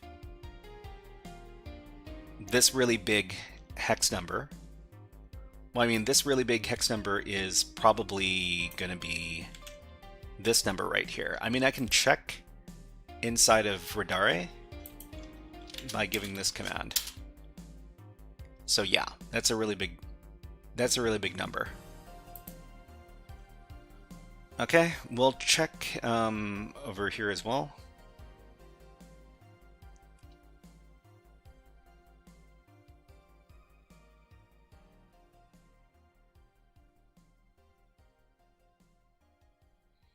Oh, So this really big number, it's a negative number too.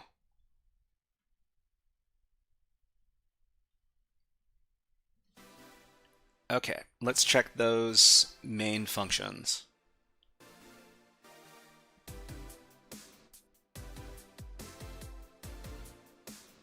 If a2i arg1 is not cafe food,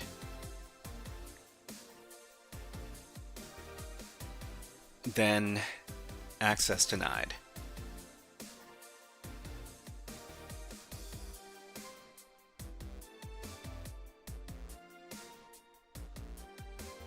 Access granted, access denied. Puts access granted.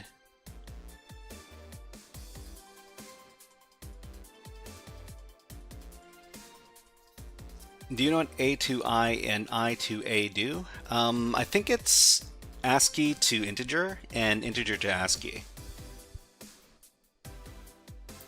I can look it up real quick. So assembly x86 I2A. So integer to ASCII operation is to convert a numerical integer into its character string. So there's also A2I. So I guess A2I implies that we're supposed to give like a number.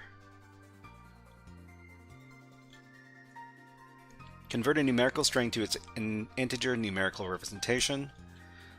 So let me take a look at the last one over here. So anger.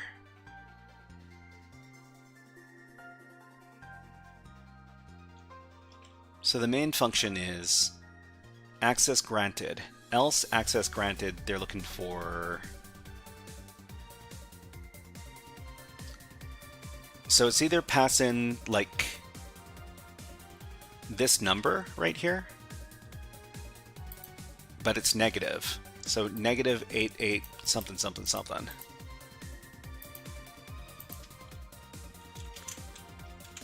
Crack me 8.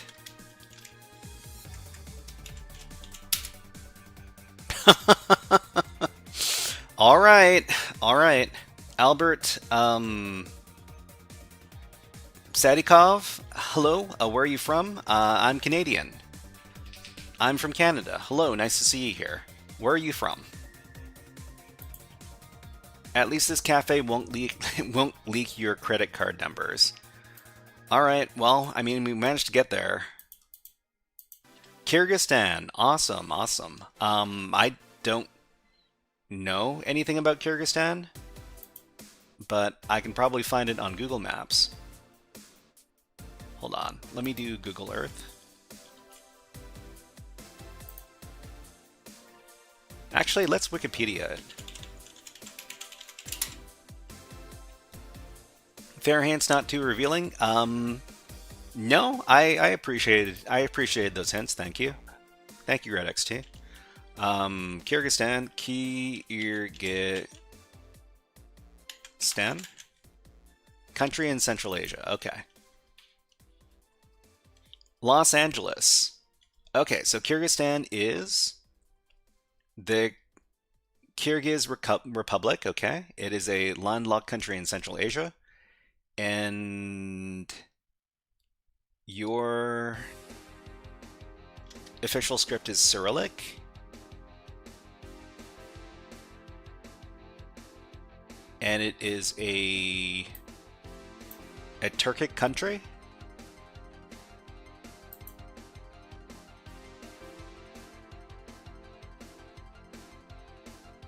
I wish I was better at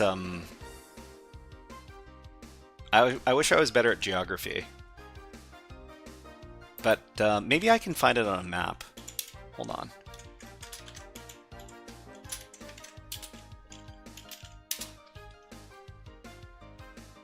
Okay, so here we go.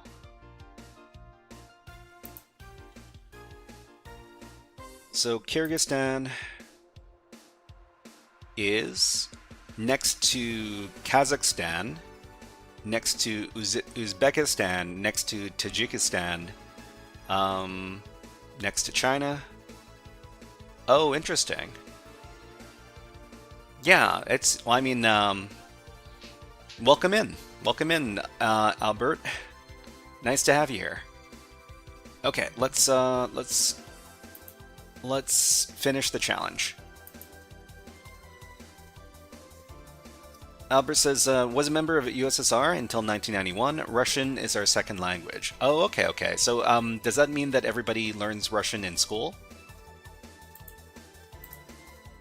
Okay, let's go ahead and grab the flag here. Paste this in. Wow, finished. Great. GradXT says, all the Central Asian stands are hard to keep separate, but I was able to label them some years ago. Okay, so we can continue. Yeah, that's... Well, I mean, I'm glad that there is reverse engineering challenges that are not super difficult. I might teach this. I might teach this in a reverse engineering class.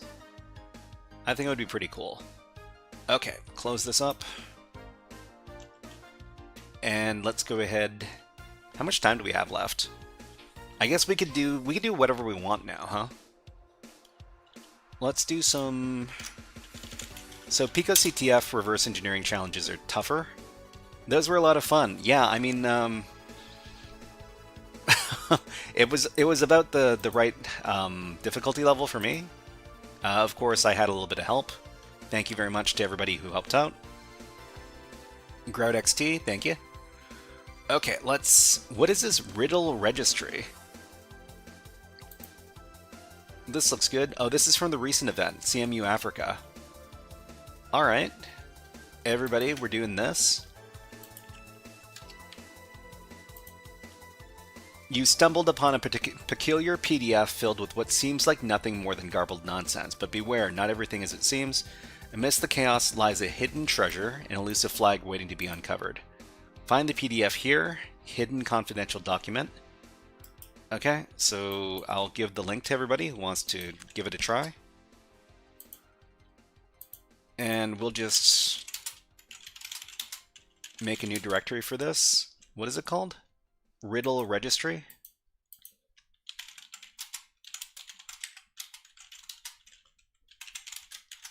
download this PDF file. Okay, so this is digital forensics. The first thing we want to do is we want to identify the file. This is a PDF file 1.7, 1 page. Can we strings this?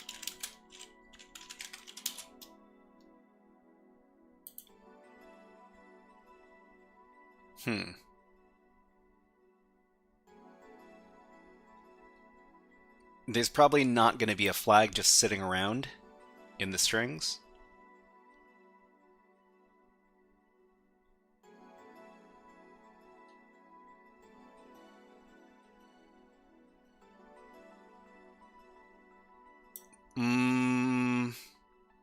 I don't know about this. This looks really suspicious. This looks really suspicious. I'll copy this. This is probably like an encoded string, like an encoded flag or something like that. Yeah, pretty suspicious. Just updated my VirtualBox tonight. A new life. VirtualBox? Yeah, I mean, people have got their favorite virtualization softwares.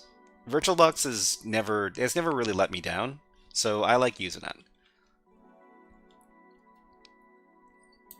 So yeah, this might be suspicious. Otherwise,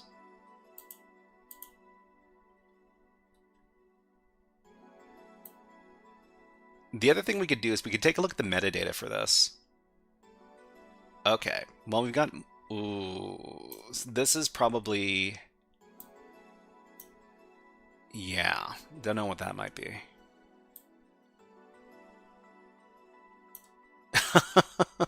The author, this looks like a base64 string.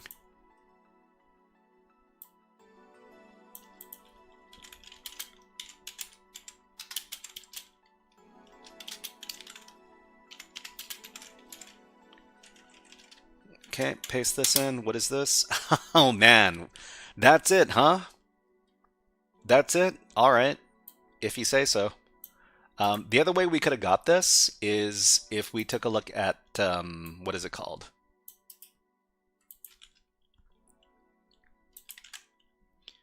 If we took a look at the EXIF tool, so EXIF tool lets you look at the metadata. What was the name of this file called? Yeah, so author here, this looks like a base64 encoded string. And if you decode it, you get the flag. All right, well that was a nice easy challenge. Paste this in. Okay, so that's riddle registry. Let me go ahead and do the write-up for this. It's nice and simple. So this is for HackerFrogs walkthroughs, PicoCTF. This is CMU Africa, and this is forensics.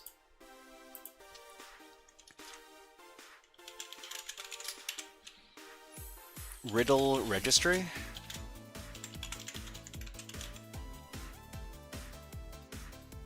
And Michelle, hello, nice to see you here. Welcome in. URL, concept, and method of solve. So this challenge is called Riddle Registry, and you know what? We can try some of these other ones here, because they're just sitting here waiting to be solved.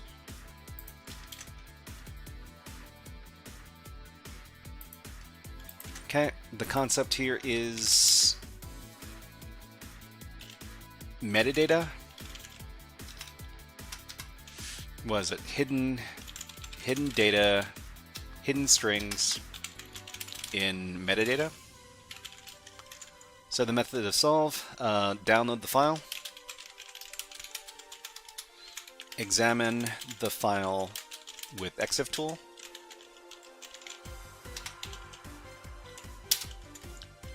note that there is a weird string listed as the author.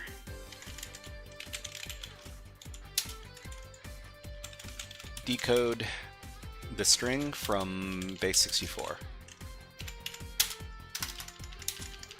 Okay, we can supply the command that we did right here.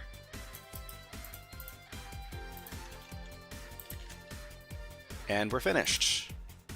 Okay. Ooh, there's something wrong with my path. Uh-oh. I had an extra...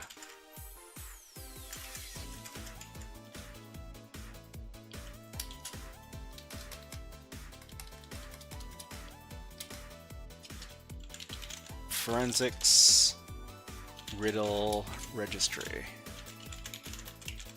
Okay, now we can commit this, and we can do the next challenge. So the next challenge is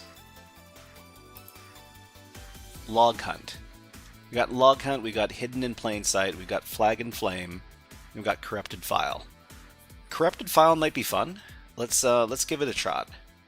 So this is more forensic stuff.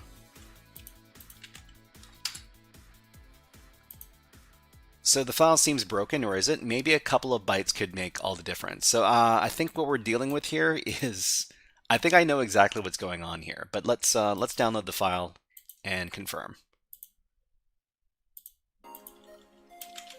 Okay, so what is the name of the challenge? Corrupted file.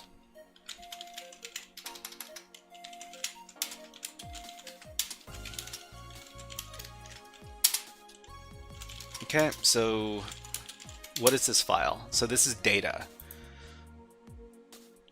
Okay, so this is, we should probably take a look at the bytes of the file with the XXD program. What? This looks weird. This looks weird. This part right here. We got a lot of like repeating patterns.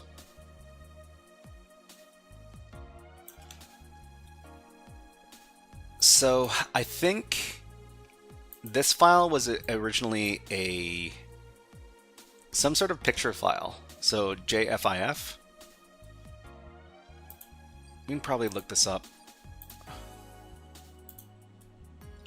JPEG repair. Yeah, so JFIF magic bytes. So we're talking about file headers.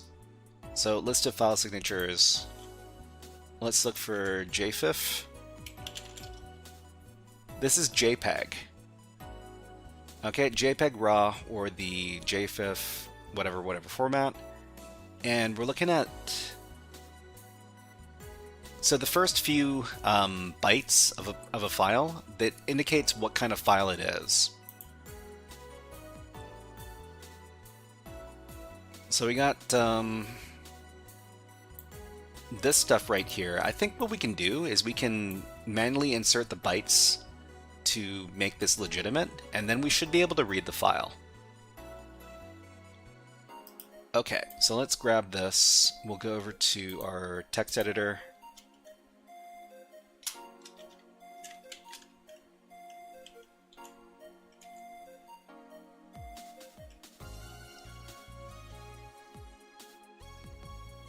And, we can't detach this, can we? Hold on. Let's start a new instance.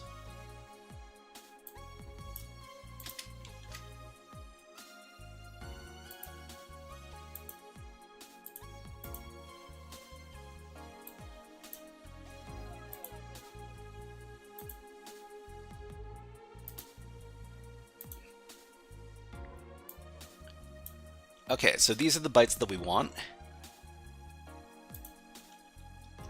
And let's get in here. I think we can manually edit this thing. Oh, what is my text? What is my hex editor of choice?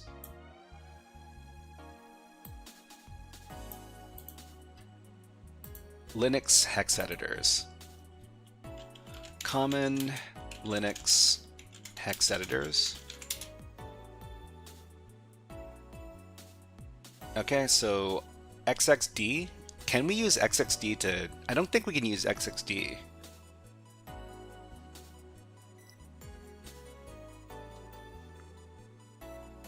So I think I've used hex curse before.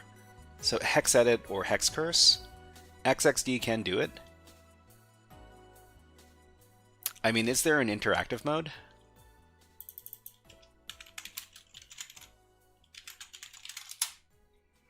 XXDR. Okay, let's give it a shot.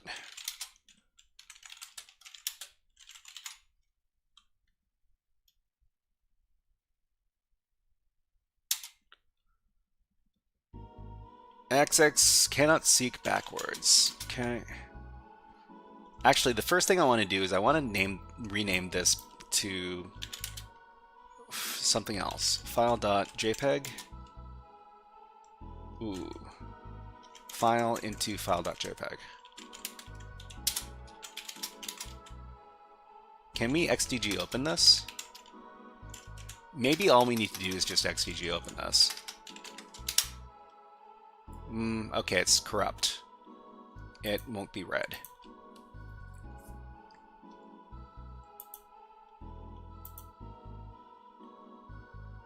Okay, so XXD's primary command line utility for creating hexadecimal dumps. Interactive input from terminal. If you run XSD without any, it'll read straight from standard in. Interactive binary heading. Okay.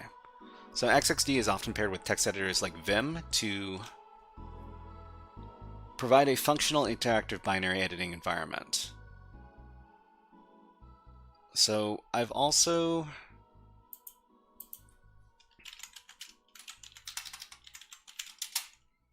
I mean, let's just install hexedit. It's probably the easiest way to do it.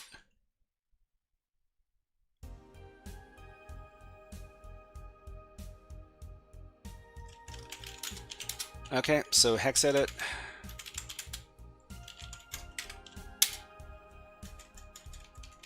Okay, so we need to go in here and we need to edit the contents. So let's see. So JFIF is 1, 2, 3, 4, 5, 6, 7. 2, 3, 4, 5, 6, 7. 4A. So 4A is over here. We need to edit the previous 6 bytes. 1, 2, 3, 6.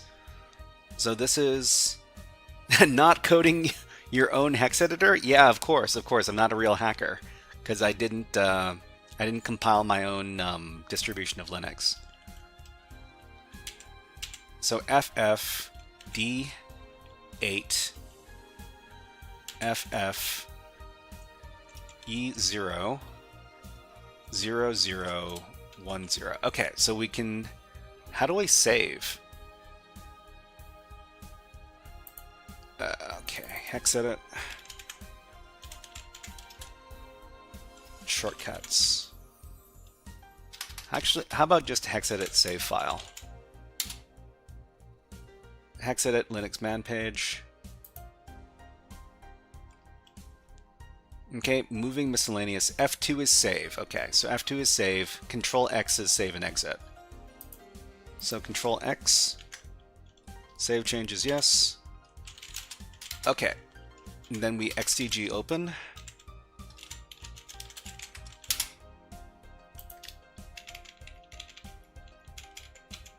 Okay, so we got the flag. Nice. Ahmed Gamer. Hello, nice to see you here. Okay, so the flag is, I gotta print it out. I gotta type it out myself, huh? PicoCTF. R3STOR1N. Actually, what would be really cool if we could get some, what is it called? OOD? Actually, those readers are not very accurate, and this is very low resolution. So the chances are, if I try to do like OCR, yeah. If I do OCR, it's probably going to screw this up.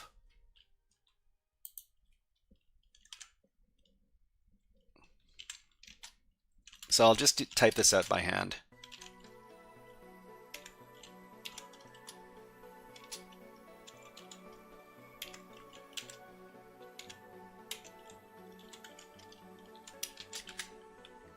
For science, we should test it. I mean, I can give it a try.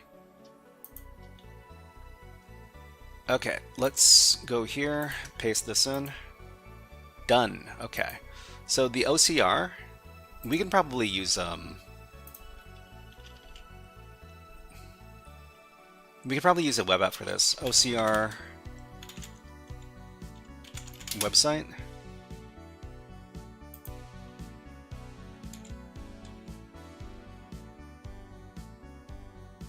It's called, like, what is it called? It's called optical character recognition.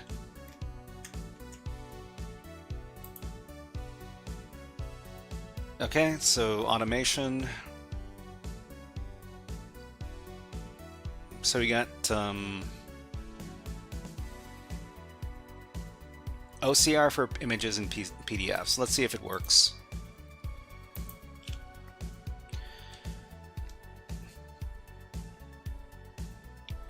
Are there OCR screenshot tools on Linux? That's a good question.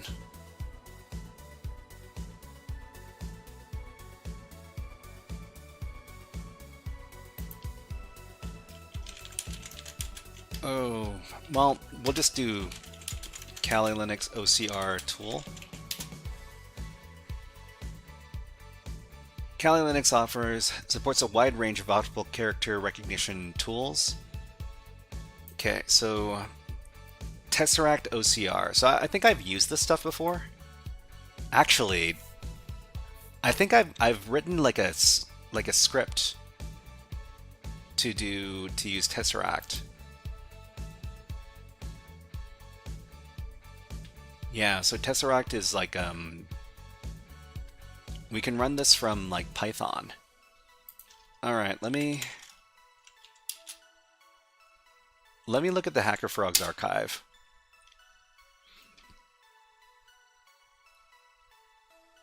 So OCR tools, I'm pretty sure I did one for HackMyVM. HackMyVM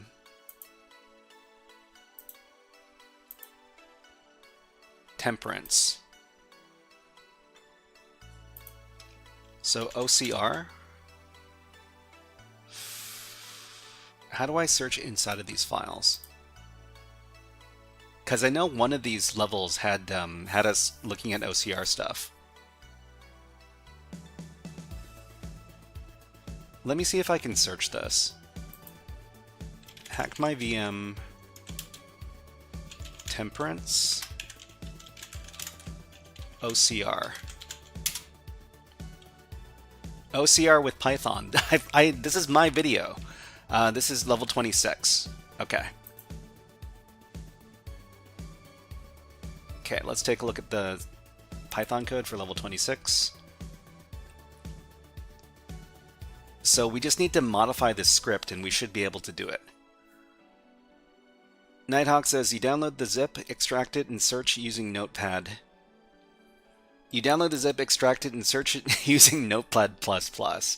I don't know if it's the way we want to do it. Okay, let's grab this raw file. We can modify the Python script, and then we can see if it can decode the thing.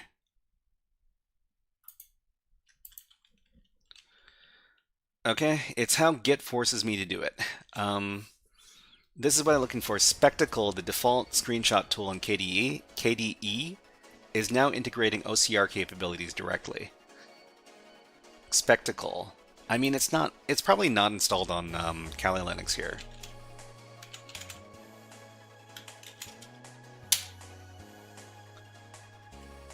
But you can install it.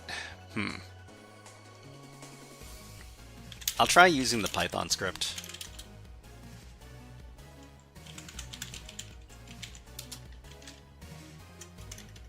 Okay, so we don't need base 64. We don't need socket. but we do need PiTesseract, and oh, PiTesseract might not be installed on here. We'll figure it out when we get there.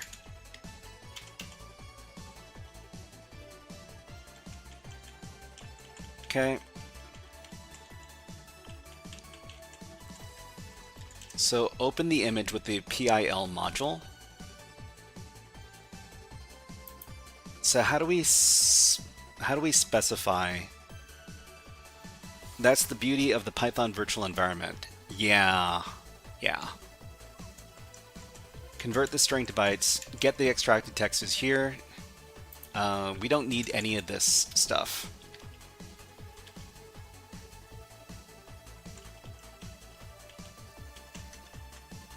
So get the extracted text, open the image, get the extracted text, print the text.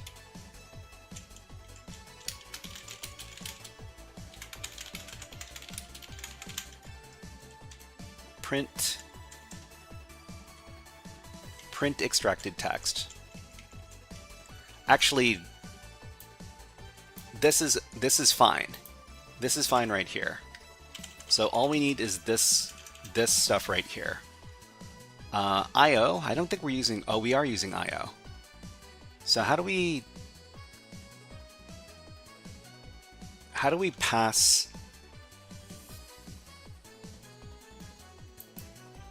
this image? Sick of the Mind, let's see. Sick of the Mind says, you know what would be the beauty of the Python virtual environment? If everything worked without needing them. That's true. If its on import wasn't installed and downloaded and ran it from the virtual environment without doing all the other stuff to create the virtual environment, and obtain it just for the runtime and discard it after. I mean, that sounds like a program. That sounds like like something really good. Okay, we're gonna go for another 20 minutes, and then we'll call it a stream. I'm hoping I can get this OCR stuff done. Yeah, that sounds like it would make too much sense. People would actually enjoy. People would actually not have to worry about package management in Python. We can't have that. Sounds like a very hackable supply chain program, does it? Okay, so I'm free from PIL, import image. So what we want to do. You know what? I'm just going to pass this over to the AI.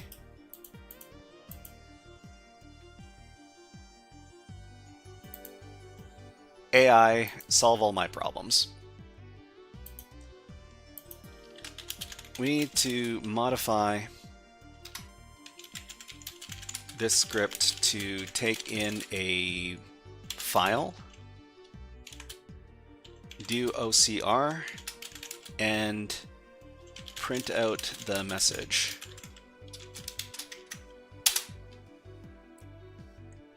What happened to risking it for the biscuit? It's way too late in the evening for me to to risk it for the biscuit.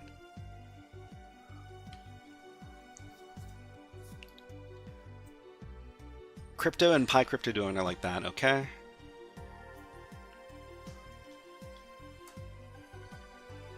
I mean, otherwise we could just go and we just go to Google and then what is the name of the library? It's like PiTesseract.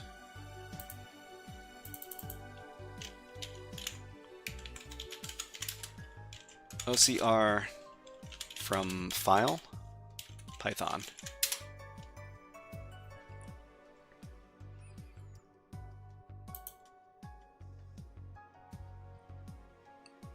Okay, basic OCR from an image file. So import PiTesseract from pil import image.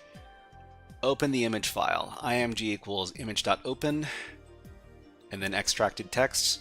Wow, this is not very complicated at all. Anyways.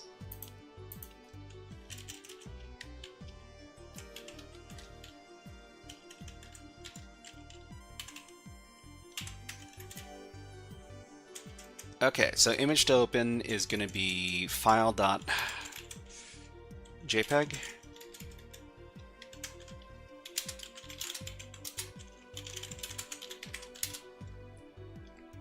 No module named PiTesseract. Okay, so this is where we need to open up our virtual environment. Let's do it.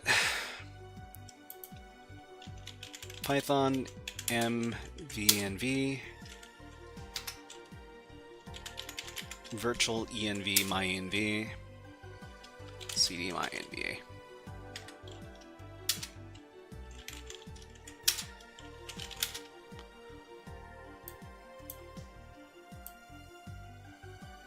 Okay, what do we got? Pip install, yeah. So pip install PiTesseract.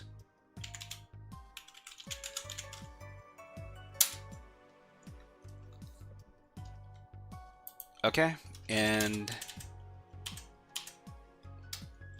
let's see if we can run the script now.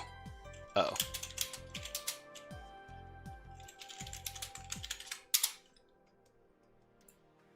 PiTesseract is not installed or it's not in your path. Okay.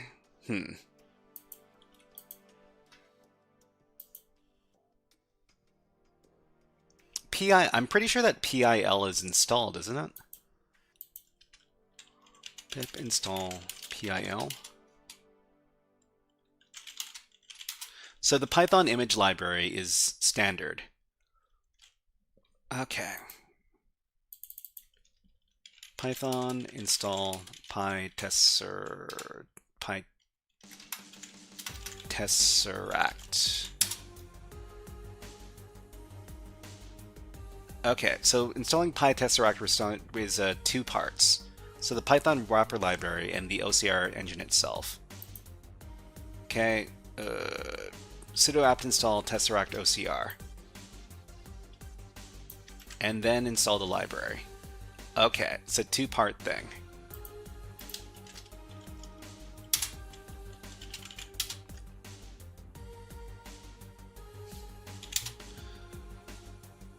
GradXT says pipx throws everything in the user virtual environment and then keeps it separate from the system Python interpreter.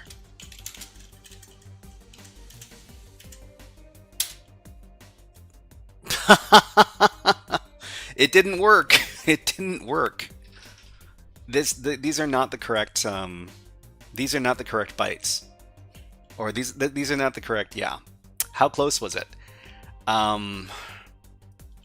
Okay, I'll put the two on the screen at the same time. Hold on. So that's the actual flag, and this is the flag that was provided by the script. So you can do, what percentage of this is correct? So this is not correct. That is not, nope. No.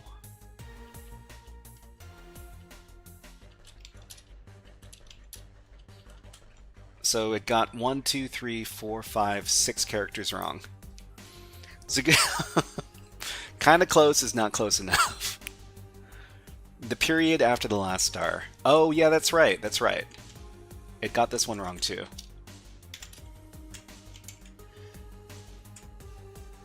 So that's that was kind of a bust. I wonder if there's, I mean, it's also the quality of the JPEG. The JPEG is not very good quality.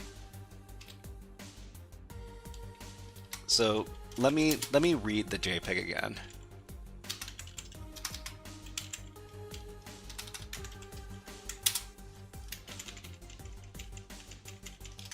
This is pretty heavily pixelated.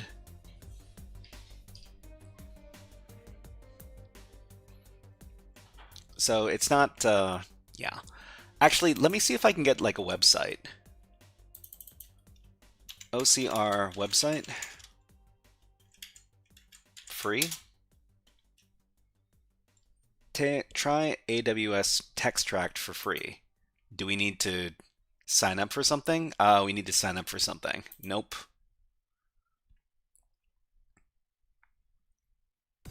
free online OCR. Is it really free?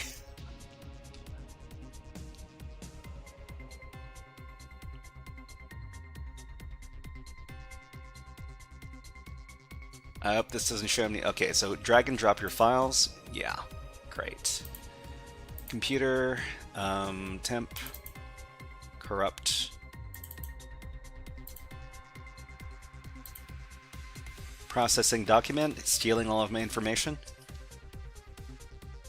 Okay, and then recognize text. So just click the button.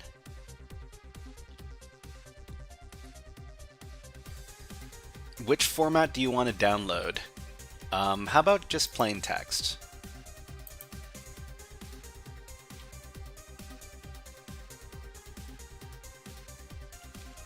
We need to provide an email address. How about, does it email it to me? I don't want to be added to the list. You know what? No, I don't want to do this. that's some bait. Yeah. Anyways, let's do the write-up, and then maybe we can wrap up the stream after I do the write-up. Okay, so that's Riddle Registry. I think this one's called Corrupt File. Corrupted File.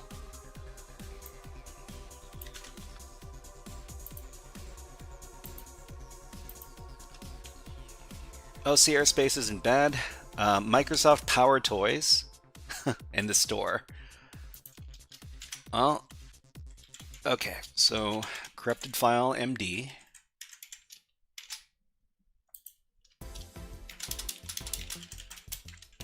We got the URL of the challenge, the concept, and method of solve. Power Toys isn't bad. Sometimes I have to fix a couple characters. OCR space. OCR space. I haven't done a lot of stuff with OCR. Maybe I should. Okay, let's get that URL. Concept is fixing file headers. So the method to solve here is when we examine the file in a hex editor, we see that the file should be a JPEG file from this output. Okay, so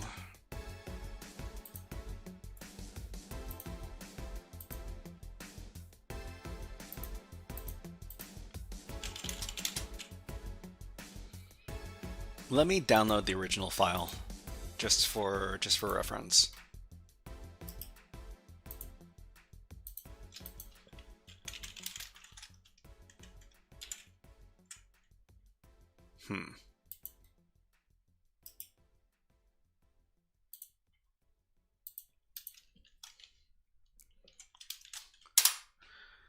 Okay, I used it all the time in university to make scanned into PDFs from my professor's searchable something, and oh yeah, okay, hashcat.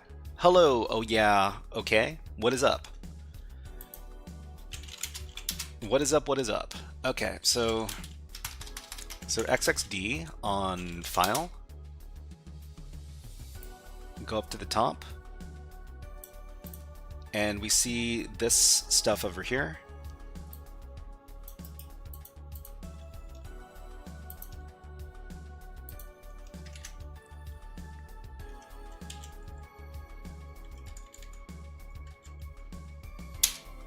Okay, and then, what's up, homie? Hello, nice to see you here. What's good? It says Neems. Neems, hey, what is up? We're just finishing up a little write-up here. Okay, so this means that we should be able to restore the file. if we edit the magic bytes / file header. So I guess the concept is also magic bytes.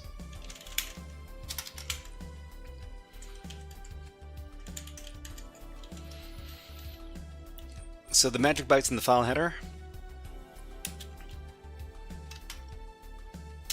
we need to replace the first few bytes with these. Okay, and these are the magic bytes in question.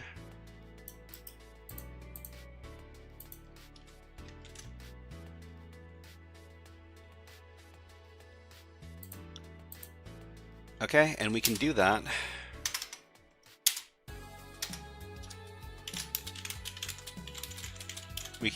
in any hex editor, but we'll use,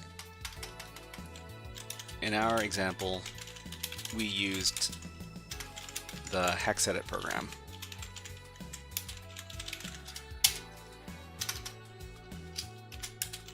The last step is to rename the file to have a JPEG extension. Then read, or then view the file with any image viewing program. Okay, commit those changes. Great. Okay, so I guess we'll wrap it up here. But before we go, let's talk about what we're doing next week. So today's Friday, TGIF everybody, and we're going to be starting the second to last week of 2025 next week. It's been quite an adventure this year, huh? What are we doing next week? So we're doing lots of Advent of Cyber stuff. We're going to be doing more. We're going to be trying some Advent of code as well. Coding is something I want to get better at. So we're going to try a little bit over on Monday. Advent of code, I know you like to spice it up. Yeah, we're going to be doing some old Advent of code. Some old Advent of code. I think they've got Advent of code all the way back to 2015. We might try the 2015 stuff. Or we might try the modern stuff, the stuff from this year. Who knows? Web app challenges, we're going to be doing, Hack Smarter recommended to us that we do the Hunter Lab challenge. If you want to check it out yourself before we dive into it, it's free. So it's free over at hacksmarter.org. Hack Smarter.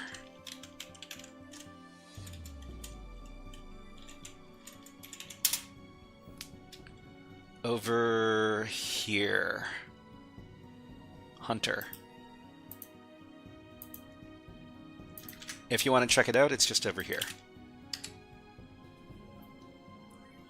But we're going to be covering this on Wednesday of next week, and it's completely free. So you might want to try doing it all together. That would be pretty fun. And yeah, it's a web app challenge, and it's rated easy, so we should be able to finish it. Within a couple hours. We'll see what happens. So that's going to be on Wednesday. On Friday, we're going to be doing something different. We're going to be doing cloud hacking challenges. So cloud hacking challenges, we're going to be doing a lot of AWS. The AWS challenges that we're going to be doing are from pwnedlabs.io. So this is something that was introduced to me by Pebble, which is another great InfoSec streamer. And let me give Pebble a shout out while we're here.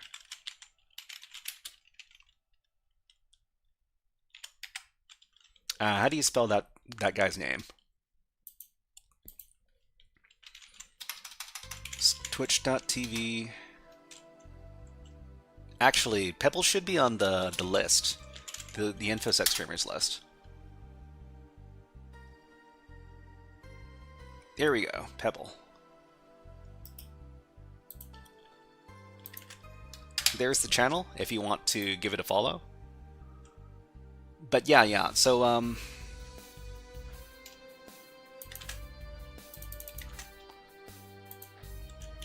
So over here, am I logged in? I am logged in, yeah. So they've got a lot of different AWS labs that we're gonna try to work through them. I think there's like 3 or 4 of them that we can work through. I'm very interested in learning about AWS hacking again, because it is something that is very high in demand from people who people who are hiring like pen testers, people who do security testing. Why is this reacting so slow?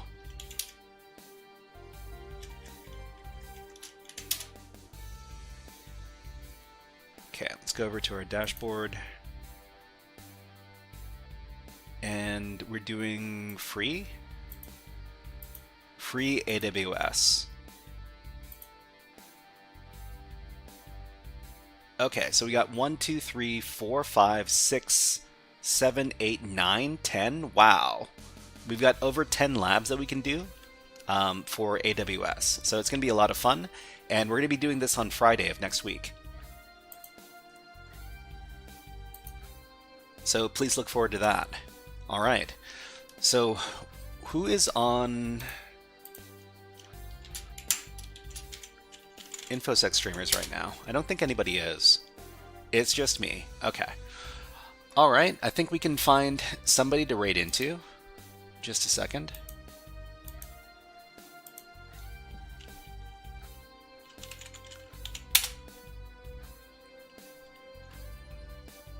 I think, yeah, let's see. Science Streams is on, Quantum Apprentice. Okay. How about we raid into Science Streams? So it's a pretty fun channel. They're usually doing well, science stuff, microscopy. I wonder what they're doing on Friday evening. Santer says, "See ya, good night." If you can raid with me, that would be great. If you could give this raid message over here, OS Frog, Hip Hop Hack, OS Frog, I would really appreciate it. Okay, let's start that raid.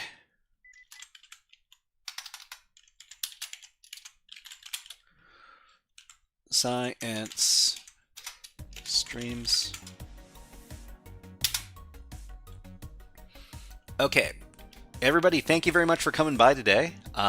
We had a lot of, well, we actually had a pretty good day. We didn't get super stuck on anything. We had some viewers who gave helpful hints. I very much appreciated that. And I hope everybody has a great weekend. Not too many days left until the end of the year. And I hope you have a great rest of December. Crazy Coasty says, another awesome night, thanks. The stream is riveting. Thank you. Thank you very much, KenPDX. All right, everybody, have a great weekend. Thank you very much. I hope to see you on Monday. HackerFrogs out in 5, 4, 3, 2, 1.